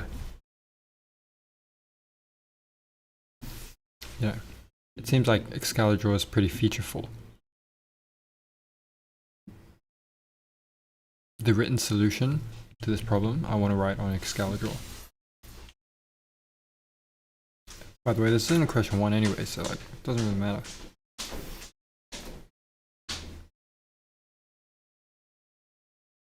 But it's here anyway.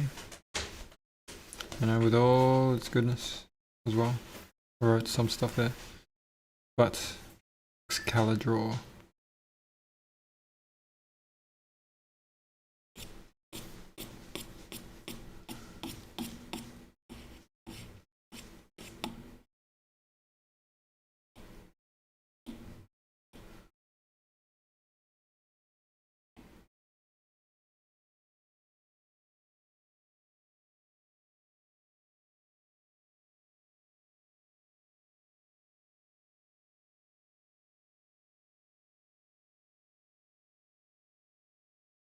Hmm.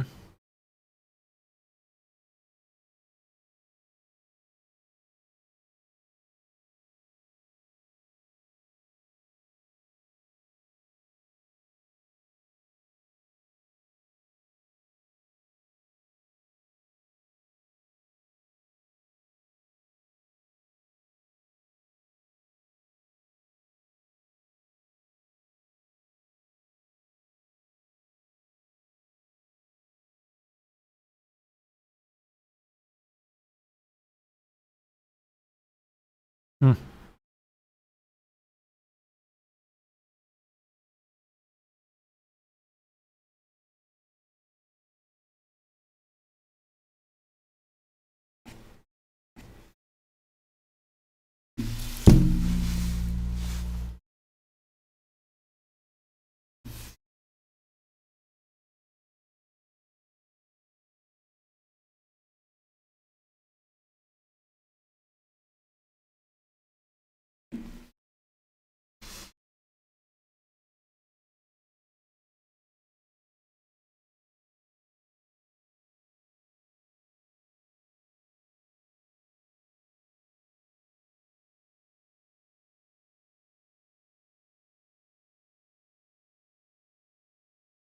Insert any file.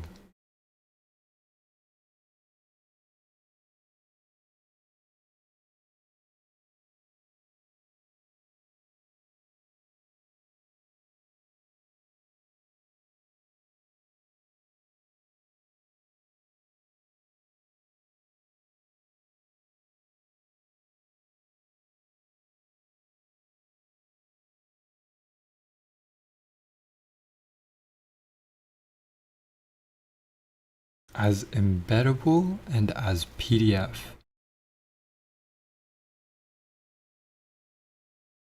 Pages to export.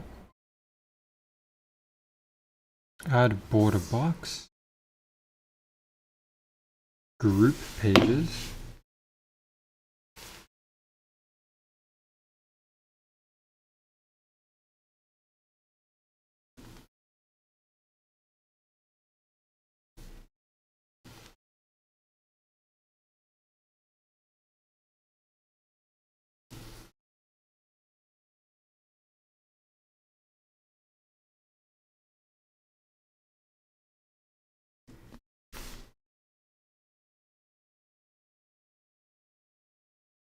Import direction.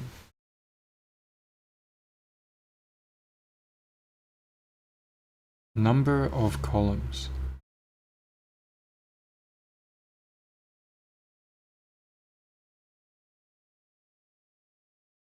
Size of gap between pages. Imported page size. Can I change this to 2?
Okay.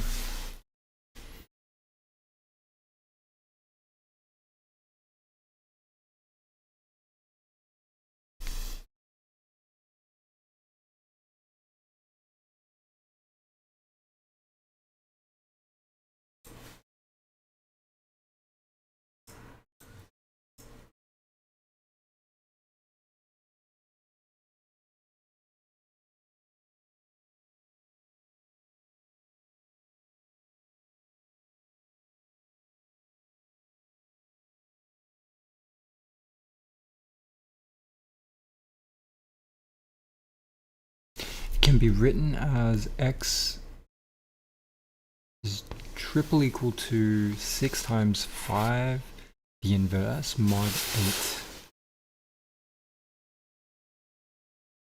5 the inverse equals 5 mod 8.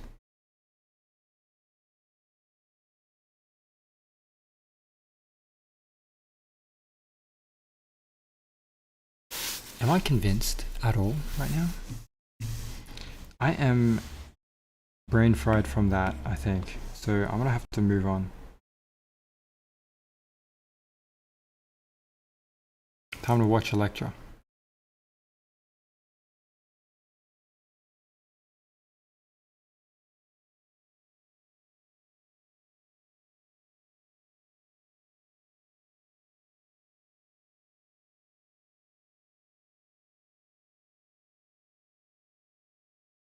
Okay.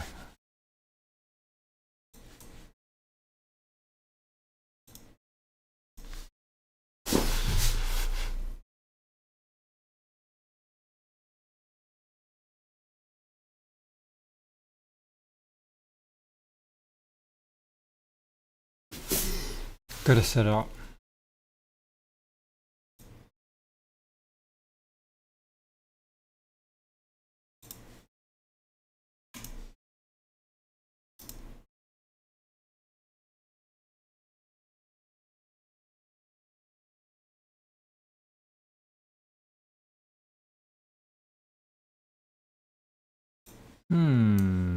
That's sus.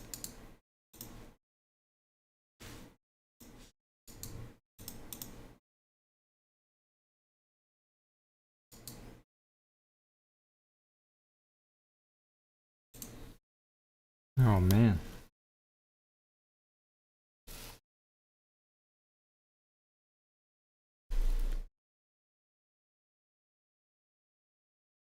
Alright, let's update Excalibur.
Okay.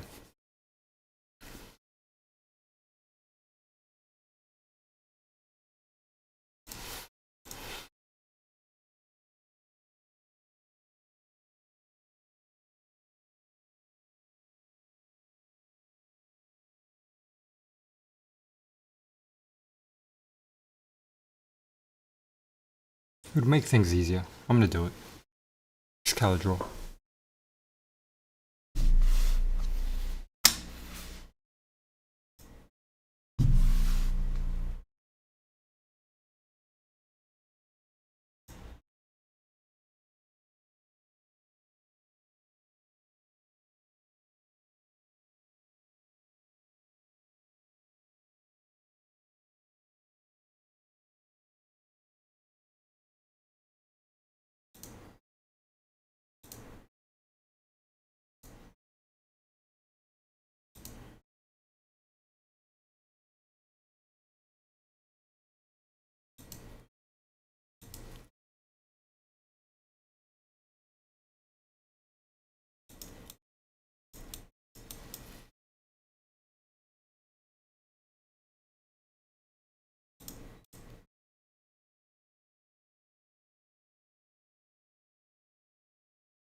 Size of gap between pages. Whatever.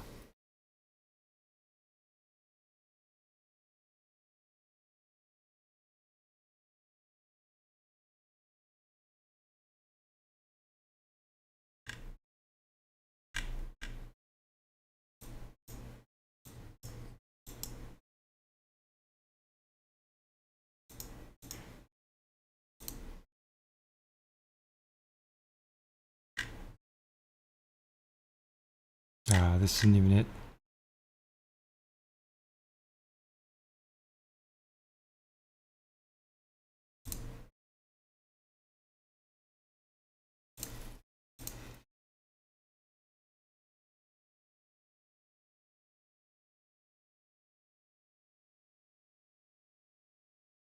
Oh, yes it is. Yes it is. Yes it is.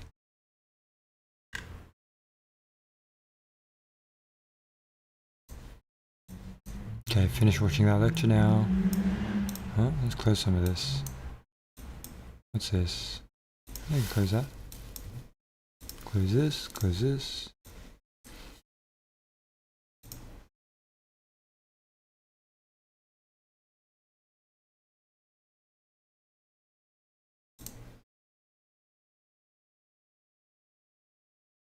Yep, this is where we left off. Gotta watch just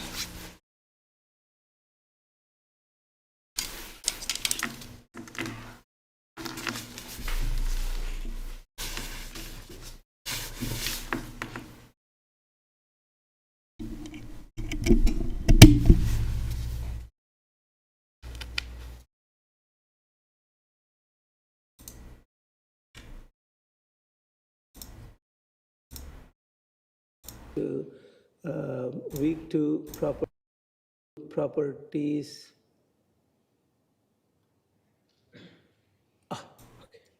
So here, I'll go.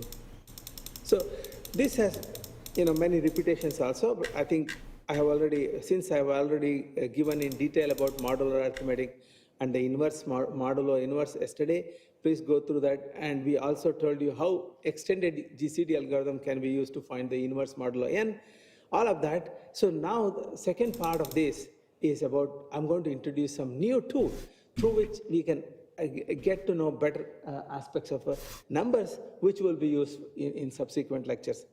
So, and I have this, so this is called Euler phi function. Have you heard of a person named Euler? How many of you have heard of Euler? 2, 3, 4, good. So this is a remarkable for so many people you know about. So in fact, she's such a great. oh, by the K, hello.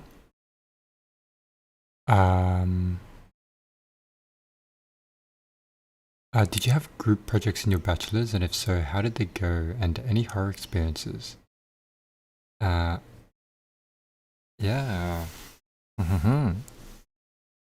I would say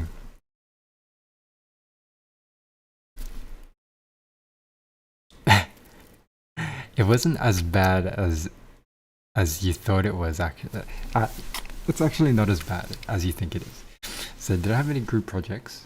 Yes, obviously, and they were pretty much like 80 to 90% were group projects. Actually, that's an overestimation. Probably like 60%. 60% of the assignments that were given were group projects. How did they go? Most of the time, we got maybe H2B to H1, which is around the ranges of 75 to 80 or 85. So we're talking like a solid mark for a group project, which is in, it's the upper quartile or the upper, better than average, so to speak.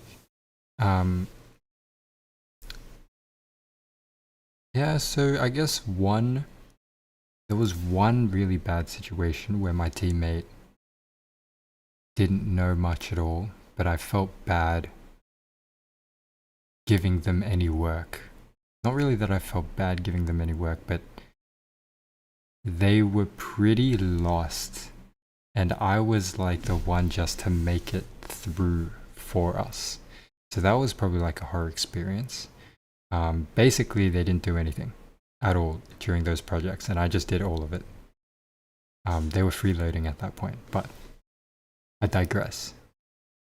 When it comes to group projects, what I usually do to make it successful though, is ask on the discussion forums, like, hey, I'm looking for people who want to get 80s and above in this subject. Let's go. And then some people just email me, and then they tell me they want to join my group and stuff.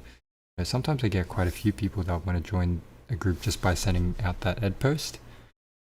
And that was doing it that way. You get other people who also want to pass. And since you're writing in English as well, like the people that you're getting actually can competently speak English. I've had situations, or I've heard of situations, where people actually had group members that spoke another language because they were international students, and the communication would have been god awful. So I'm glad I never had to experience that, because I did some preemptive people gathering And so the other thing though is by doing that preemptive people gathering, you're actually like targeting people who actually can speak English. And you can find people that speak English well when they email you. And then it's good communication from the start, no problems there. And then more recently, I guess, like, even with that, I'd say I've picked up to be like the leader of the group, or like the scrum master, the person to go to for the questions of the assignment. Maybe I spent way too much time on assignments, to be honest. In bachelor's, I actually spent 80 hours for one assignment one time. And I calculated that, like I full on calculated that. And do you know what the outcome was? This is what the outcome was. RPC framework. Remote Procedure Call Framework. Written all in C. And I had like this time tracker and everything. 80 hours total. No, not in 1 week, but maybe over the span of 3 weeks. And this assignment, by the way, was meant to be just a 20-hour dedicated time. But at the end of the day, I was kind of obsessed with this a little too much. And I think it was more to my detriment than anything. Because at the end of the subject, I did alright, but it wasn't anything good. But this assignment specifically was good. So I kind of went balls deep into these like assignments, and I did them really well. But at what cost?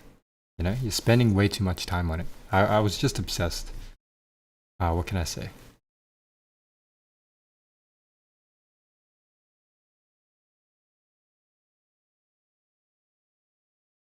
Yeah. But anyway, this app this one that I did build in C is memory leak free, has its own data structure, right? We're talking about like the protocol design is using an RPC message, which has all of these different fields inside it, and all of these different fields get serialized. And that whole thing, like you just pass in one RPC message struct, it's a struct, not a string. You pass in the struct, it serializes the whole struct. That's like the core of the app that I built here, or the framework that I built here.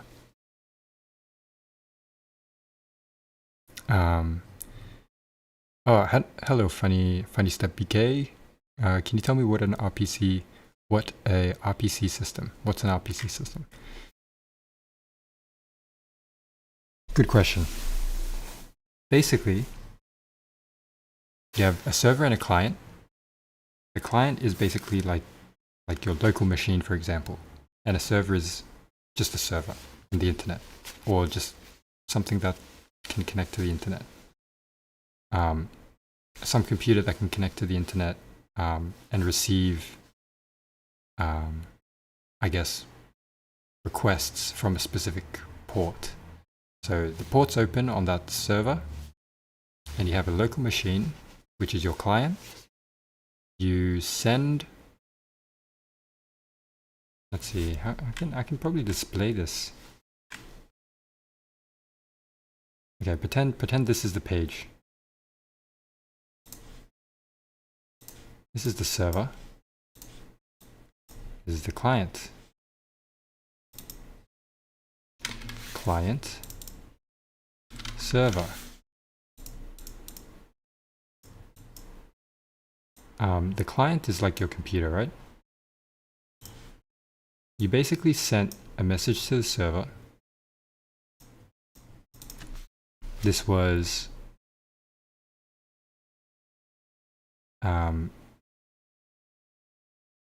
some function,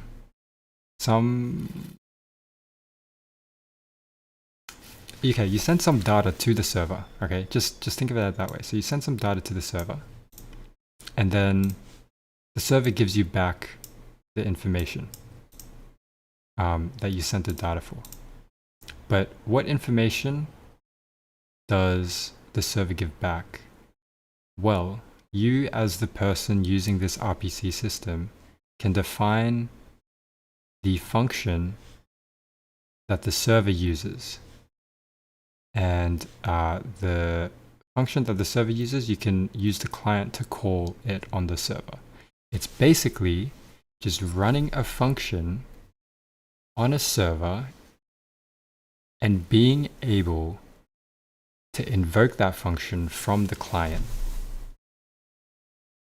So my diagram doesn't look very good actually, but it's basically RPC is a system where you can have functions run on the server, just like you would be able to run a function on your local machine using a Python script, for example.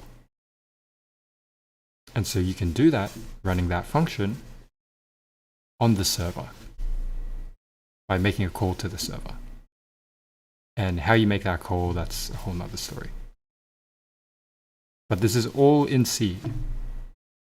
And the main part is like, you know, you can do all this, but the main part was making this RPC message, which I really didn't need to do. It was over-engineered as hell. Over-engineered. Yeah, no memory leak. That's it. Yeah, anyway, it was, you know, there was some notable mentions, like using a hash table, which I also had to build from scratch. Yeah, a protocol with a request and response message structure, right? It's a data structure. And the serialization and the deserialization of the messages are done through the functions in protocol.c, whatever. And then Elias gamma encoding is used for the serialization and deserialization of size T data types. That also was another thing that I went down the rabbit hole for. Anyway, yeah, yup, got it. Your explanation pretty good, but pretty complicated stuff. I mean, I think, yeah, I might have botched the explanation a little bit, but yeah. It's alright, it's alright. It's alright. Alright, now, whoops. Let's do this. Let's try and do this lecture in Excalibur. We'll see how it goes. Mathematician. So till that time, you know, the mathematics was developing, you know, in Europe at that time. Euler's contributions were very significant. First, he also used, you know, in all the Euler-Totten functions, all the number theory, everything was there. And they say that he was also kind of well versed in all these kind of techniques. And Okay, one problem is, I don't know if you guys can see that. Oh, no.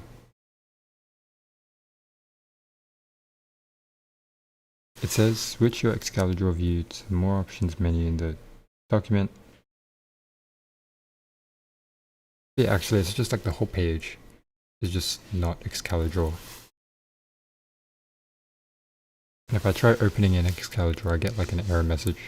Oh, sorry. Can't see what it says actually. There's like JSON decode error. JSON parse error. Invalid number.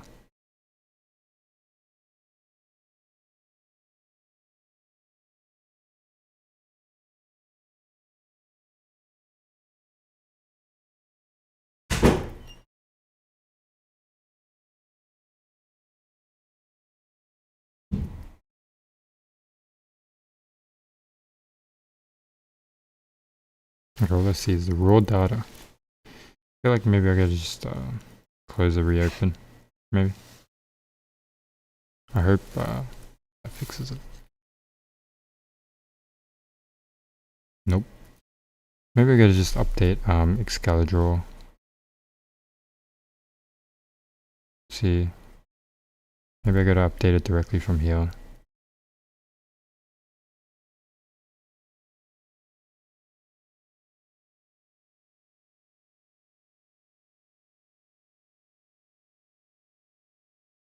Damn, I keep on hitting the wrong thing.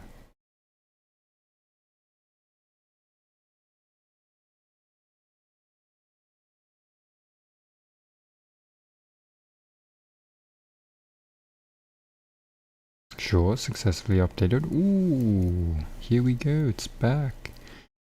Yay. Yay, okay. Here we go. Hopefully this will be fine.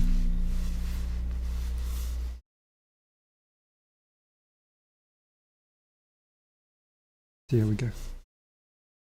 Euler phi function. We're going to actually use some of those ideas here, okay? And sometimes I might put them in a more dramatic form, but basically they have a very nice, interesting mathematical problem, okay? So first time, we know now basically what are the things. We know the prime numbers we know. So far we know the prime numbers, and we also find out extended GCD algorithm, GCD properties. And so now I'm going to have some more other definition. So this definition will help us to think about what is called relatively prime. When you know the prime numbers, but now I introduce an idea called relatively prime.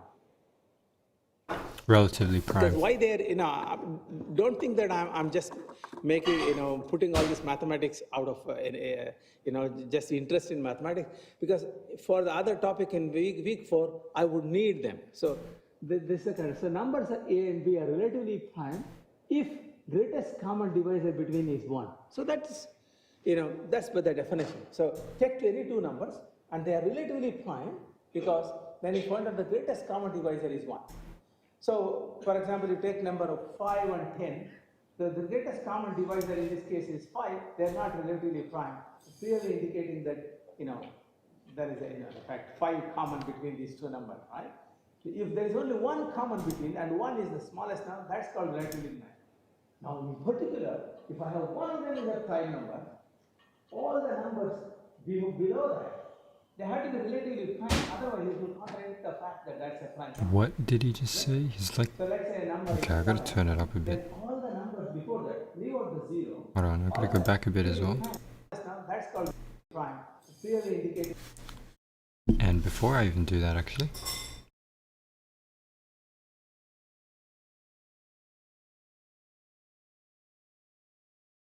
How did I make a link before? I think it's this.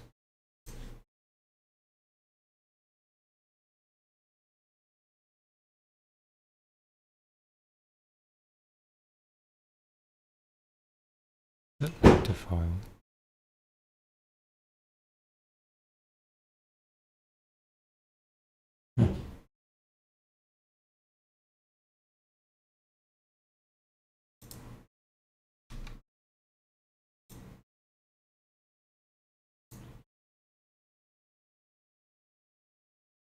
Wait.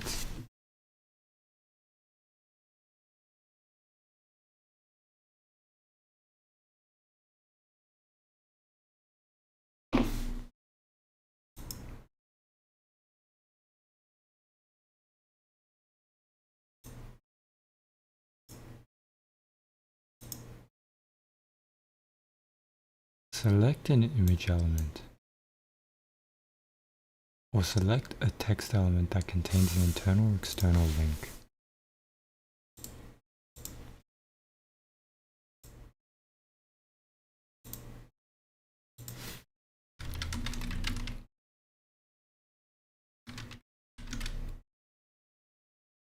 I suppose it's just like if you just... click on this. Right? Nope.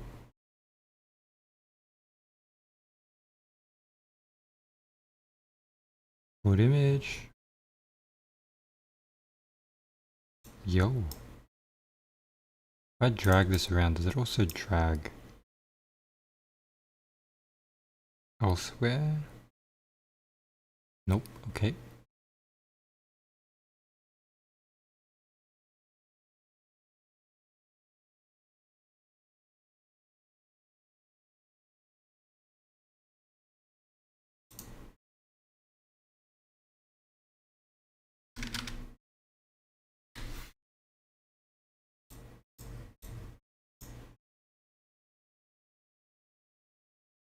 Okay.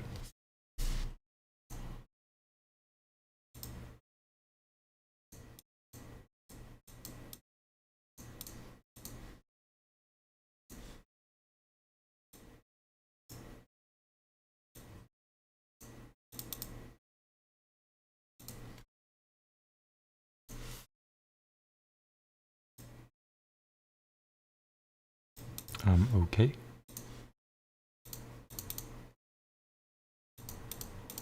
Confusion prevails. Control Z. I can't even. Oh my god. It's kind of frustrating.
Oh my god, this is what I needed.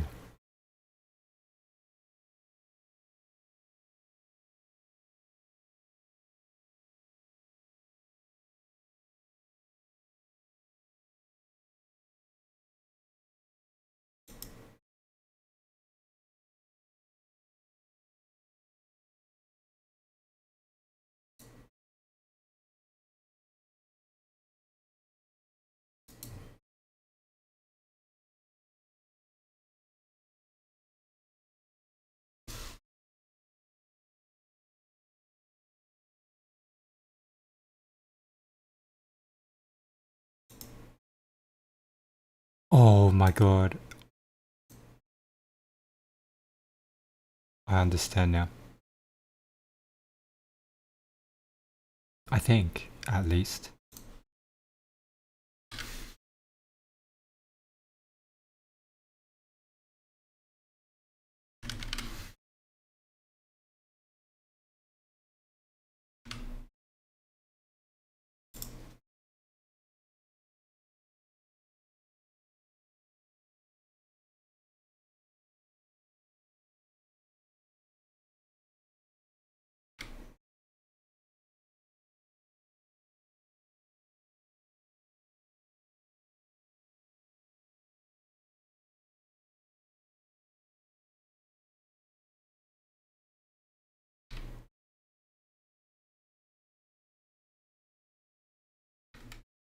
Hmm.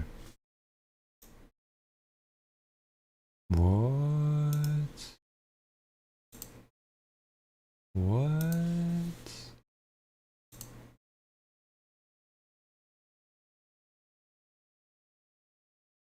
Nah.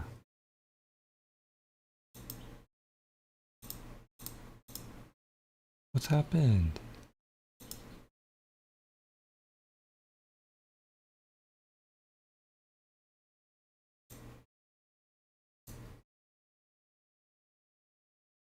No way it's just created like a completely new drawing.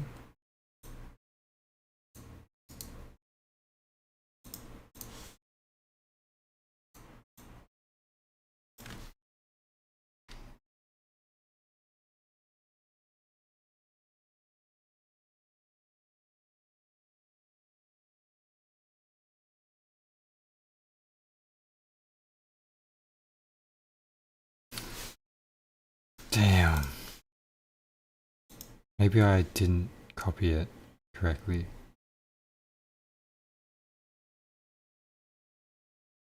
Alt click.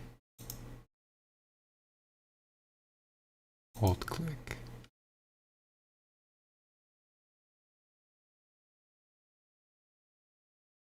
Imagine creating a document similar to this Wikipedia page about Peter Bruegel's painting Children's Game. You want to show the big picture and then you want to zoom into different parts of the picture. How would you do that? You would probably copy paste the big image into your document, and then you would take the same picture, paste it into an image editor, and you would cut different parts of the picture and paste those into your chapters in the document. The issue with it does not work.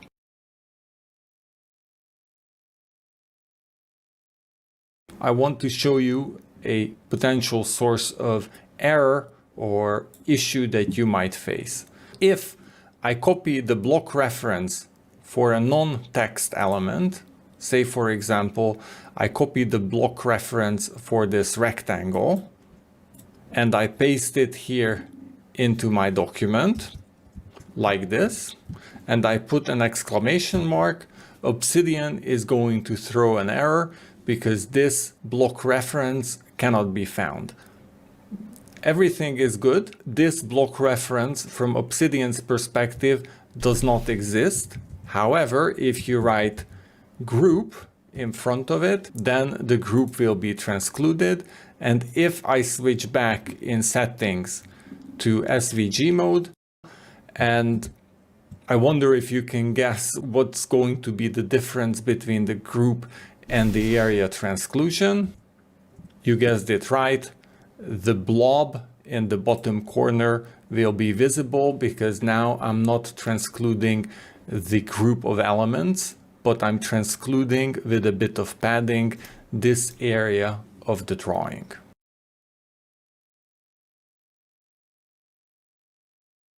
Finally, I want to share with you 3 little tricks I applied when I was working with the painting from Peter Bruegel.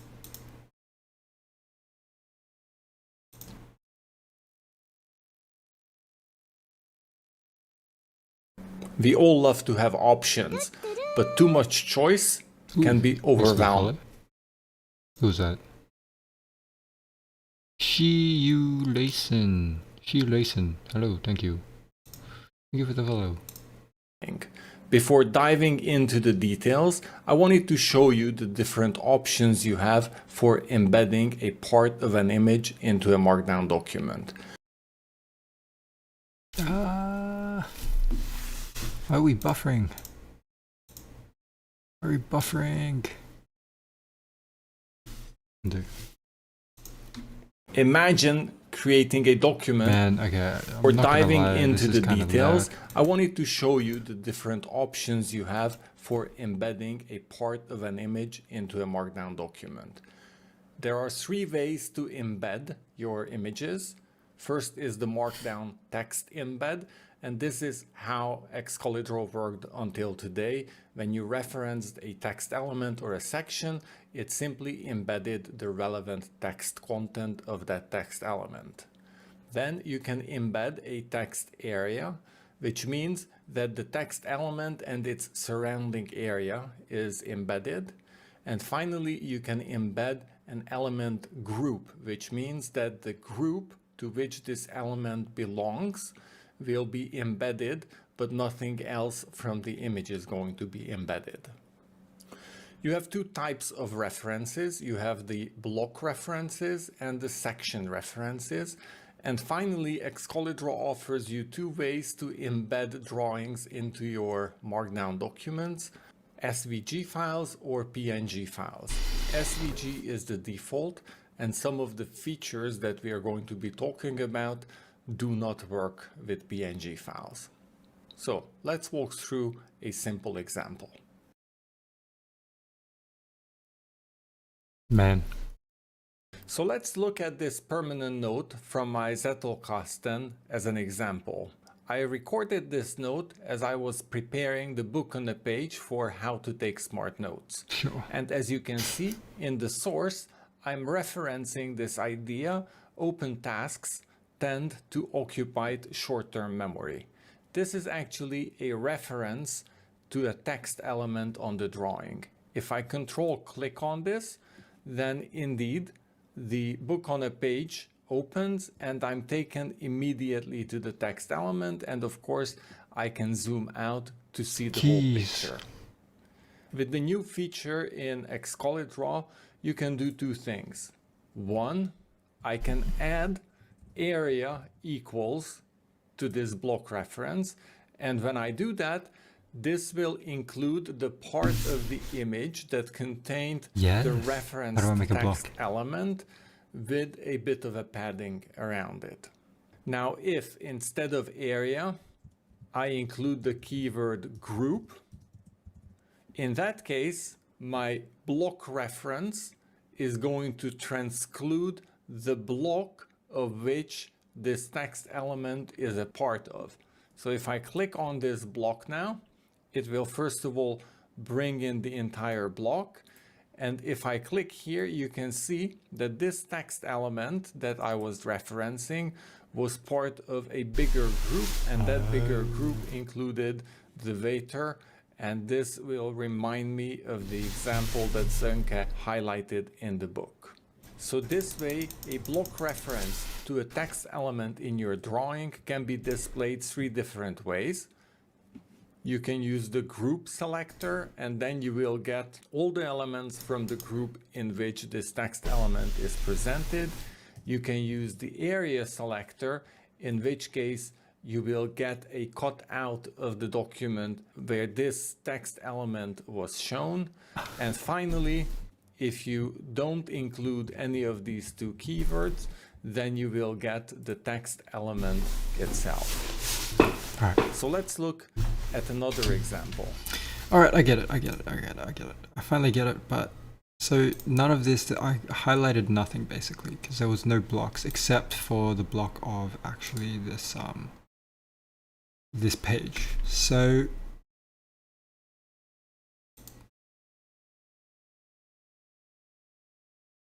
probably the link or the area or the group.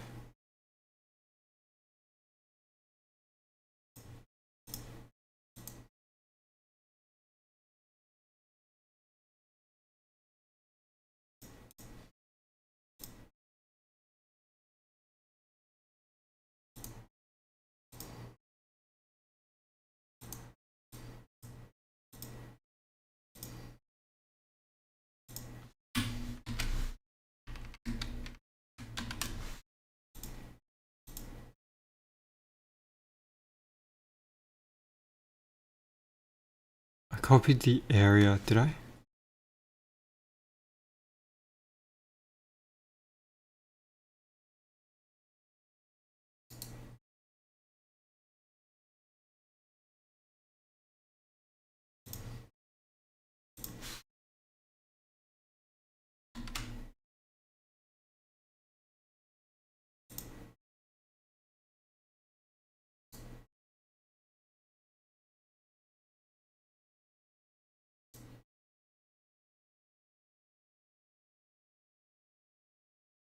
Hey Alexander Petronov, thanks man. I appreciate your kind words. I wouldn't say it's entirely deserved, but you know, I appreciate it. Just because what is it? A lot of the commits are also from a backup that is happening in the background, and some what's it called, Zettelkasten, I guess. But I mean, my Obsidian notes. Sometimes I push my Obsidian notes to my Git repository.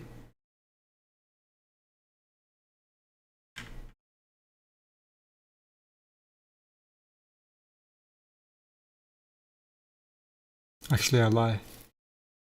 The GitHub repository is actually on a different server. Never mind. When I'm talking about Obsidian. So everything else that you see is backups happening.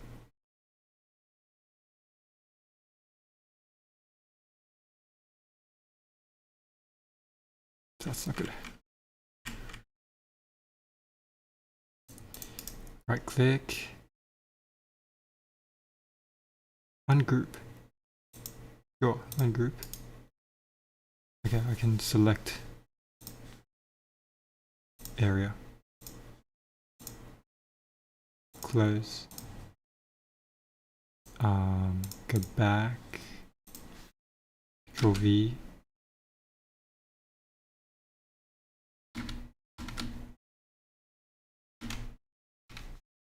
Some area. Yeah. That's good. Somewhat.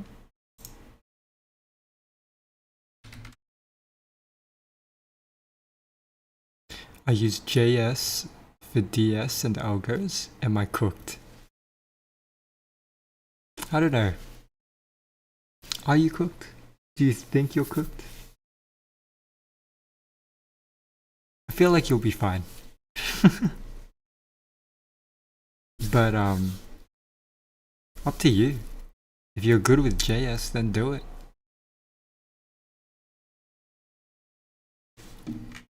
There's no one way, I would say.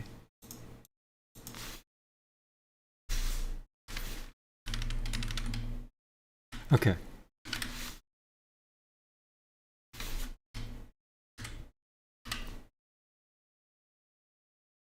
Relatively prime.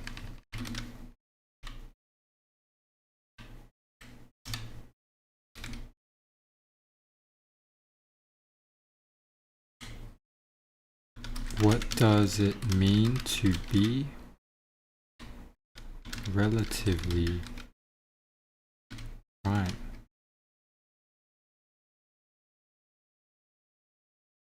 Ooh.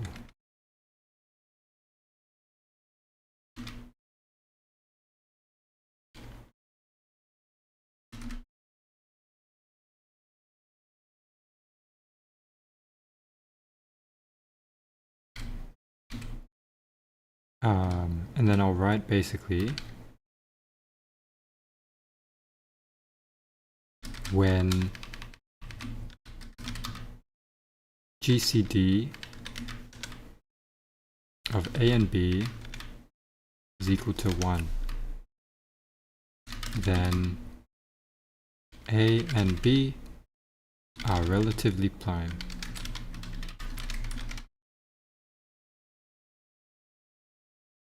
And then that's the source.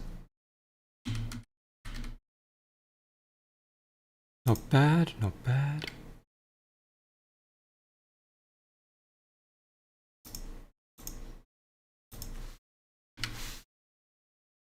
Okay.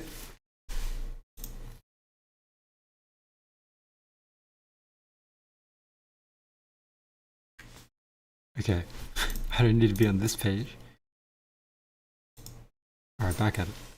That, you know, there is in fact 5 common between these two numbers, right? If there is only one common between and one is the smallest number, that's called relatively prime. Now in particular, if I have one then is a prime number, all the numbers below that, they have to be relatively prime, otherwise it will contradict the fact that that's a prime number. Right? So let's say a number is 7, then all the numbers before that, leave out the 0. All the non-zero numbers below 7, they are all relatively prime to that number. Okay, that's another factor. So now what this person does, he is either, we give that, he called 5 function. Basically, he did 5 function. We added either 5 function because because of this is how we recognize his contribution to the knowledge, right? In the modern times. So either iterative function is, let's say, n greater than 1. Phi of n is denote the number of integers less than n, but relatively prime to n. So now let us Euler function phi.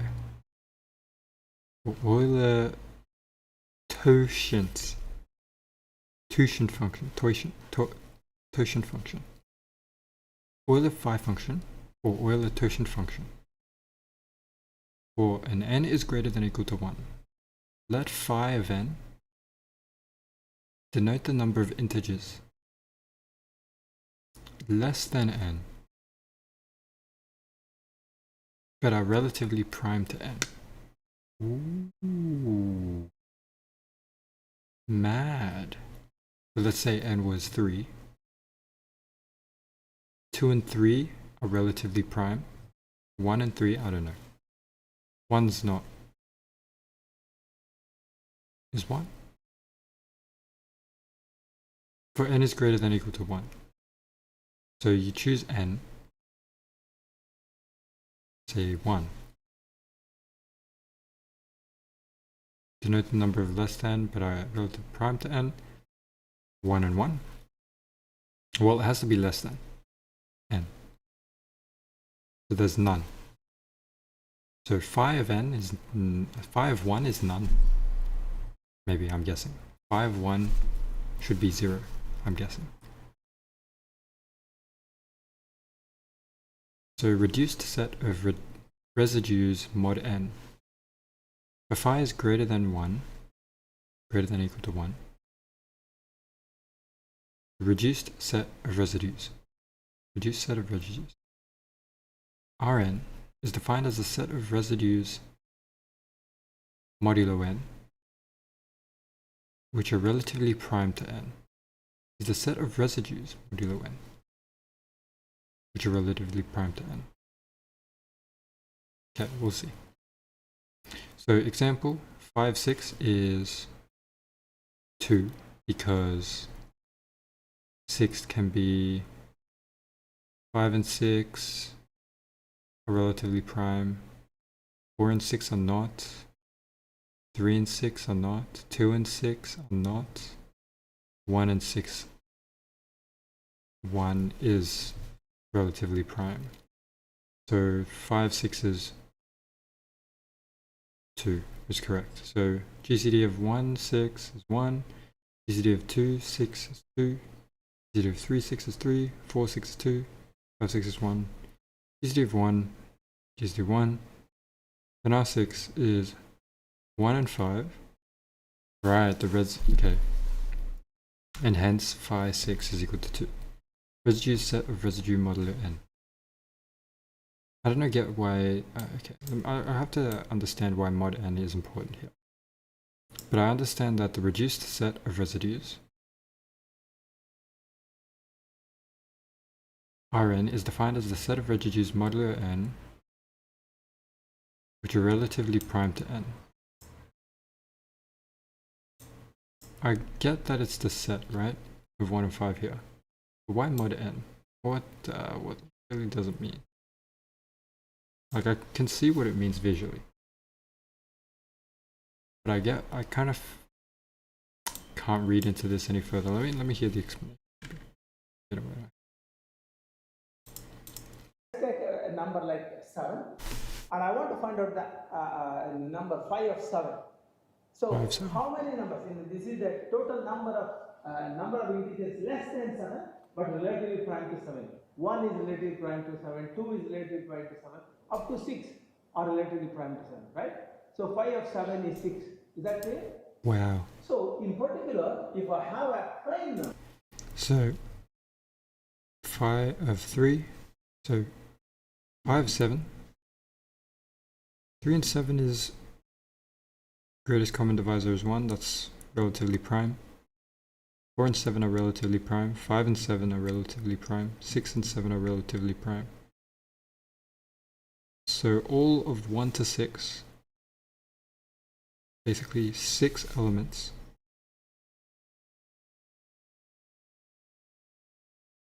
means that phi 7 is equal to 6. Let's see. They have prime number or relatively prime to 7, right? So phi of 7 is 6. Is that clear? Yep. So in particular, if I have a prime number, we have a prime number, the phi of prime number has to be 1 less than the prime number. Yeah. So this becomes a kind of thing. But I'll also add another interesting idea. I see. What is called, reduced set of residues model. So given now n greater than 1, the reduced set of residues R of n is defined as set of residues modulo n which are relatively prime to n. So what I now when I have R of 7, that set R of 7, what are the elements that it will contain? 1, 2, 3, 4, 5, 6. Yep. Right? So that means the cardinality is another concept that I can come to. Cardinality is the size of the set. Any set, cardinality is the size of the set. So R of n is a R of 7 is how much? R of 7 is a set, that is 1, 2, 3 up to 7. But the cardinality of R of 7 is 3 of n, which is 6. Okay. So examples I have given here. Phi of 6 is 2, because if you have a number 6, 1 is relatively prime to 6, 5 is relatively prime to 6. All other numbers 2, 3, 4, 2, 3, 4, they are not relatively prime to 10. So R of phi of 6 is 2. Observe that GCD of 1 and 6 is 1, GCD of 2 6 not. So and all of them. So you can see R of 6 is only one of them. So hence phi of 6 is 2. Clear? Yeah. Now, first one, I'm going to show the first fact. Phi of a prime number is a pi p minus 1 for every prime. So this is easy and follows from the definition of the prime number. I already mentioned about it. The next one requires a little more, proof thing to. Phi of a power of a prime number. Okay, phi of p power a is precisely p power a, p to the power of a minus p to the power of a minus 1. Then you can take p power a minus 1 common. You can see p power a minus 1 common, then it's p minus 1. Okay, for any prime p, for any integer a greater than 1. Okay. Now let's I hope everyone has a fresh mind now. We'll go through it and we'll understand it, very clearly at the proof. Now consider from. Ooh, So what okay, hold on. This is about to go through a proof now.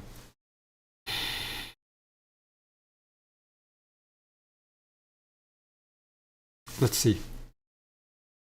To show the fact of the phi function, the phi of p of a is equal to p of a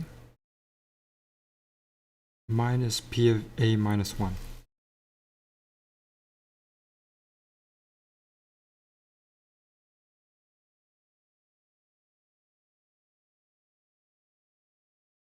Which equals to just take the factor out, right? Yep, okay.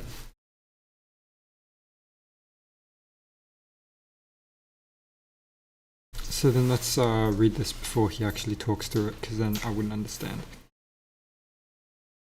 Consider numbers from 0 to p a minus 1.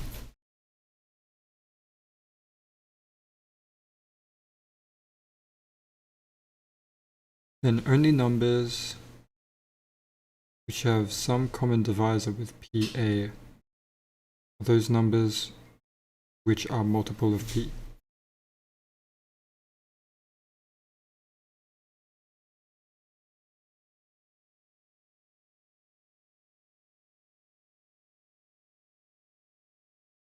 There are exactly p a minus 1 such numbers, including the number 0. All other numbers are relatively prime to PA.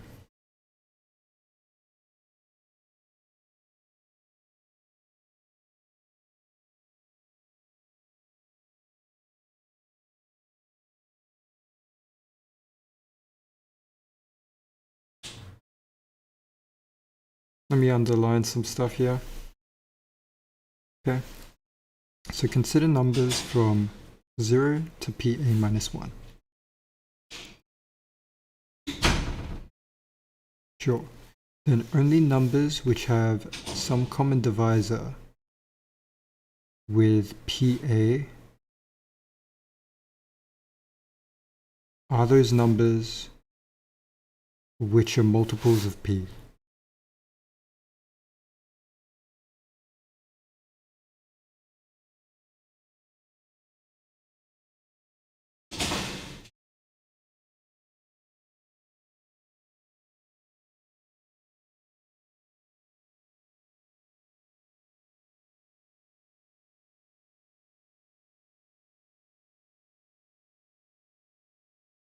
Sure, I get it, yeah.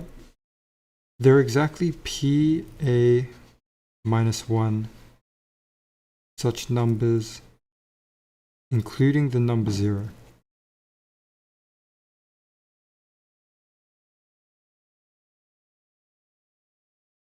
So you're telling me 0...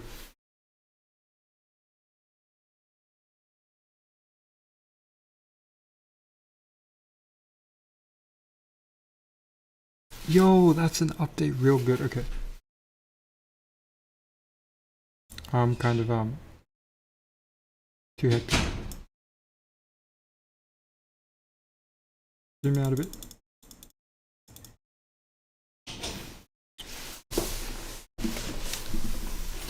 Including the number 0.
I'm convinced, right?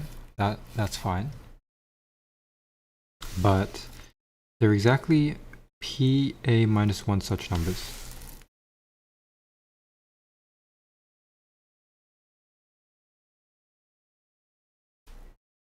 How do you conclude that, right?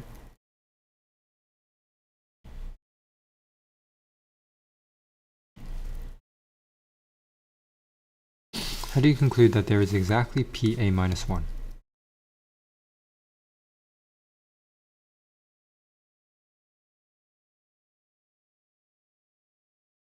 Because say the prime is 7 squared.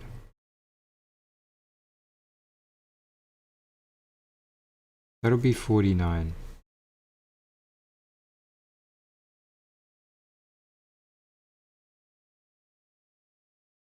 Seven by 7 is equal to 49.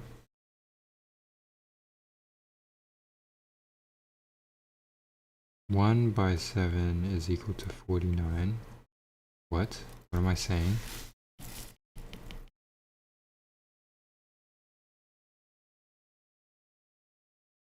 Okay, say 7 squared.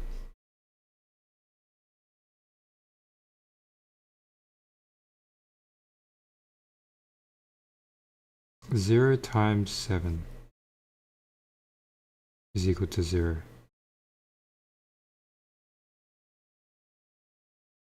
One times 7 is equal to 7. 2 times 7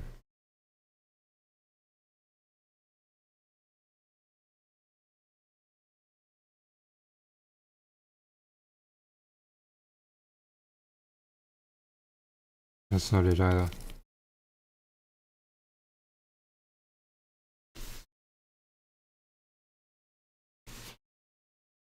There are exactly p a minus 1 such numbers. So say 72 is that, right? You're telling me there is exactly 7 to the power of 1 such numbers. So there are exactly 7 such numbers for 49, which are a common divisor, or a multiple of 7.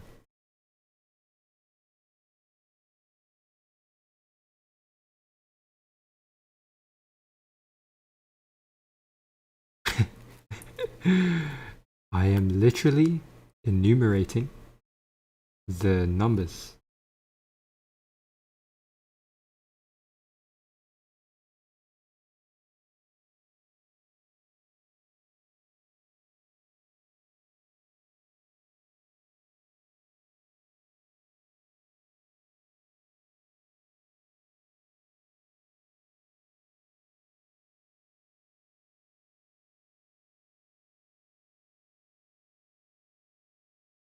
Including 0.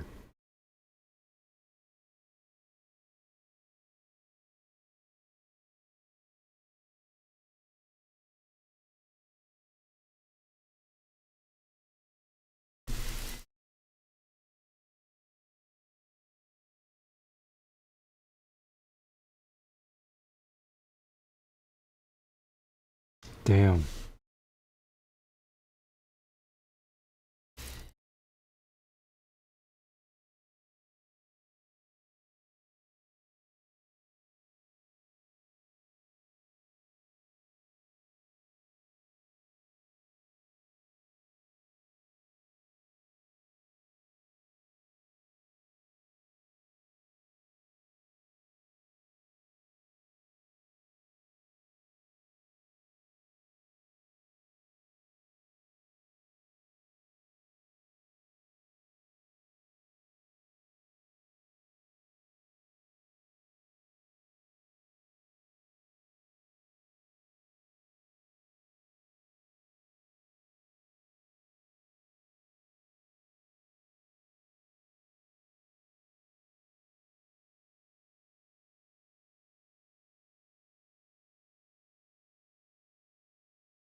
Number of CD.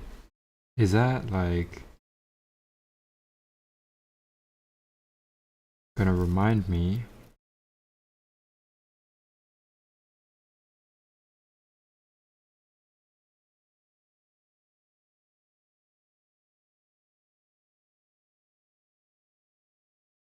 Number of common divisors.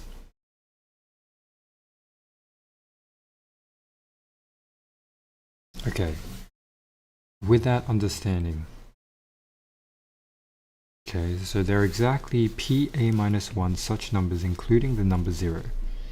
All other numbers are relatively prime to PA. Hence, the phi of PA is equal to PA minus PA minus 1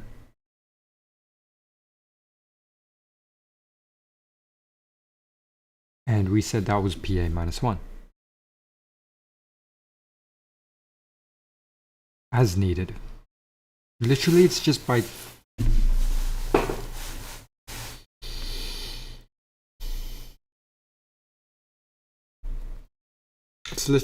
understanding what happened.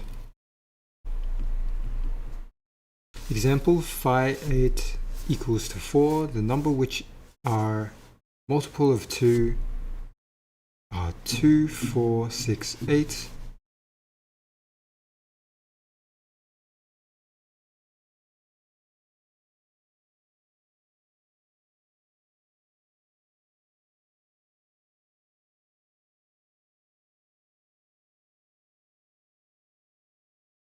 And hence relatively prime numbers are all odd numbers up to 7. 1, 3, 5, 7.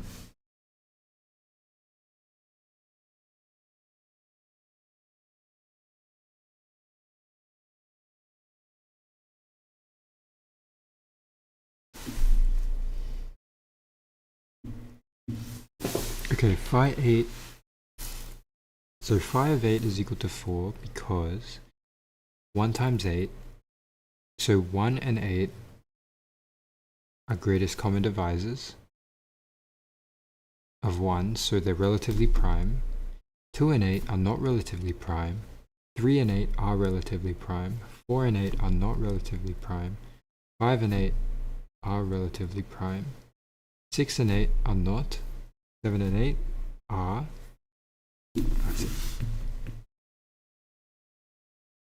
The numbers which are a multiple of 2 are, and hence the relatively prime numbers are all odd numbers.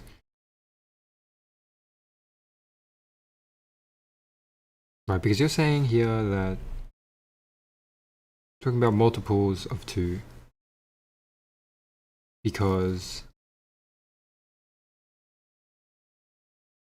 multiples of P where P is 2, what, 2 to the power of 3?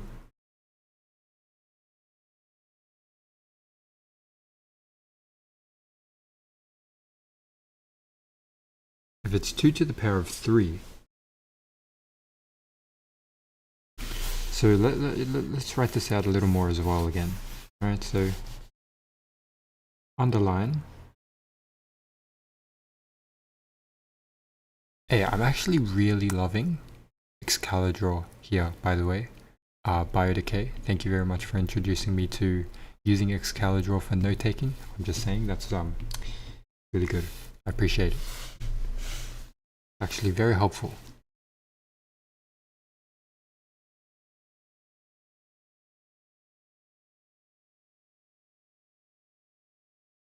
Don't know if you're still here or not. But yeah.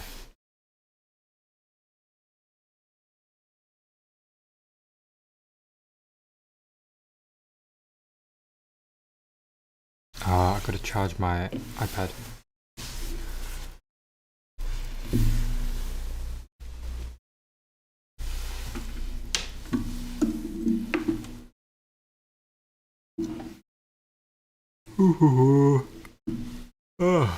Drink some water.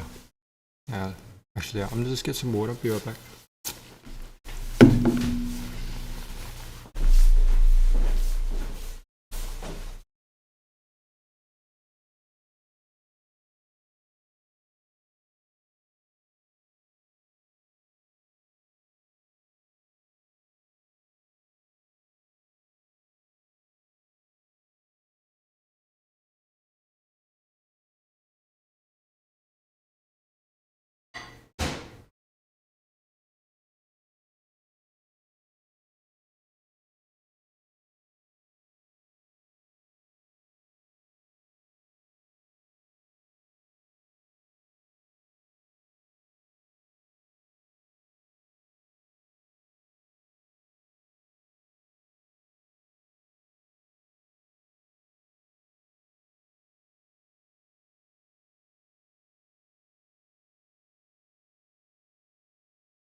Okay.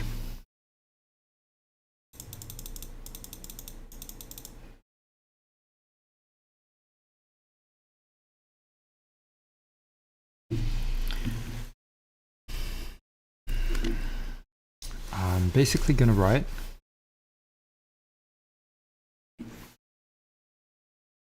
whoops.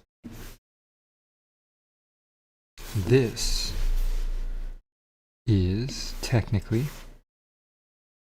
just whoops.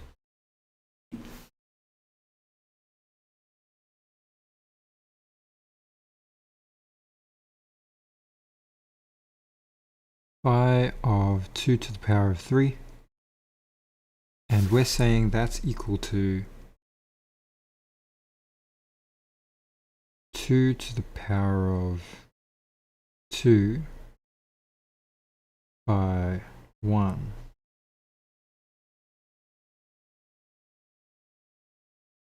Or 2 to the power of 2 by 2 minus 1.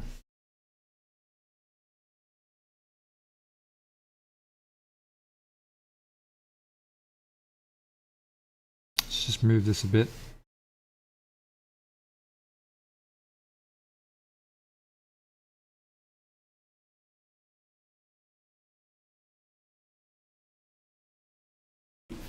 Okay. And that means, what does that mean?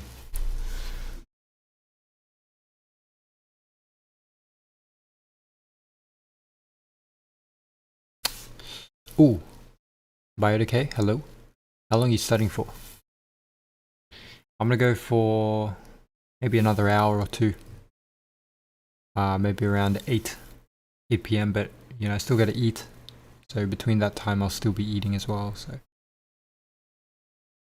we'll see if we can go an hour or two more, if at all.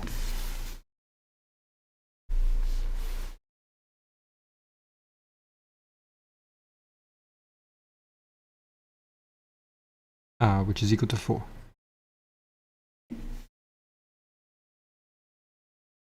It's equal to 4. We're fine.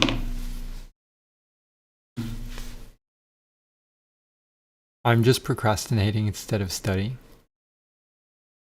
Hey. I watched you study instead of doing it myself. Oh man. I mean, keep me in the background, you know what I mean? Go off to study yourself. Alright? I'm here to motivate you to study.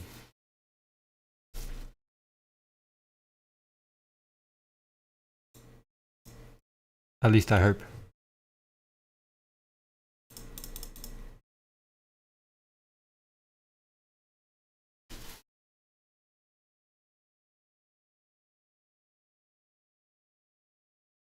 Okay.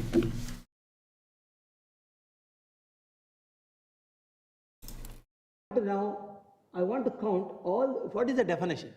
All those numbers less than p to the power of a, but are relatively prime to p power a. I want to count how many are there. So consider numbers from 0 to p power a minus 1. Okay, that's the one. Then only numbers which have some common divisor with p power. I'm gonna save up for an iPad and we'll make learning math 10x easier. Yeah, do it. Actually do it. For me, it's by far the, you know, it goes no paper. No paper. I hate pasting images / drawings into Obsidian. Honestly, same. Not only that, images sometimes are like a lot of data or like a lot of storage space that it takes up compared to markdown files, right? I don't know how much different that is to using Excalibur, for example. What iPad are you using? And should I get a cheap one? Well, For me, I'm using the iPad Pro 2020. So yeah, 4 years now since I've had this iPad. But this is the iPad Pro 2020 Space Gray. I think that's all. That's about all you need to find that exact model. But you know, it's still working well for me. You know.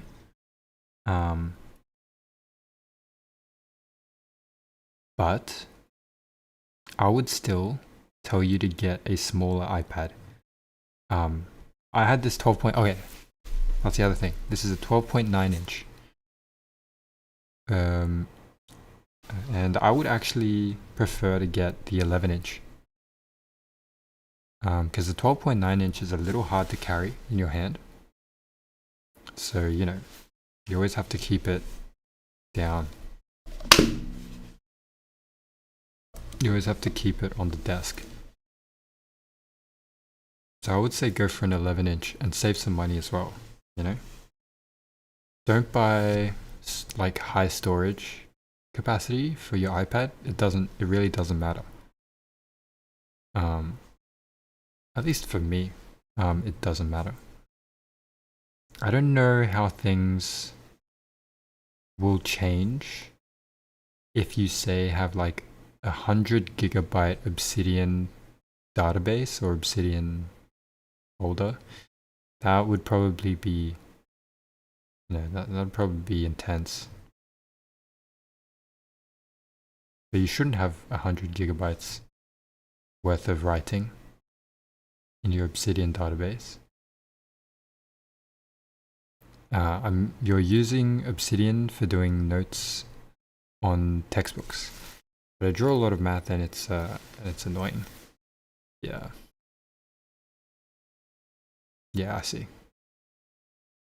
If you are to write notes, I mean, I'm not to prescribe any form of note-taking method, but the way that I do it is just to write questions. Or most of the time write questions, right? So then you can look back at your notes in a way that you question yourself. Like, what does CIA stand for? It's hidden, you don't know it, then you can unhide it, but if you know it, you can say confidentiality, integrity, availability, and then you can see that here. And then you can get links to the pages directly and be like, alright, yeah, let me read up on this a little more. That's how I intend on using these types of notes. That's right. Yeah, that's right. Questions make you have active recall. And jotting down information and not making questions is just passive learning. That's it. That's it. You already know it. You already know it. I don't even need to say anything. That's literally what I was about to preach.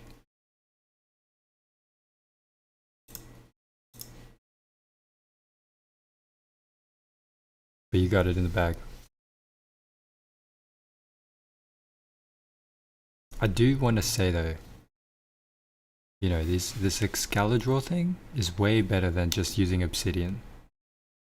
Despite Obsidian having slightly better like writing, I guess features like UI, I'm okay with writing. I'm satisfied with writing my notes on Excalibur.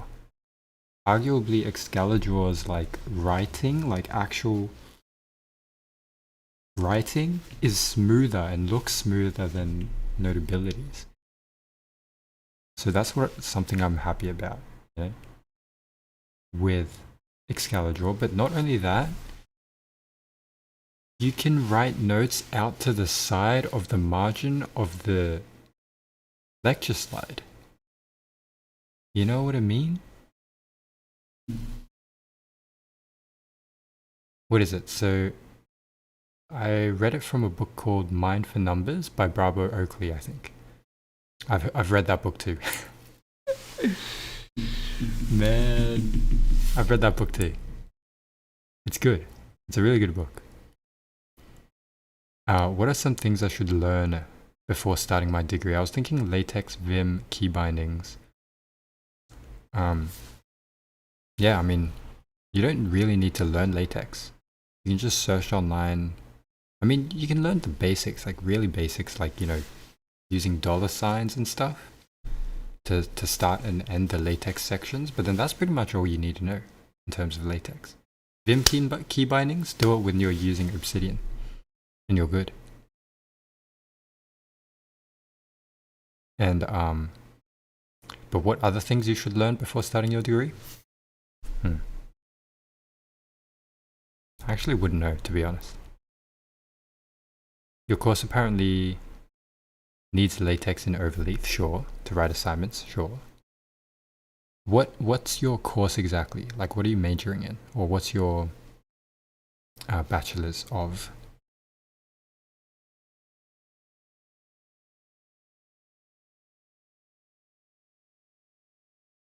Oh, CS.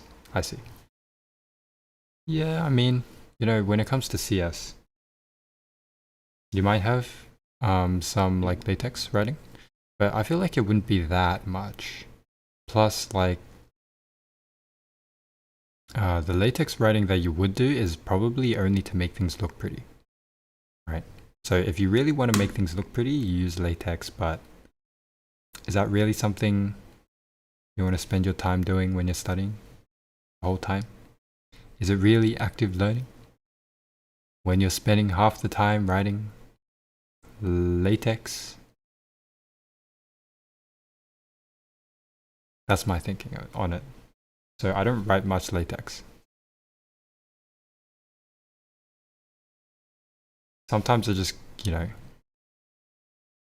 I just write the actual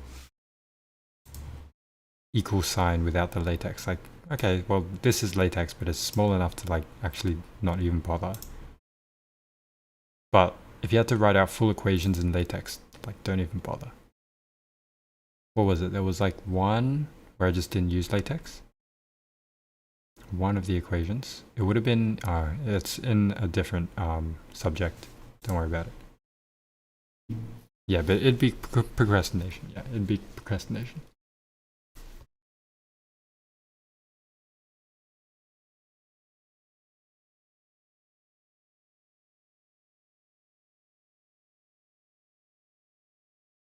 Okay.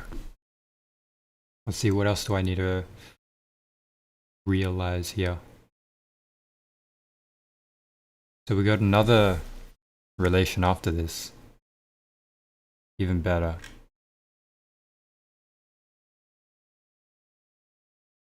Okay.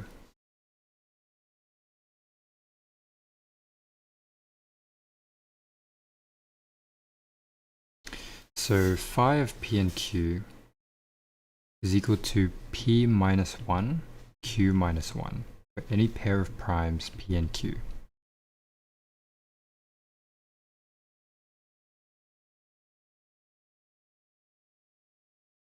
Okay. Proving this result is trickier than before, but still not difficult to visualize.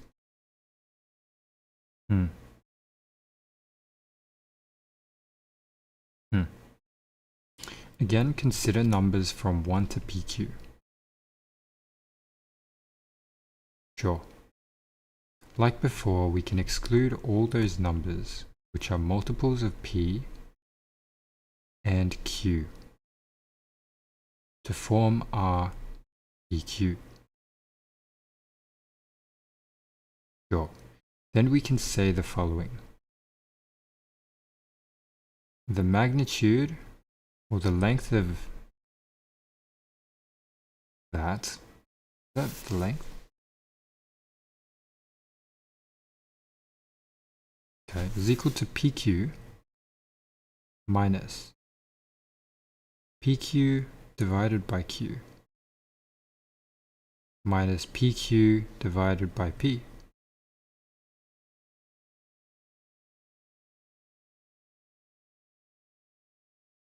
Anything that's, yeah, divisible by Q, divisible by P.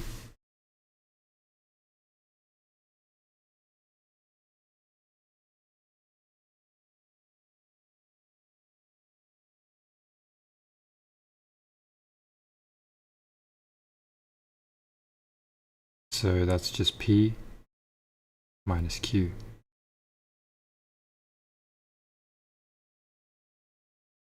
In the above counting, we've excluded multiple of p twice.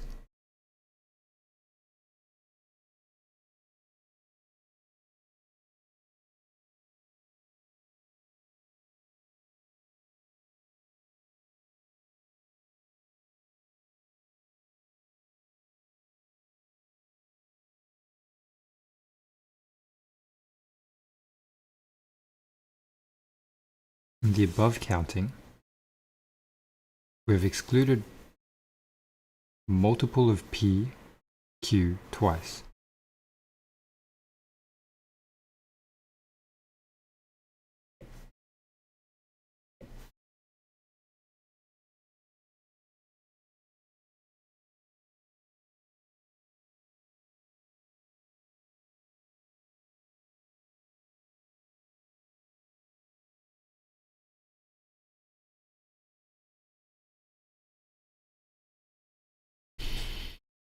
Once while excluding the multiple of p, and again while excluding the multiples of q.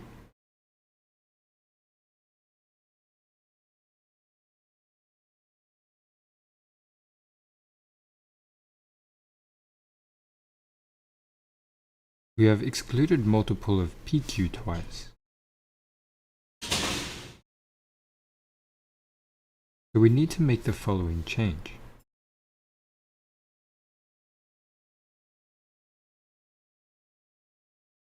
pq minus p minus q plus 1.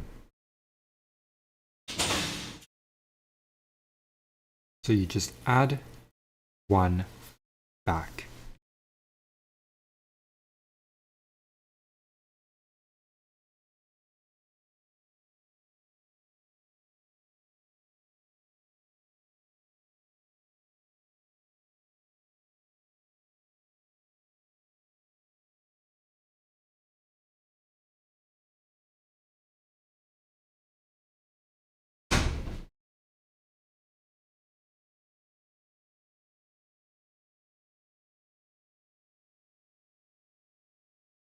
You know, best to see it in an example. So 5 of 15.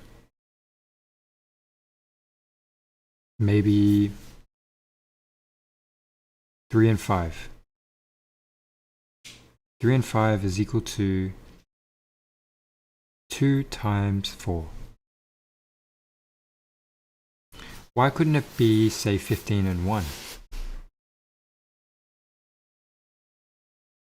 Isn't it? Oh, they have to be primes. 15 is not a prime. 1 is not a prime. So it has to be primes 3 and 5. The relatively prime numbers are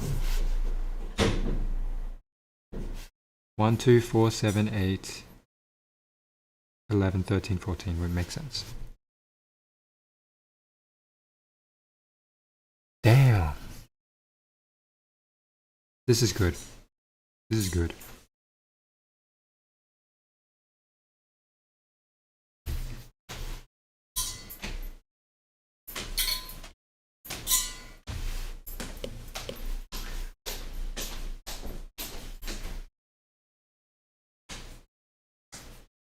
So we'll say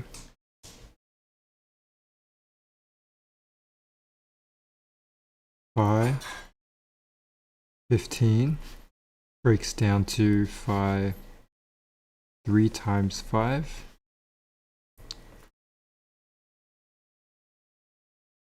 primes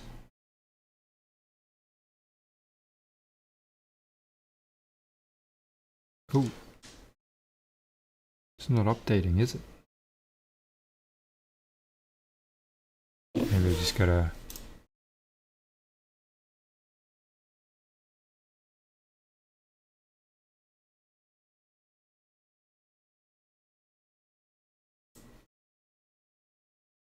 doesn't matter. Maybe close and reopen.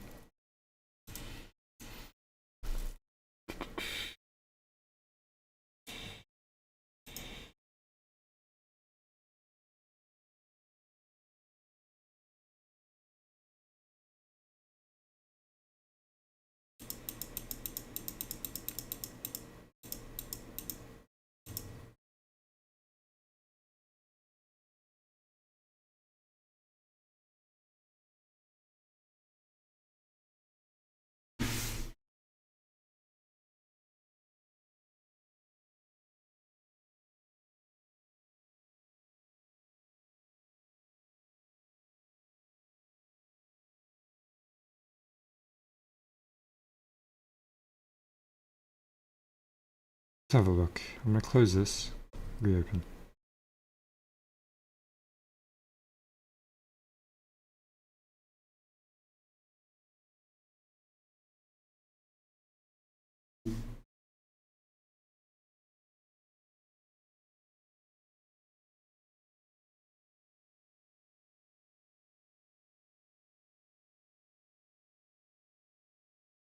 There we go.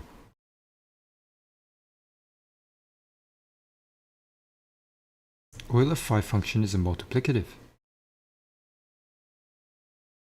One more.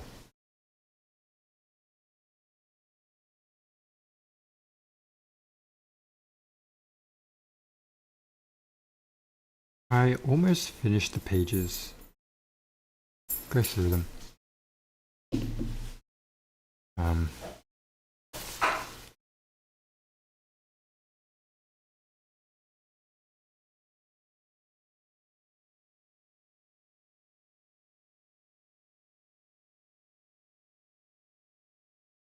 Okay.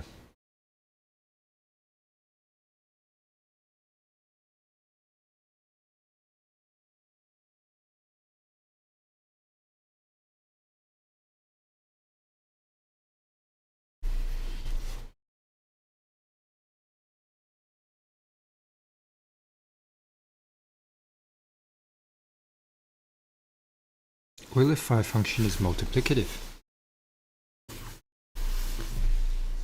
If a and b are relatively prime numbers,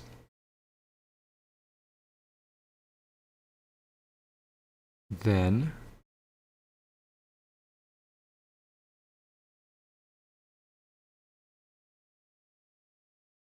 damn, that's also huge. Phi of AB is equal to the phi of A and phi of B. This is not directly obvious with whatever we have studied so far, but take this as a fact. You can prove this using some elementary number theory results.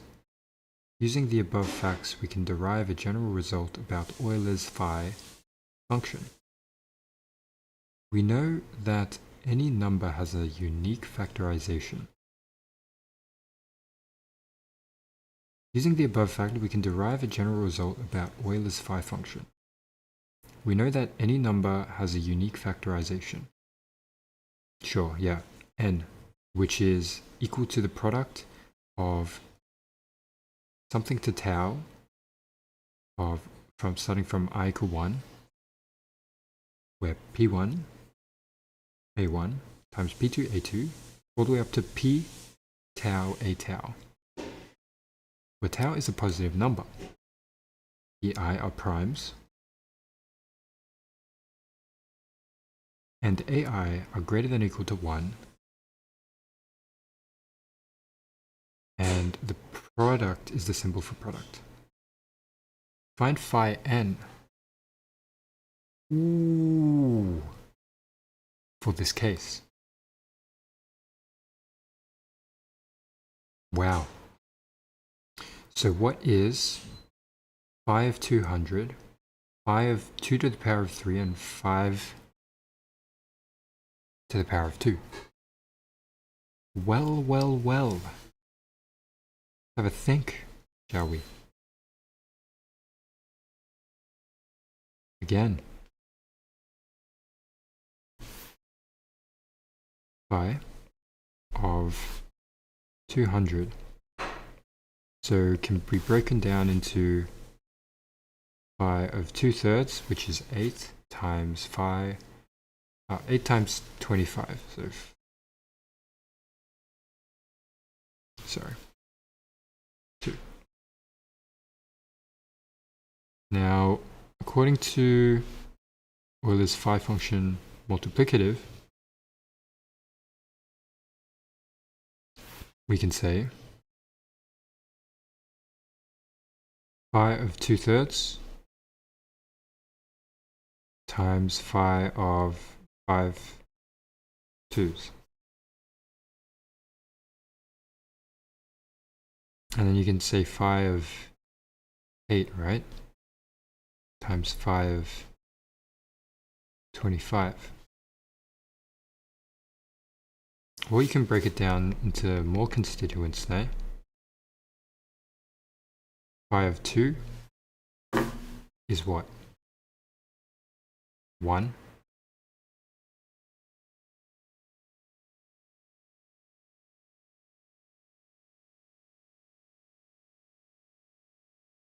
Phi of 2 is 1.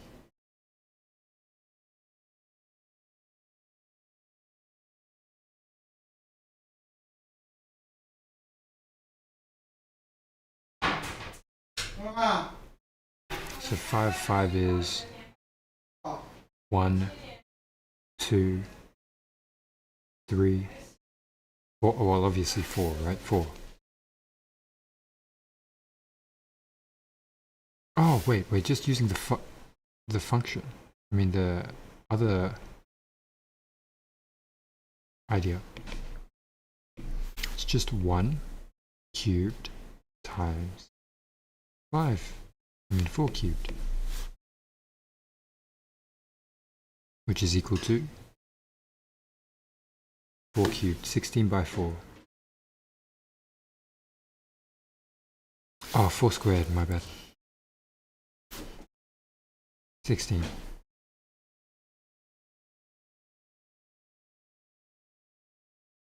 So it equals to 16.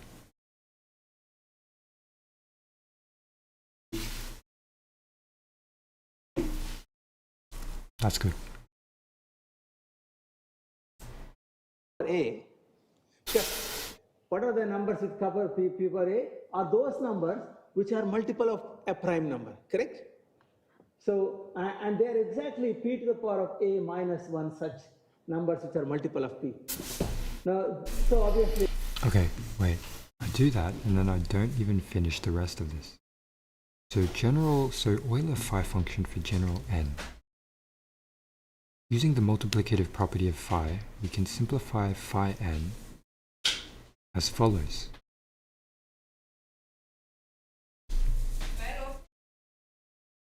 Yes, we can.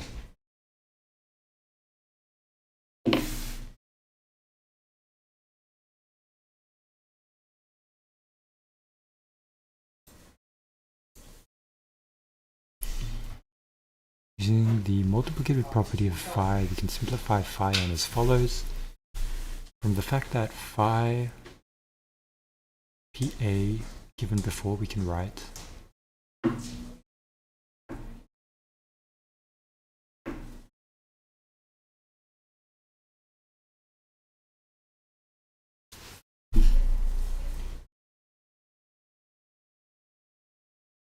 because it's a prime.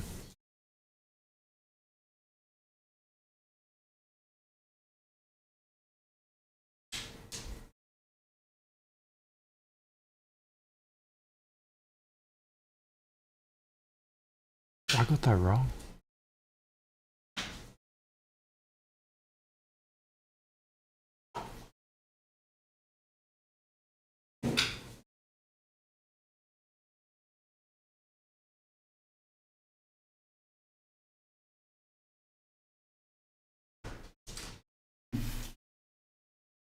I missed something hard.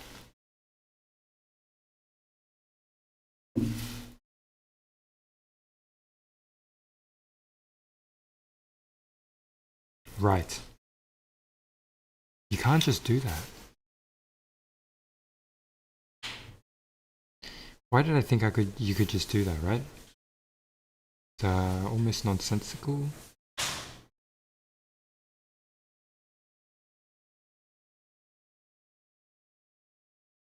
So I'm gonna erase that right here. Erase this right here. Erase this. Erase that.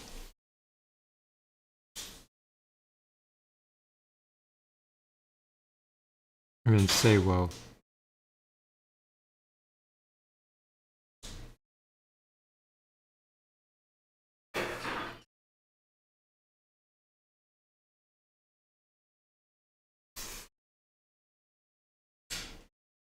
p minus 1.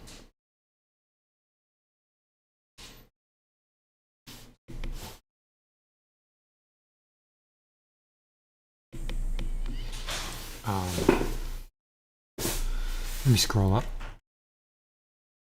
Actually, I can just scroll up.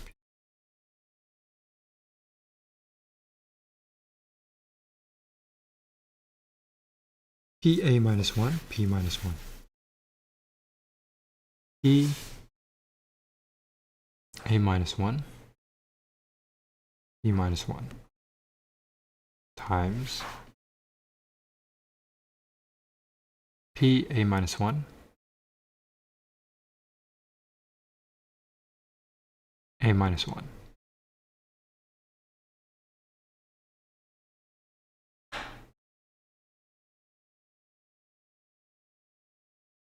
P minus 1.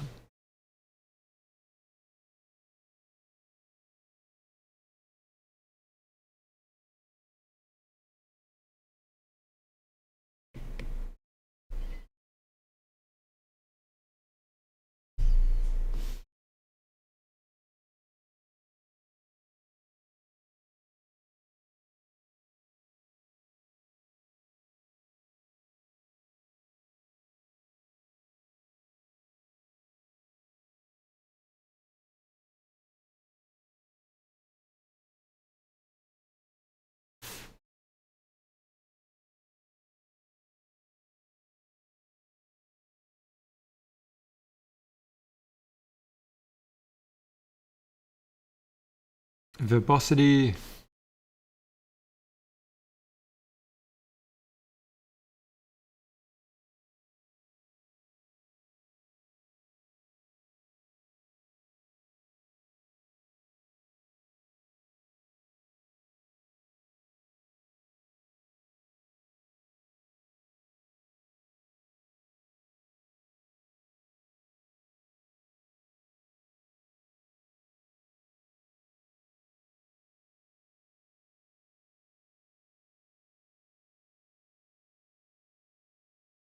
which, by the way, is exactly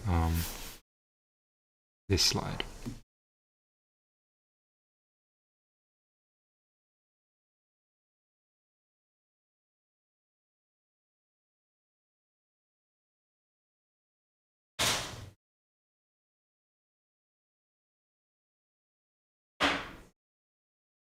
I guess it's a bit redundant to have that. Just gonna write it like this.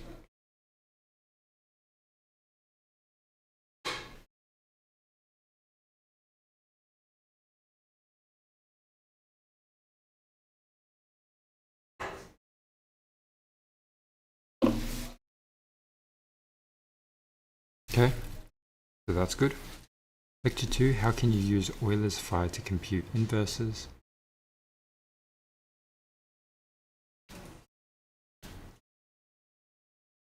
Compute inverses. Inverse mod n again. We have seen how extended greatest common divisor algorithm to compute inverse a div mod n before.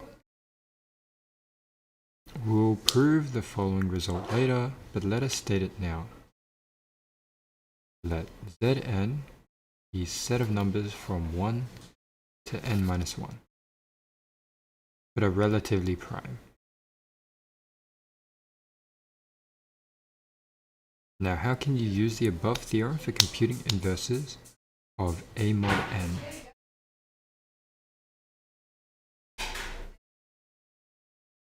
Well, inverse n given a number less than n but relatively prime to n.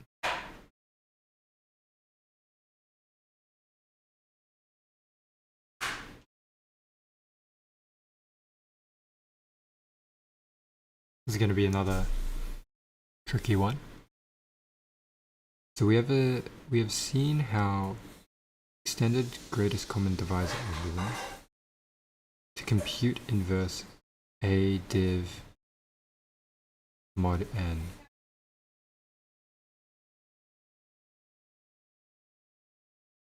We'll prove the following result later, but let us state it now.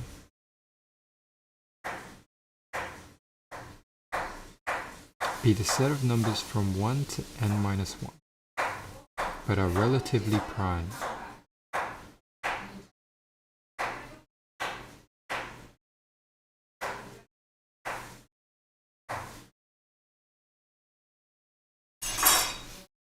But are relatively prime.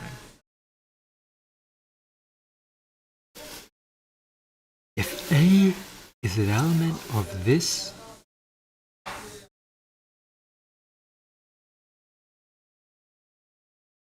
If A is an element of the set of numbers from 1 to n minus 1 that are relatively prime, then A phi of n is equal to 1 mod n.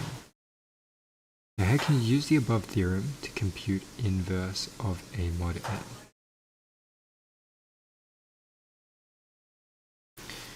Compute an inverse of A mod n.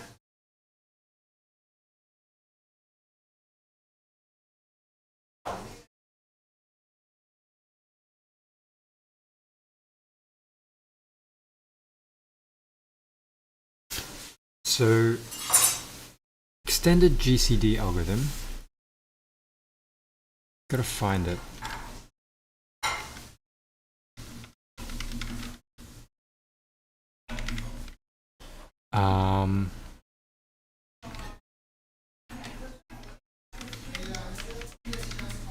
Extended GCD algorithm. It has to be here.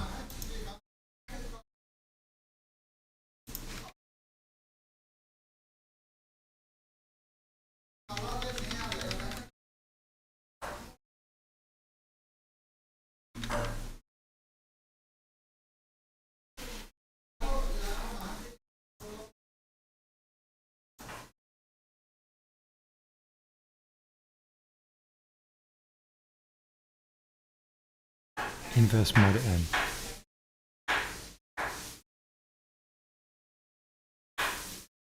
Zahib, hello.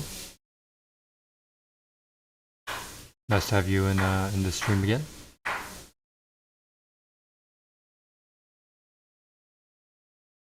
Inverse mod n.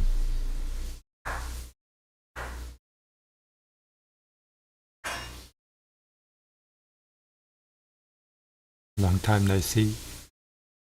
In less than a week. Modular arithmetic.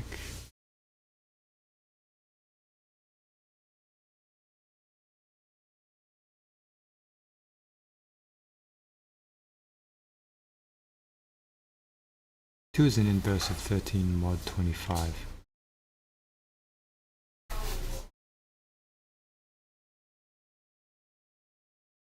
How?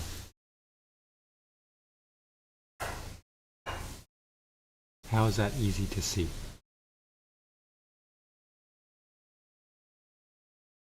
Did you watch the videos I told you? No, not yet.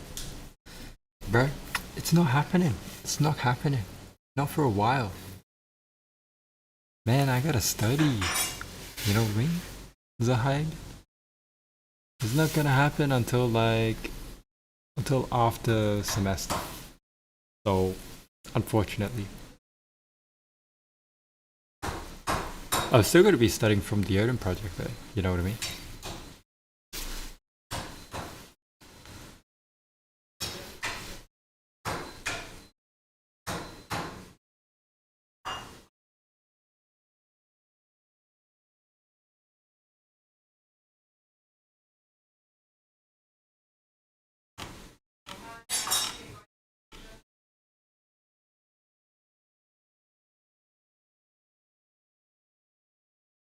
No summer vacations. I mean, technically, I already had my vacation. Yeah. No winter vacations. It already passed. It already passed. You know, when I was studying, actually, yeah, I think, you know, when you first came along, I've already started the semester. So.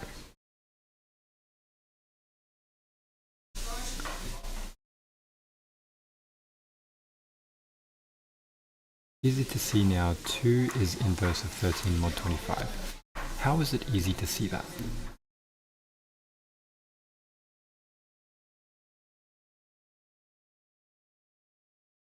Determine the greatest common divisor is 12.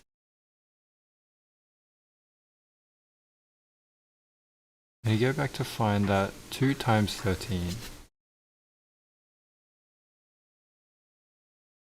And you can move 25 to the other side. You get 26. 1 mod 26.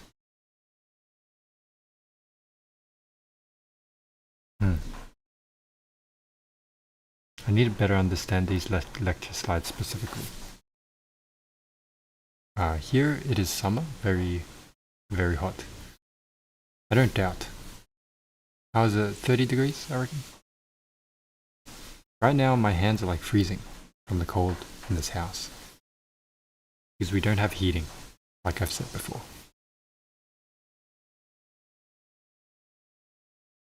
But anyway, it's fine.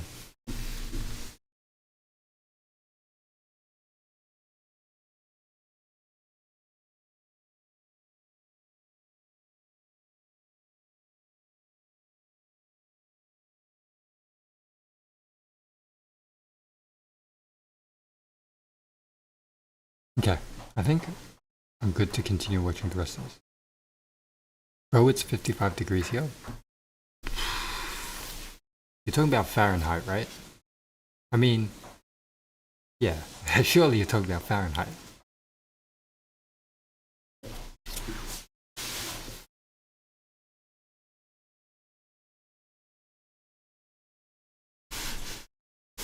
Fahrenheit vs Celsius.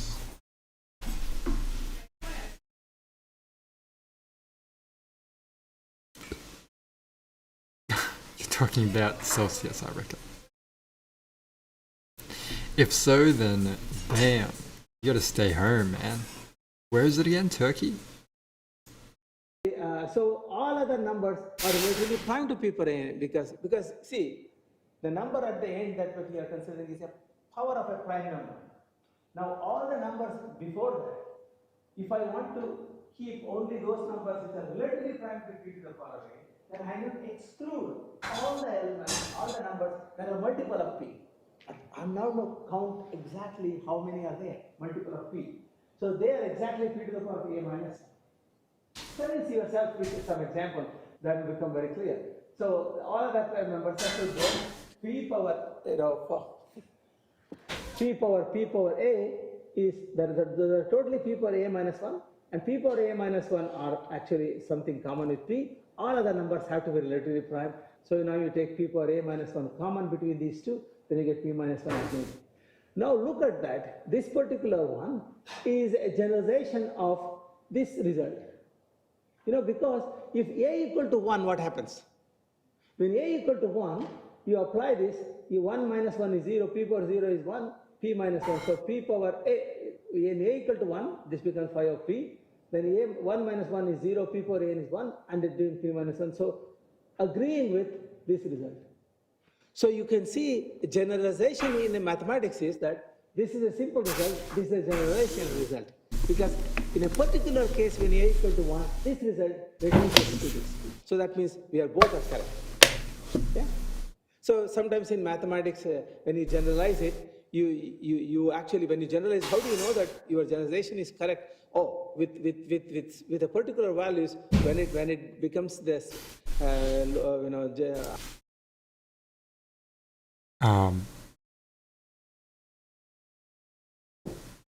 Let's see.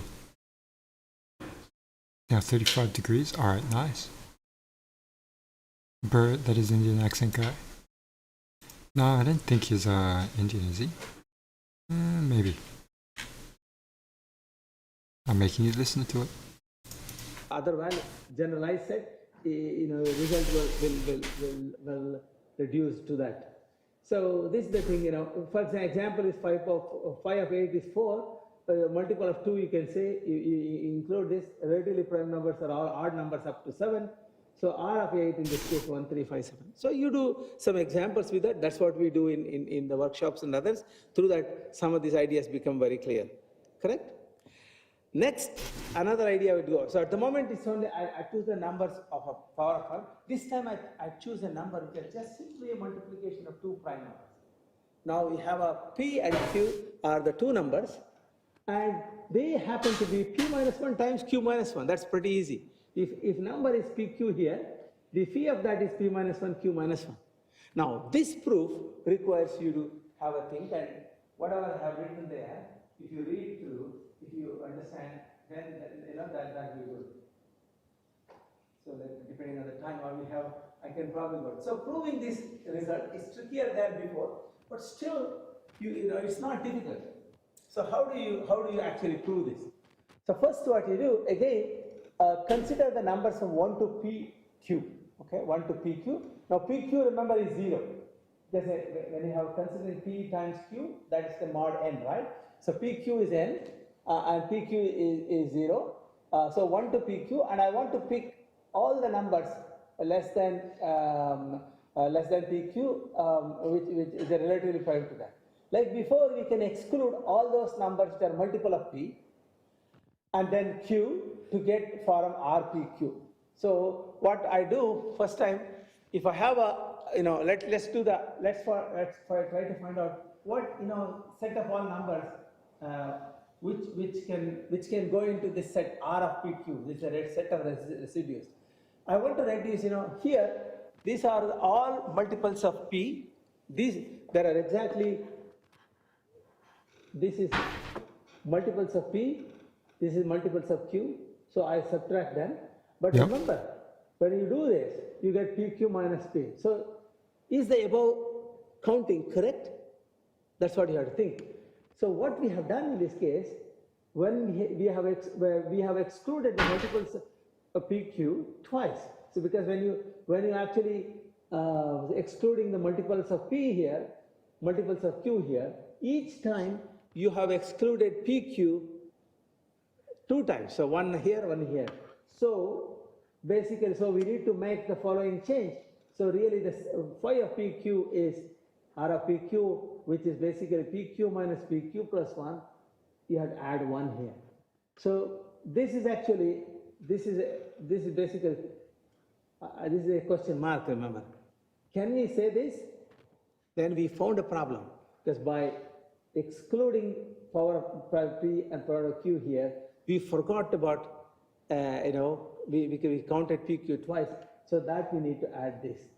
So why also put this yeah, I'm taking a pictures offline. particular mathematical proof known as called inclusion-exclusion principle.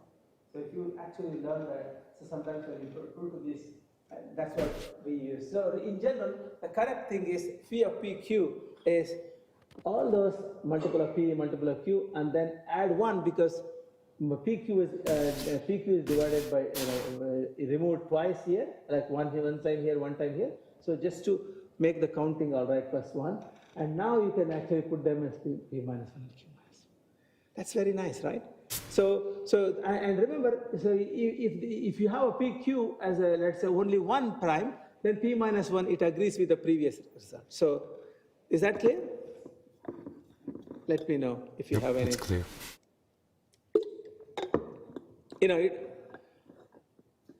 You try to follow, and as again, when you understand, you actually get, aha, this is the point that you understood.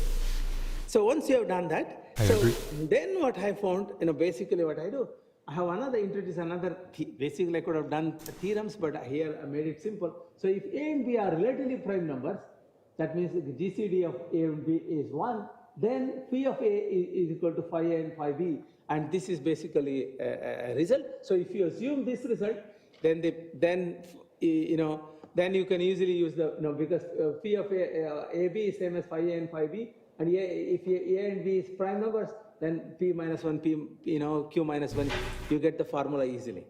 So, but proving this requires a little more exercise, and I can't do it in this class. But you have to go to number theory. At least you need about at least 3-4 weeks of things before you'll have to understand some Dirichlet formula, and so it'll be a little bit more involved.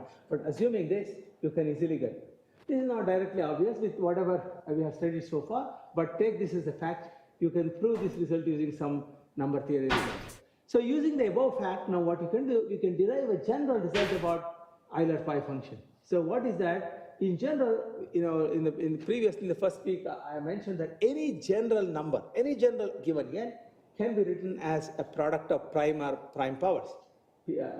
For example, any number is I equal to 1 to tau, pi to the power of ai, then this number is p1 to the power of a1 to the p a to the t, and tau is a positive number, PIs are primed and AI is greater than or equal to 1, and that is a product symbol. That means that is the kind of thing.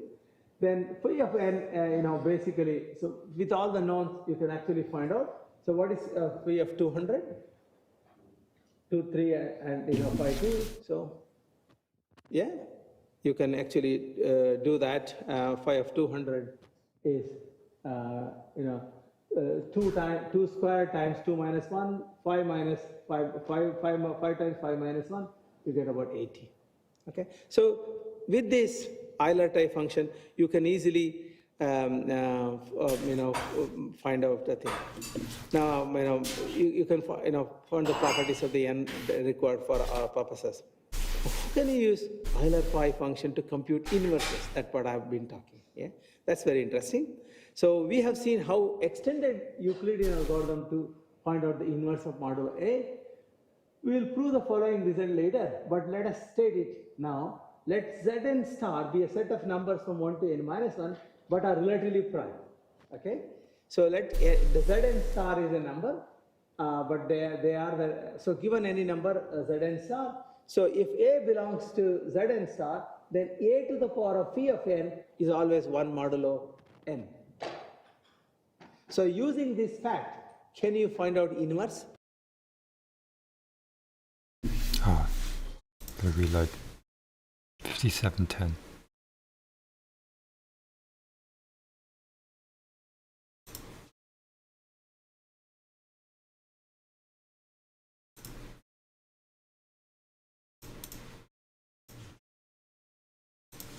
Find out inverse.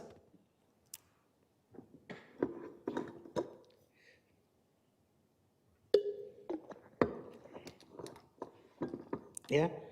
So that's given a number less than n, but relatively prime to that. See, now I have this very simple function given out here, which you can write in a magma thing, or any mathematical function. So function is given a and n, and let's say phi of n. So inverse of a is a to the power of pn minus 1. Here, and written inverse of a and the end function, that will give you the thing. I'll tell you this idea in a very simple way here.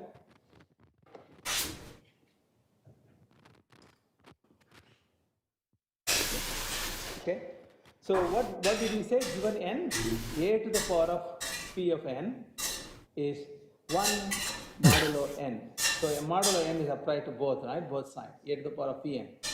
Okay.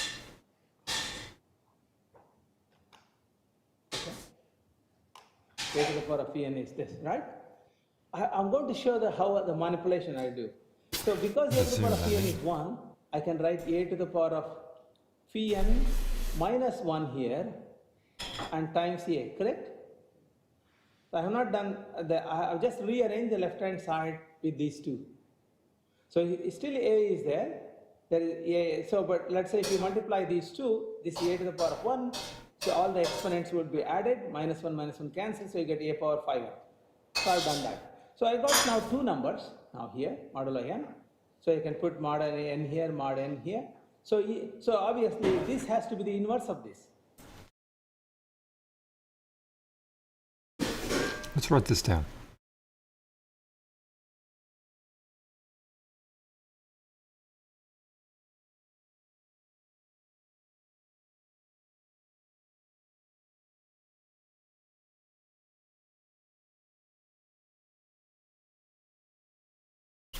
Okay. So A by n is equal to 1 mod n. Is it triple equal? Yeah, it is.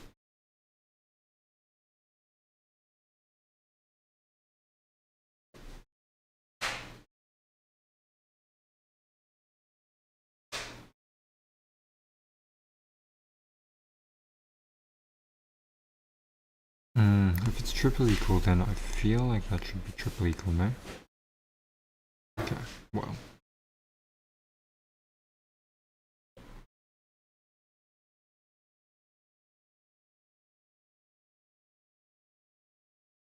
Just do it like that.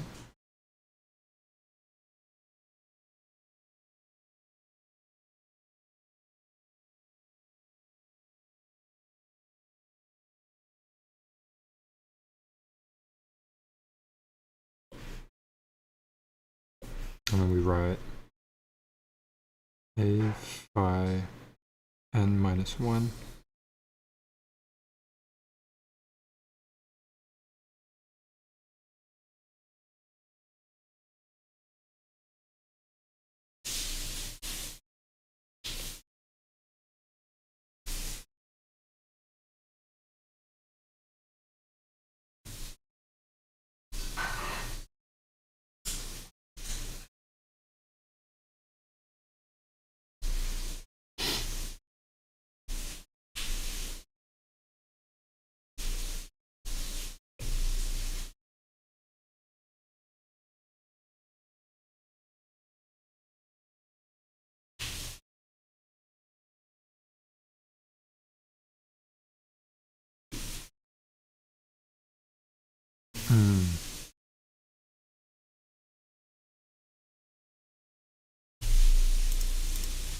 because they all add to 1.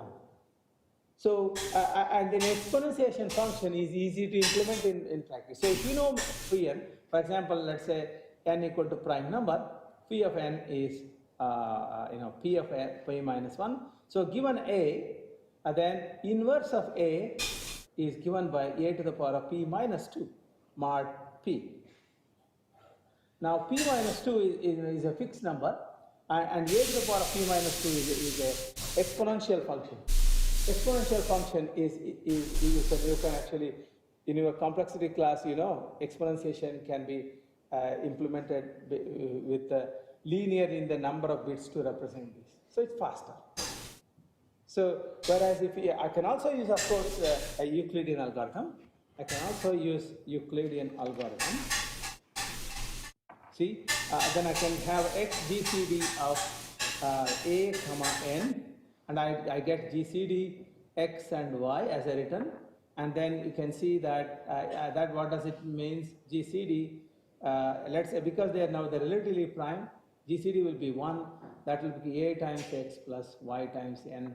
When you take mod n, x is the inverse of a mod n. So you got the x will become the inverse of a. So that, with that I get 2 different ways to compute inverse already. Clear? One with that. So Nope, this is the idea. So let me know whether this is clear to you. If it requires another idea, I think we will be doing that. And that's that the next part of week. the things. In this week, what we did was extended GCD algorithm and relative computation, and we also introduced symmetric key cryptography, especially the Caesar cipher and affine cipher, and some of the ideas are there, and we will use that in your next week workshops. So all the concepts around this we will learn, and then in next week I will introduce modern ciphers, already modern ciphers. Yeah? Okay, thank you. Okay. Commit. Yeah. You think there was a typo in the Hill cipher lecture? Yeah, I correct. didn't. This is basically, you see, the P, so what is the decryption function? Should be, this should be C. C, okay, yeah. That's it. Thank you. I'll change it.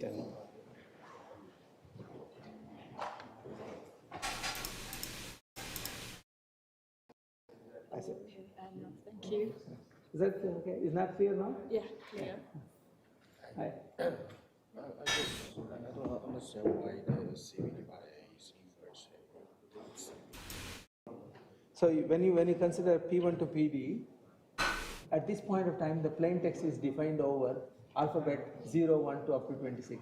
Oh, that means the first number, the second number. Second number. Oh, I know. So I thought I think because these are all general slides, I mentioned. See, you have an alphabet A to Z that gets mapped into 0 to 26. So when now here the plain text is alphabet over 26. 0 to 26. And key is also over 6. Oh, 0 to 25. 0 to 25. Okay. 1 to 26. Okay. One of them. When the context is clear, you would understand. Okay. This is simply to understand the main idea, right? And that means Ki mod 26 or Pi and Ki then. Yeah. No, you have to put the bracket. You know, Okay. obviously, Pi plus, and see whatever that is added, that's subtracted as a. Thank you. Is that okay? Is that clear now? Yeah, clear. I don't understand why the C divided C first. So the C is, can you see C?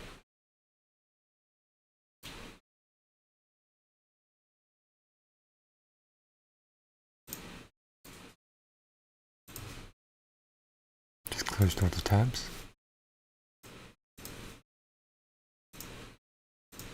Okay.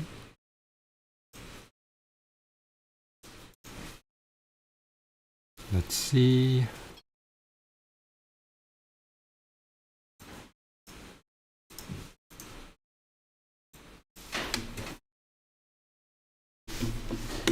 What other stuff do we have here?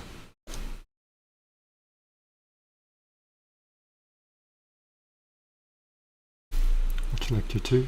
Done.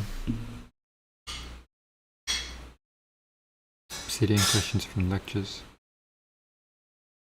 Workshop content.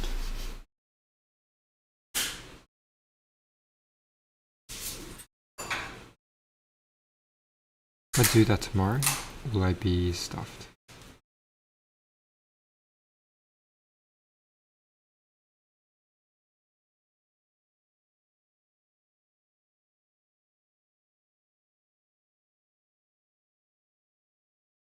I suppose this might be next. The workshop content would be an easy to start there. Write Obsidian questions from lectures, that's also something I just got to do. Which is going to take some time as well. It's probably going to take more time than anything. Workshop content will also take time. So both of these will take time. We'll put that to tomorrow. It'll just mean I'll do these first thing. Then I'll do CS. Fix any stars for the post handout. Yeah, I'll say that's tomorrow's work. The assignment should be released also. APA.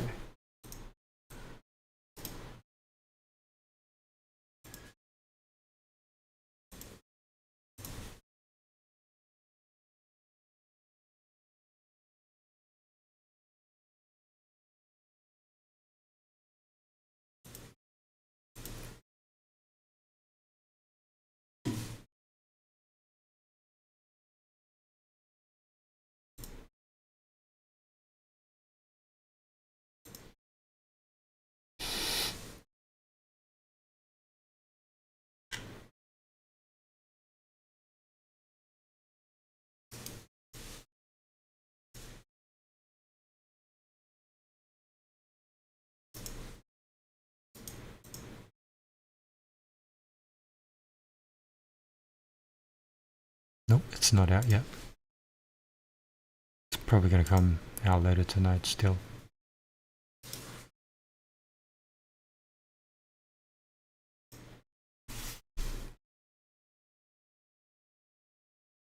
So I could do workshop content. Could do one lesson from the Odin Project. Workshop content.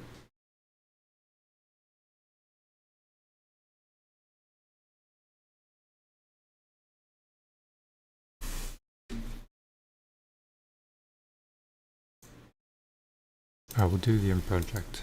The Odin Project.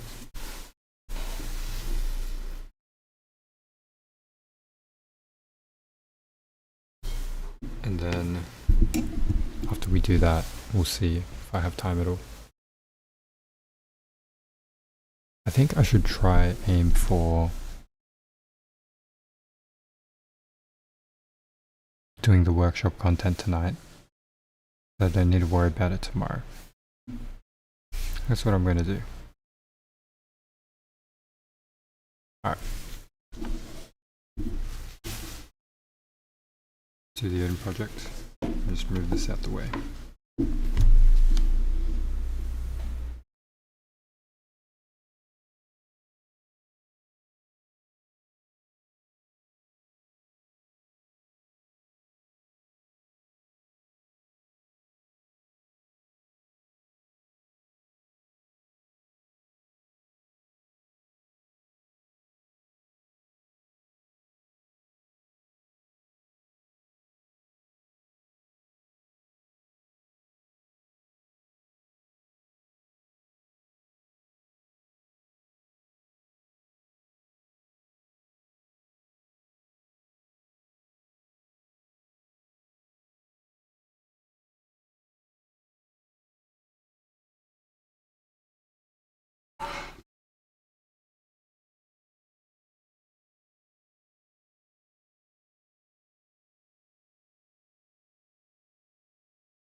Okay.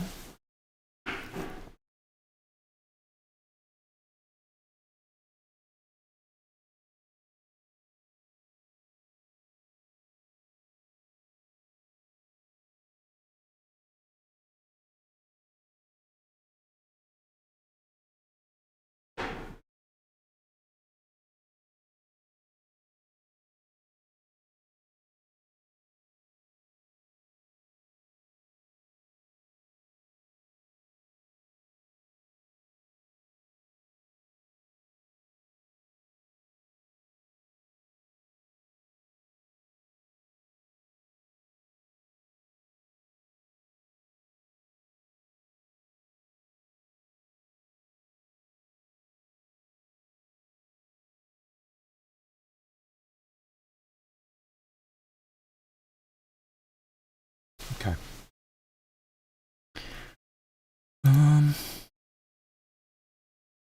Yeah, the Odin project. Try and do one lesson right now.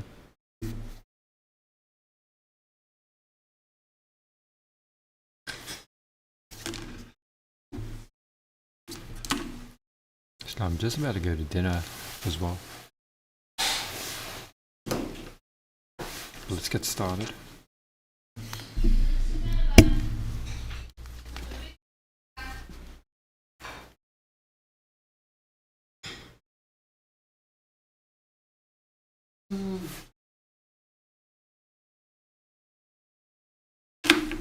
Okay.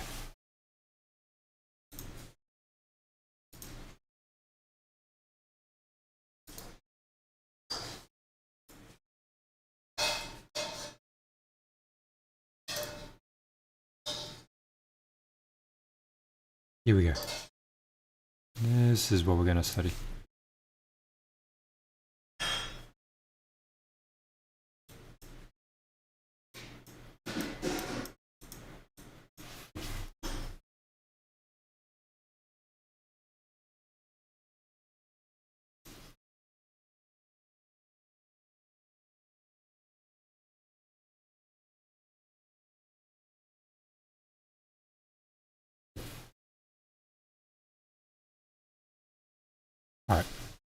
I'm gonna go eat first and I'll be back.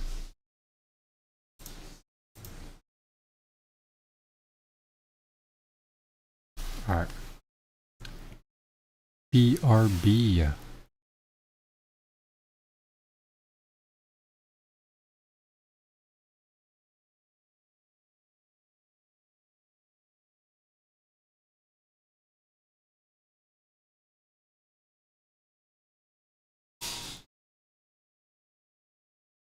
Actually, should I?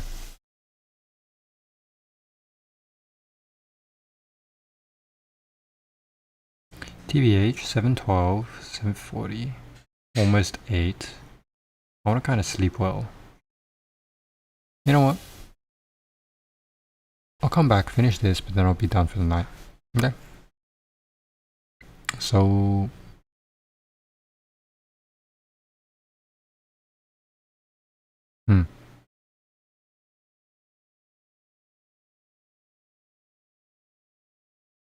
Yeah. I'll call it a night now, actually. I'll call it a night now, and then maybe do the Odin Project offline. But just so you know, I am doing it. I am doing it. Alright. Well, I might just call it now, and then, you know, I want to get a good night's sleep as well, so we'll wind down starting around 8 after I've had dinner and stuff. So, probably going to end stream anyway. Alright, we'll call it a day for you guys. We'll call it a day. Good night. And good morning for people in America and everywhere else in the world, except Australia. Thank you for tuning in. And yeah, it's been a long, productive day of learning. That is. Peace.